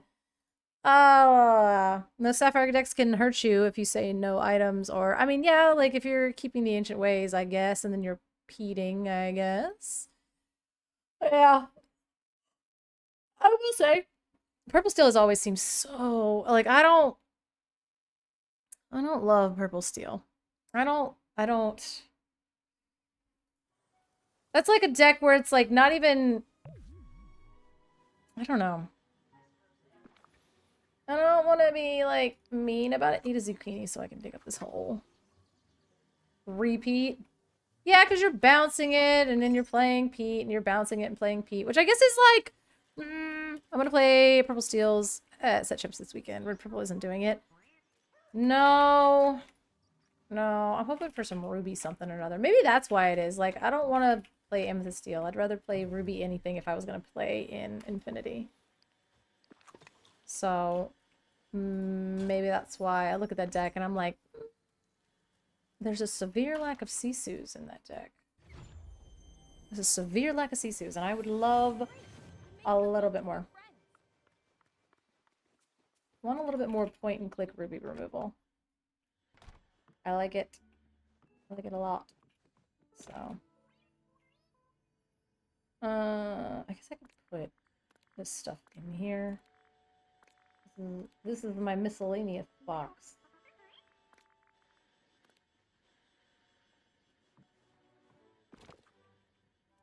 Okay. Do a Ruby Steel Inspirational Warrior. What's that? What is that? Do tell.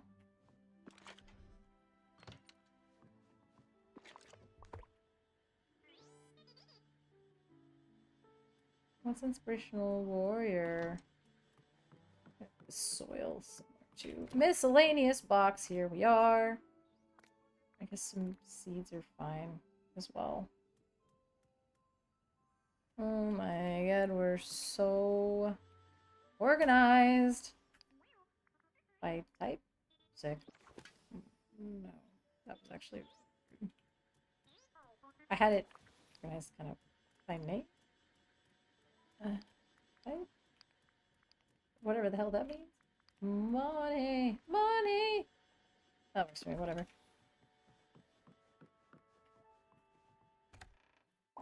I don't know what Inspirational Warrior is. Tell me what that is. We're making iron ingots one at a time. Yes. Yes! Sick. Okay, we might be able to do this. Okay. Craft a slow cooker. It's like busy. Okay, offer. No. Slow cooker. Okay, it's actually cute. Yo, hold up. The slow cooker is adorable? I didn't think it was going to be cute like that. Place the slow cooker in the valley. Can I go put it in my house or do I have to put it in the valley? Like, can I put it in my house? Let's see. Like what if we did slow cooker? Yeah, I'm putting it in my house. So we're going to move... Get the hell out of the way. We're going to move box, box, and box. And then I'm going to put the slow cooker in my kitchen. It's green, but that's fine. I already placed it in the valley. I placed it in the valley. You want me to put it in the middle of the valley? That's stupid! I'm fine. I'm fine. That is truly idiotic. That's truly the dumbest thing. Okay, fine. I guess I'll just go put a crock pot in the outside. Only 24 cards left this reveal season. The rest are epics and enchanteds. Huh. Oh, okay, I can put it outside, so I can literally just be like, hey, you know what would be, like, really good in this, like, dirt parking lot? Look, it's a freaking slow cooker. Truly unhinged. Truly unhinged. Alright. Select ingredients. Add Dreamlight. You guys are insane. I'm not doing that. Interesting. It costs Dreamlight. That's crazy. That's crazy. Gotta smoke that meat. I know, like, what are we doing? Why are we putting this in the middle of the valley? Get this out of the damn valley. Anyway, that's crazy. Put it in the valley. Like, just put it in the... Is the currency of the game? Yeah, the Dreamlight is the currency of the game, but everything costs so much Dreamlight. Everything costs so much Dreamlight. Oh, okay. Alright. Well, I have to keep it in the valley, I guess.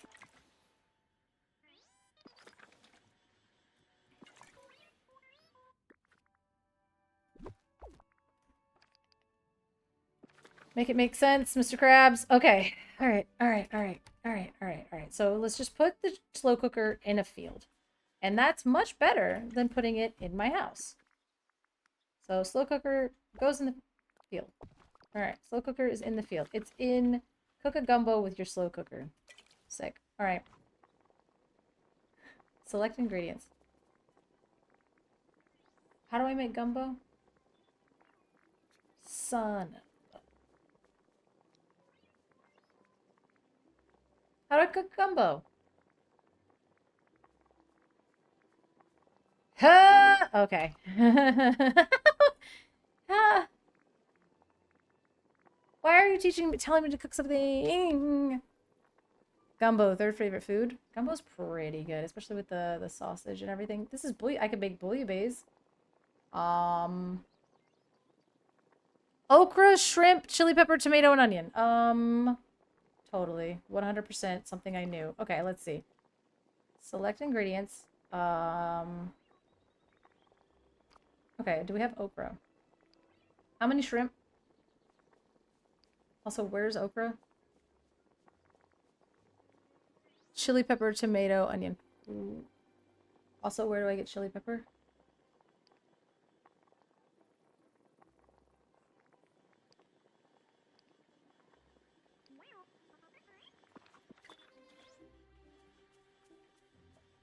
Okay. Okay, okay, okay, okay. Shut up, I'm angry at you now. Okay, can I buy chili pepper from... Is Sunlight. Okay, Sunlight, okay. Why don't we just have a freaking grocery store? Let me have some of this stuff. Butter, cheese, eggs. Okay, that's the only thing I can get from there. And then...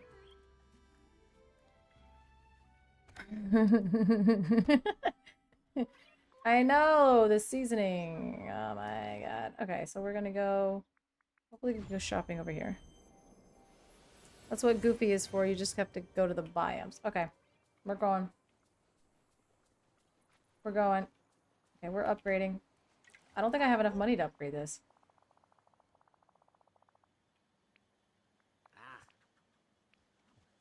Hey, bye-bye now.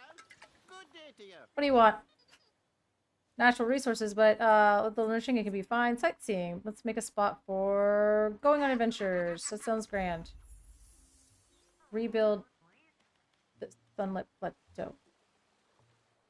Got it on the cart. Well, I gotta grow. Well, I need the cotton and I need the...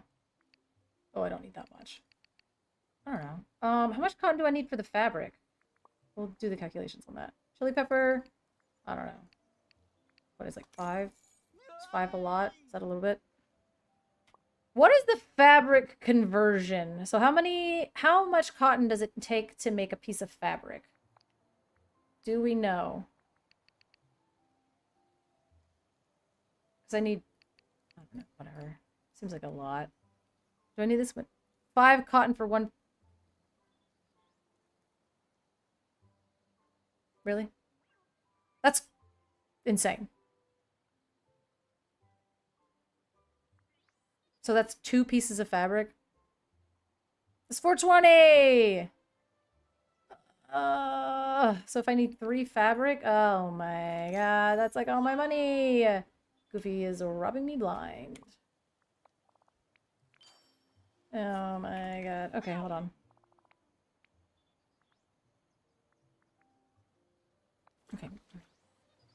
fine. It's fine. It's fine. It's fine. It's fine. It's fine.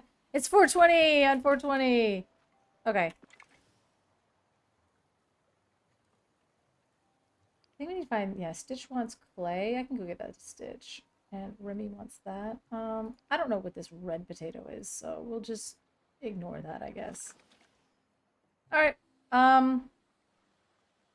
Also, what did Scrooge just ask me to do? Place 10 pieces of furniture? Sick. I can do that. Here. Let's see. You want a picnic? That's one. What about an enchanting fountain? That's two. Wildebeest remains? It's like, we'll put that. That's three. Alright, what else do we got? You want a canoe? So I don't even know. Why do I have this in my inventory? So here we go. That's, it's 4.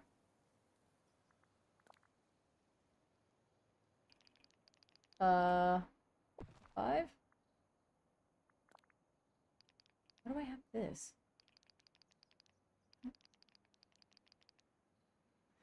Now, Keith. That's 6. 7.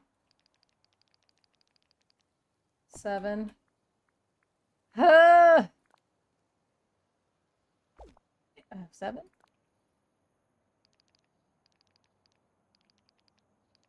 What does this matter? It's 8. 9. Please be 10. Please be 10. 10. And 11 for good measure. Okay, okay, okay, okay, okay. Did that work? Did it work? Sick! Scrooge, where are you at? Look at this. Look at this friggin' modern art that I've created somewhere. I've lost it. It's around here somewhere. Oh god, I hate this. Oh, there it is. Yeah, look at this modern. Look, Pocahontas is already loving it. Look at this. Now, Kith. That's good. Yeah, that's me. I'm following my own path. You know? Shit, where is Scrooge? Scrooge! Dad, I did what I was supposed to do. Kinda. Yeah, there's no trash truck over there. Oh. So, here's the deal. I have to go freaking plant all this stuff. And what time is it in real life? Okay. Cool, cool, cool. I've got about 15 more minutes, and then I'm gonna go do really... Scrooge, get back here! I did what you told me to do. I made the valley look stupid. What are you doing in there? Hey, over here. Right, yeah. No. Let me talk to you. Come here, come here, come here, come here, come here. What the fuck? What? Why are you running? Holy crap. Get back here. Stop. Thank you. This will sell like hotcakes. Thank you. Did we get any dreamlight for that? Because that'd be really cool. Alright. Let's just... And we're harvesting. And we're harvesting. And we're harvesting.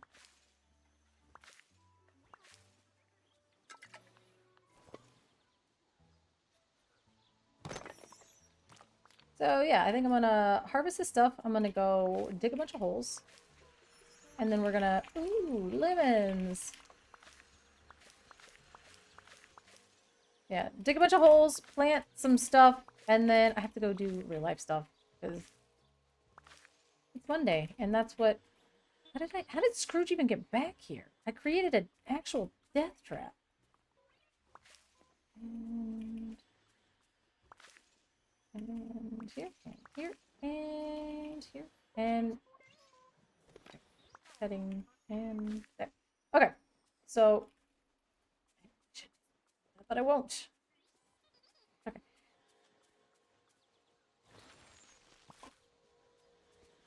All right.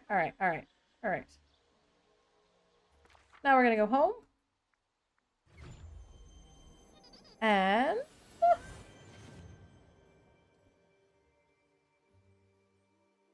Right.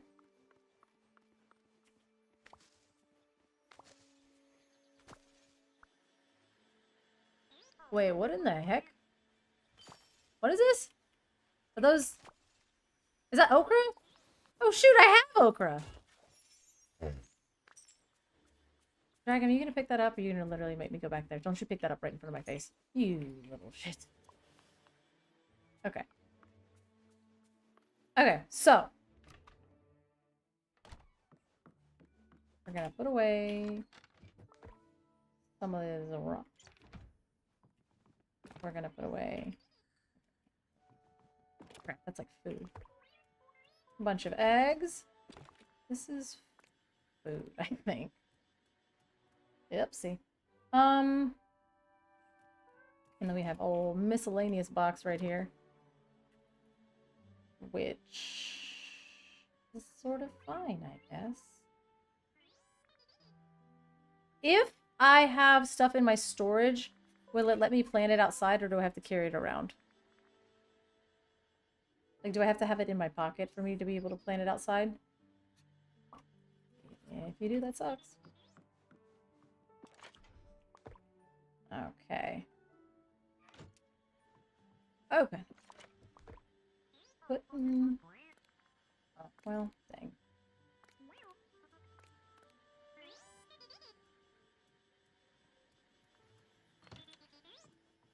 I need, like, a refrigerator.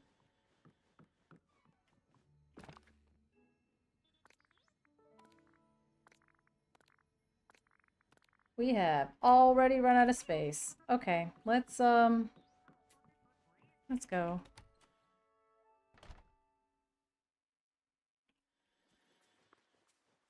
More boxes!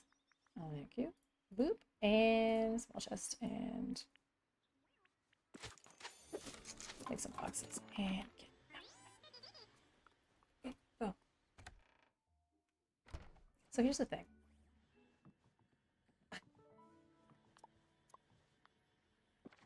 I need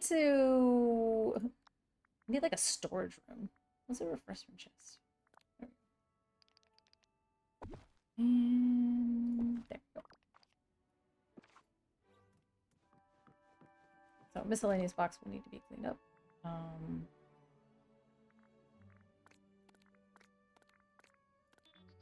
Honestly, the amount of eggs I have is stupid. Oh, and the way I'm doing this is also kind of stupid too. So let's see. I think we can actually put those in here because, like, the wheat is basically. I don't know. This is going to be our food box. I agree. I agree. BB-8 makes such good points. Right. There it is. There it is. Okay. And this is going to be...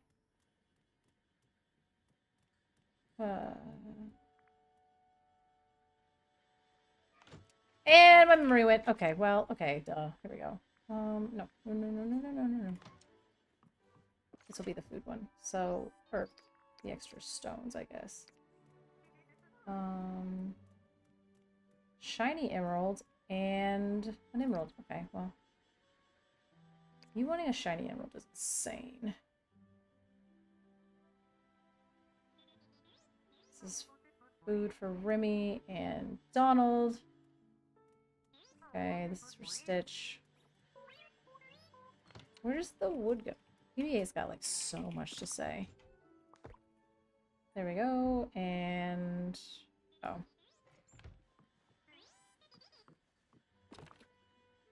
Whatever, I'm just gonna put sticks here. I'm starting to give up. I'm starting to give up. There's not enough slots in these stupid things. Okay! I feel decently organized. I feel good. Feel good. Alright. Now we're gonna do... Okay, I need somebody who cares about gardening. Wait, who cares about digging? Oh my god. Okay, hold on. Collections, characters. Who cares about digging? You? Hangout bonus. No. Do you care about... Nope. Do you care about... Nope. Nope. Nope. Nope. Nope. Nope.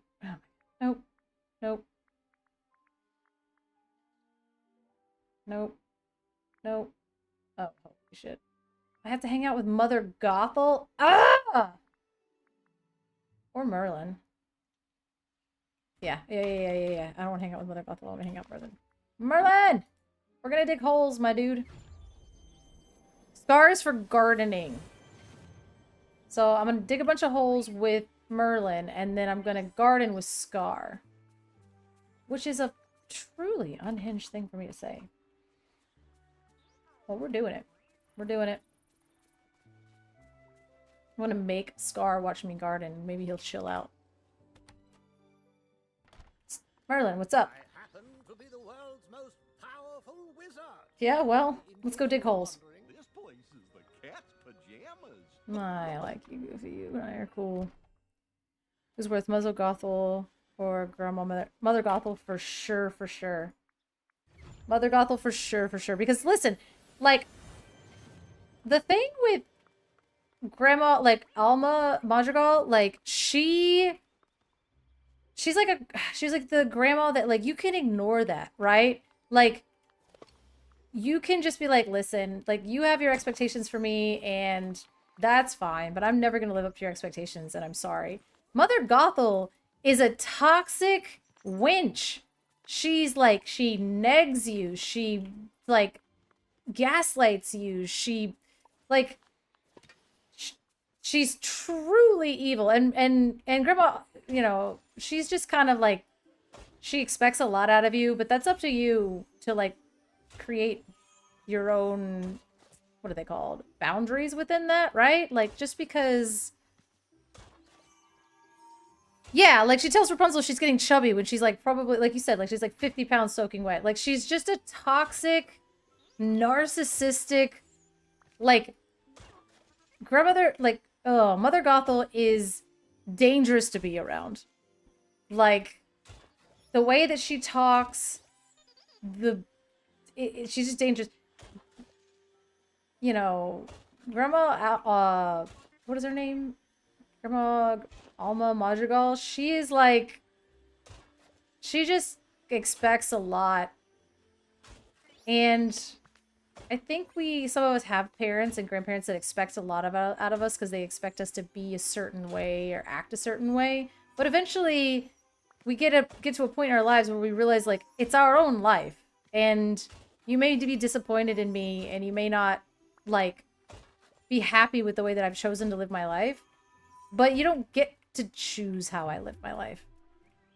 Unless, like, you're paying my bills, in which case I guess I have to shut up and do whatever you say. But, like, after I reach a point of adulthood, you don't get to choose how I live my life. So, although you might be disappointed in me, that's kind of fine, I guess. Like, it sucks, but I am who I am, so you gotta just get over it, right?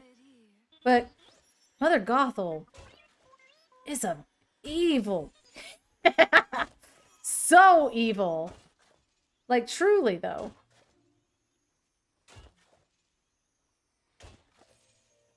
Like, even in this game, you walk up to her and she's like, oh, you're looking tired. And you're like, huh? She's like, oh, just kidding. Like, oh, you should smile more. What the hell, lady? So, I think that growing up under that, like, you know, pressure of Alma Madrigal would be hard. But you do get to a certain point of your life where you're like, hey, listen, I'm my own person. I'm an adult. I gotta live my life my way. Yeah, this. Let's just go talk to her for a second. Let's just go say the first thing to her. Let's see what she says. I'm sitting here working my butt off, digging holes, trying to make sure this valley's better. And let's see what she says to me. Hello. Oh, okay. That wasn't so bad. What's wrong? Look at her. This is the epitome of toxic manipulation. Say something to make me feel better. Look at this. Look at this. Alma is the biggest villain in Disney history, in your opinion? This woman is. Are you joking? Look at it. Say something to make me feel better. I'm feeling unappreciated and alone. It is, isn't it? This is Velvet, you know. Go on, there must be more. You're a strong, independent woman. Oh my god, I am, aren't I? I feel so much better. Thank you, dear. What is this crap? Well, what does it say about me that she's kind of attractive? Yo! Therapy! Although she did just give me this nightmare wall sconce, and I think it's giving. Yeah, okay, she's actually truly the worst. That is, that's the most tame she's ever been. That's the most tame she's ever been. Also, it means... I have no idea what that says about you. That's between you and your therapist. That is between you and your therapist. So why is Alma the biggest villain in Disney history when, like, this woman is truly, like, the nagging and the gaslighting and the toxic lying for her own personal gain? And, like, everything she does is to tear you down so she can build herself up. Like, ooh. Truly terrifying. Awful. Now we gotta look for Scar.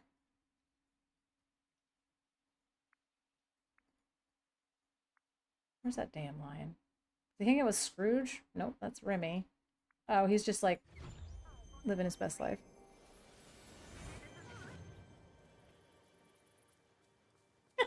Thinking Mother Gothel is attractive is wild business. I just keep looking over there and I'm like, I don't know, man. Although, like, there was something about Scar that made me be like, I can get him to see me as an equal. I can get him to see me as a... She is so incredibly toxic. Are you in your own home? That's crazy. That's crazy. You're just, like, in your house. Oh, thank you. And I don't want that, but I guess I... Nope. Alma is an unknown out of control that no one will stand up to. But that's your own part! That's your own... The thing is we all grow up. But we all grow up and we gotta stand up for ourselves.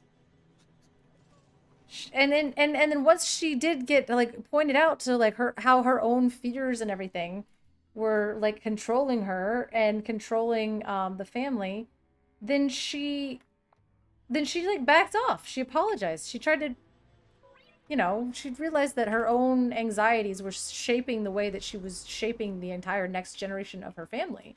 And she kind of chilled out a bit. Mother Gothel friggin' died for her beliefs because she was so evil. Where the hell is this lion? Oh my god. I think I give Corella the most evil Disney villain title. I don't think she would have stopped at puppies. Bro, it's not even like that. Like, it wasn't like... It was just crazy. She just wanted a coat. She just wanted a coat, which was truly insane. That's why I think Corella as well. Like, most other people can be explained away to a certain extent, but Corella is truly just like, you want a veggie casserole? That's actually really funny. Listen, Scar, you're riding a fine line. You can have an egg. Yeah, and you're gonna pretend like you like it too. Okay, listen. Let's hang out. Let's hang out, Scar. I'm sure this will go well. Scar! He did. He did. But he also did it in succession as, like, a royal line thing. And you know what I mean? Like, how many... Like, that's just, like, how many people in history did that? And then... Oh my god, you actually have to have the seeds with you? This is truly insane. A murderer! Yeah. He is, but... How many kings and queens in history have we had to deal with that have gotten ahead by doing things like that? Just like the natural predator of it. I lost like a bunch of people when I just said that. Like, we went from a few people to way less people, so I don't think people like my take on Scar there.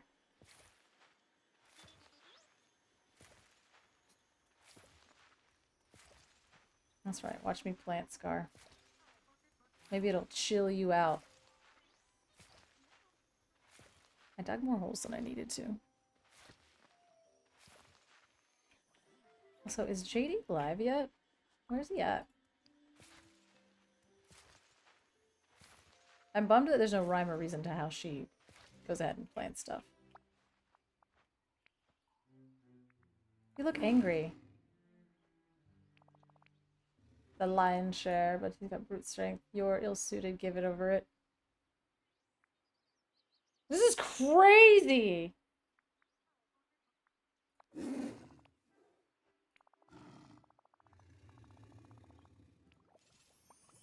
Although, he and I just got in a fight, but he likes me more now. Oh, JDZ is live. Oh, okay. That makes sense. I was wondering. We're gonna plant some seeds, plant some carrots, then we're gonna go watering them. Scar's gonna love it. And then I'm gonna go do real life stuff. You do be live.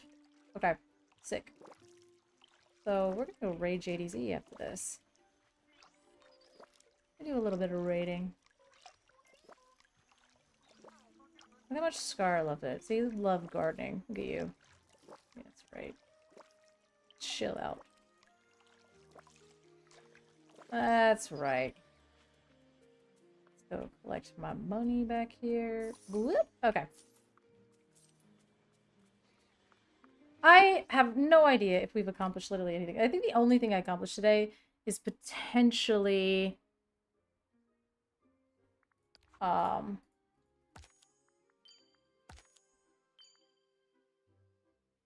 Wait, where the shit did my dream light go?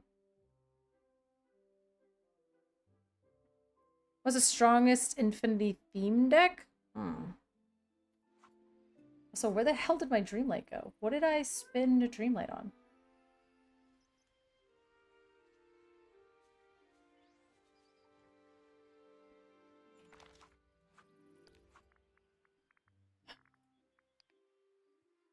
I guess it's like saving it? I don't know.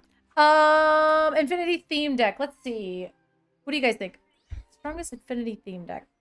I'm gonna get out of here. We're gonna go try to raid GDZ, and then we're also going to, yeah, Frozen or Lilo and Stitch. Frozen probably is pretty high up there. Lilo and Stitch, I think, is actually quite insane. Sword in the Stone, I also know, is really strong. Yeah, Sword of the Stone. It's another big one. Yeah, Frozen is like, is real strong. Frozen's kind of busted in half.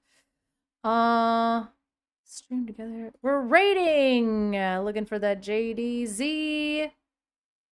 Ooh, new sponsor alert. What's he talking about? This is just a tribute. He seems like he's announcing something good.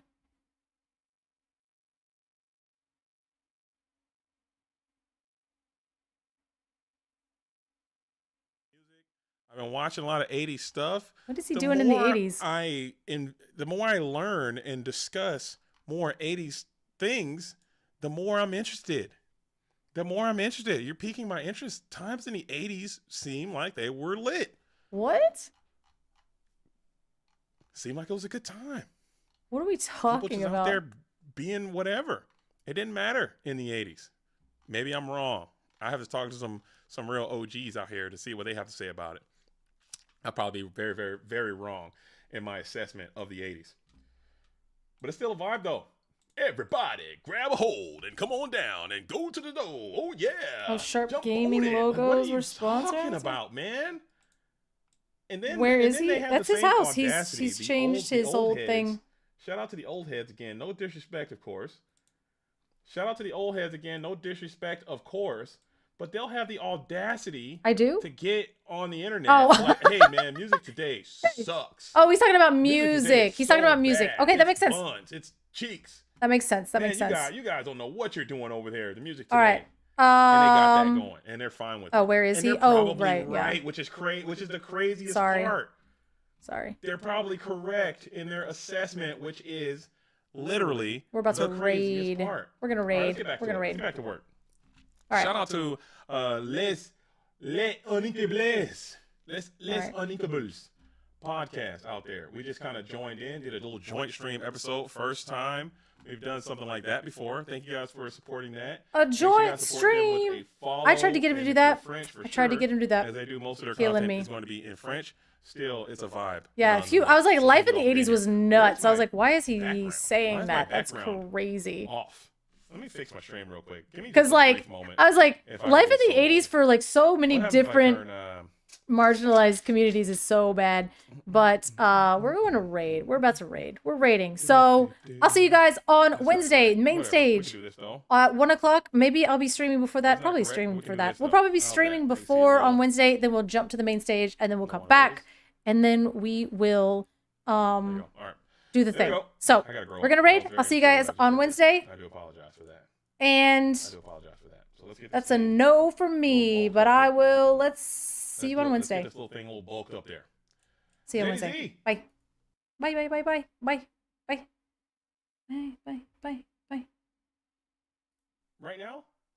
Oh, I just quit. Can we go double joint stream in one day? I think that's a lot of joining. That's a lot to happen there. Nah, I gotta go. I gotta go, JD. I can't do that. A little joint? Yo. Nah. Yo. No. What? Yo, Color's been going hard. Color's getting it in, dude. Getting it out the mud. Getting active. Moving it around. Yeah. Moving it and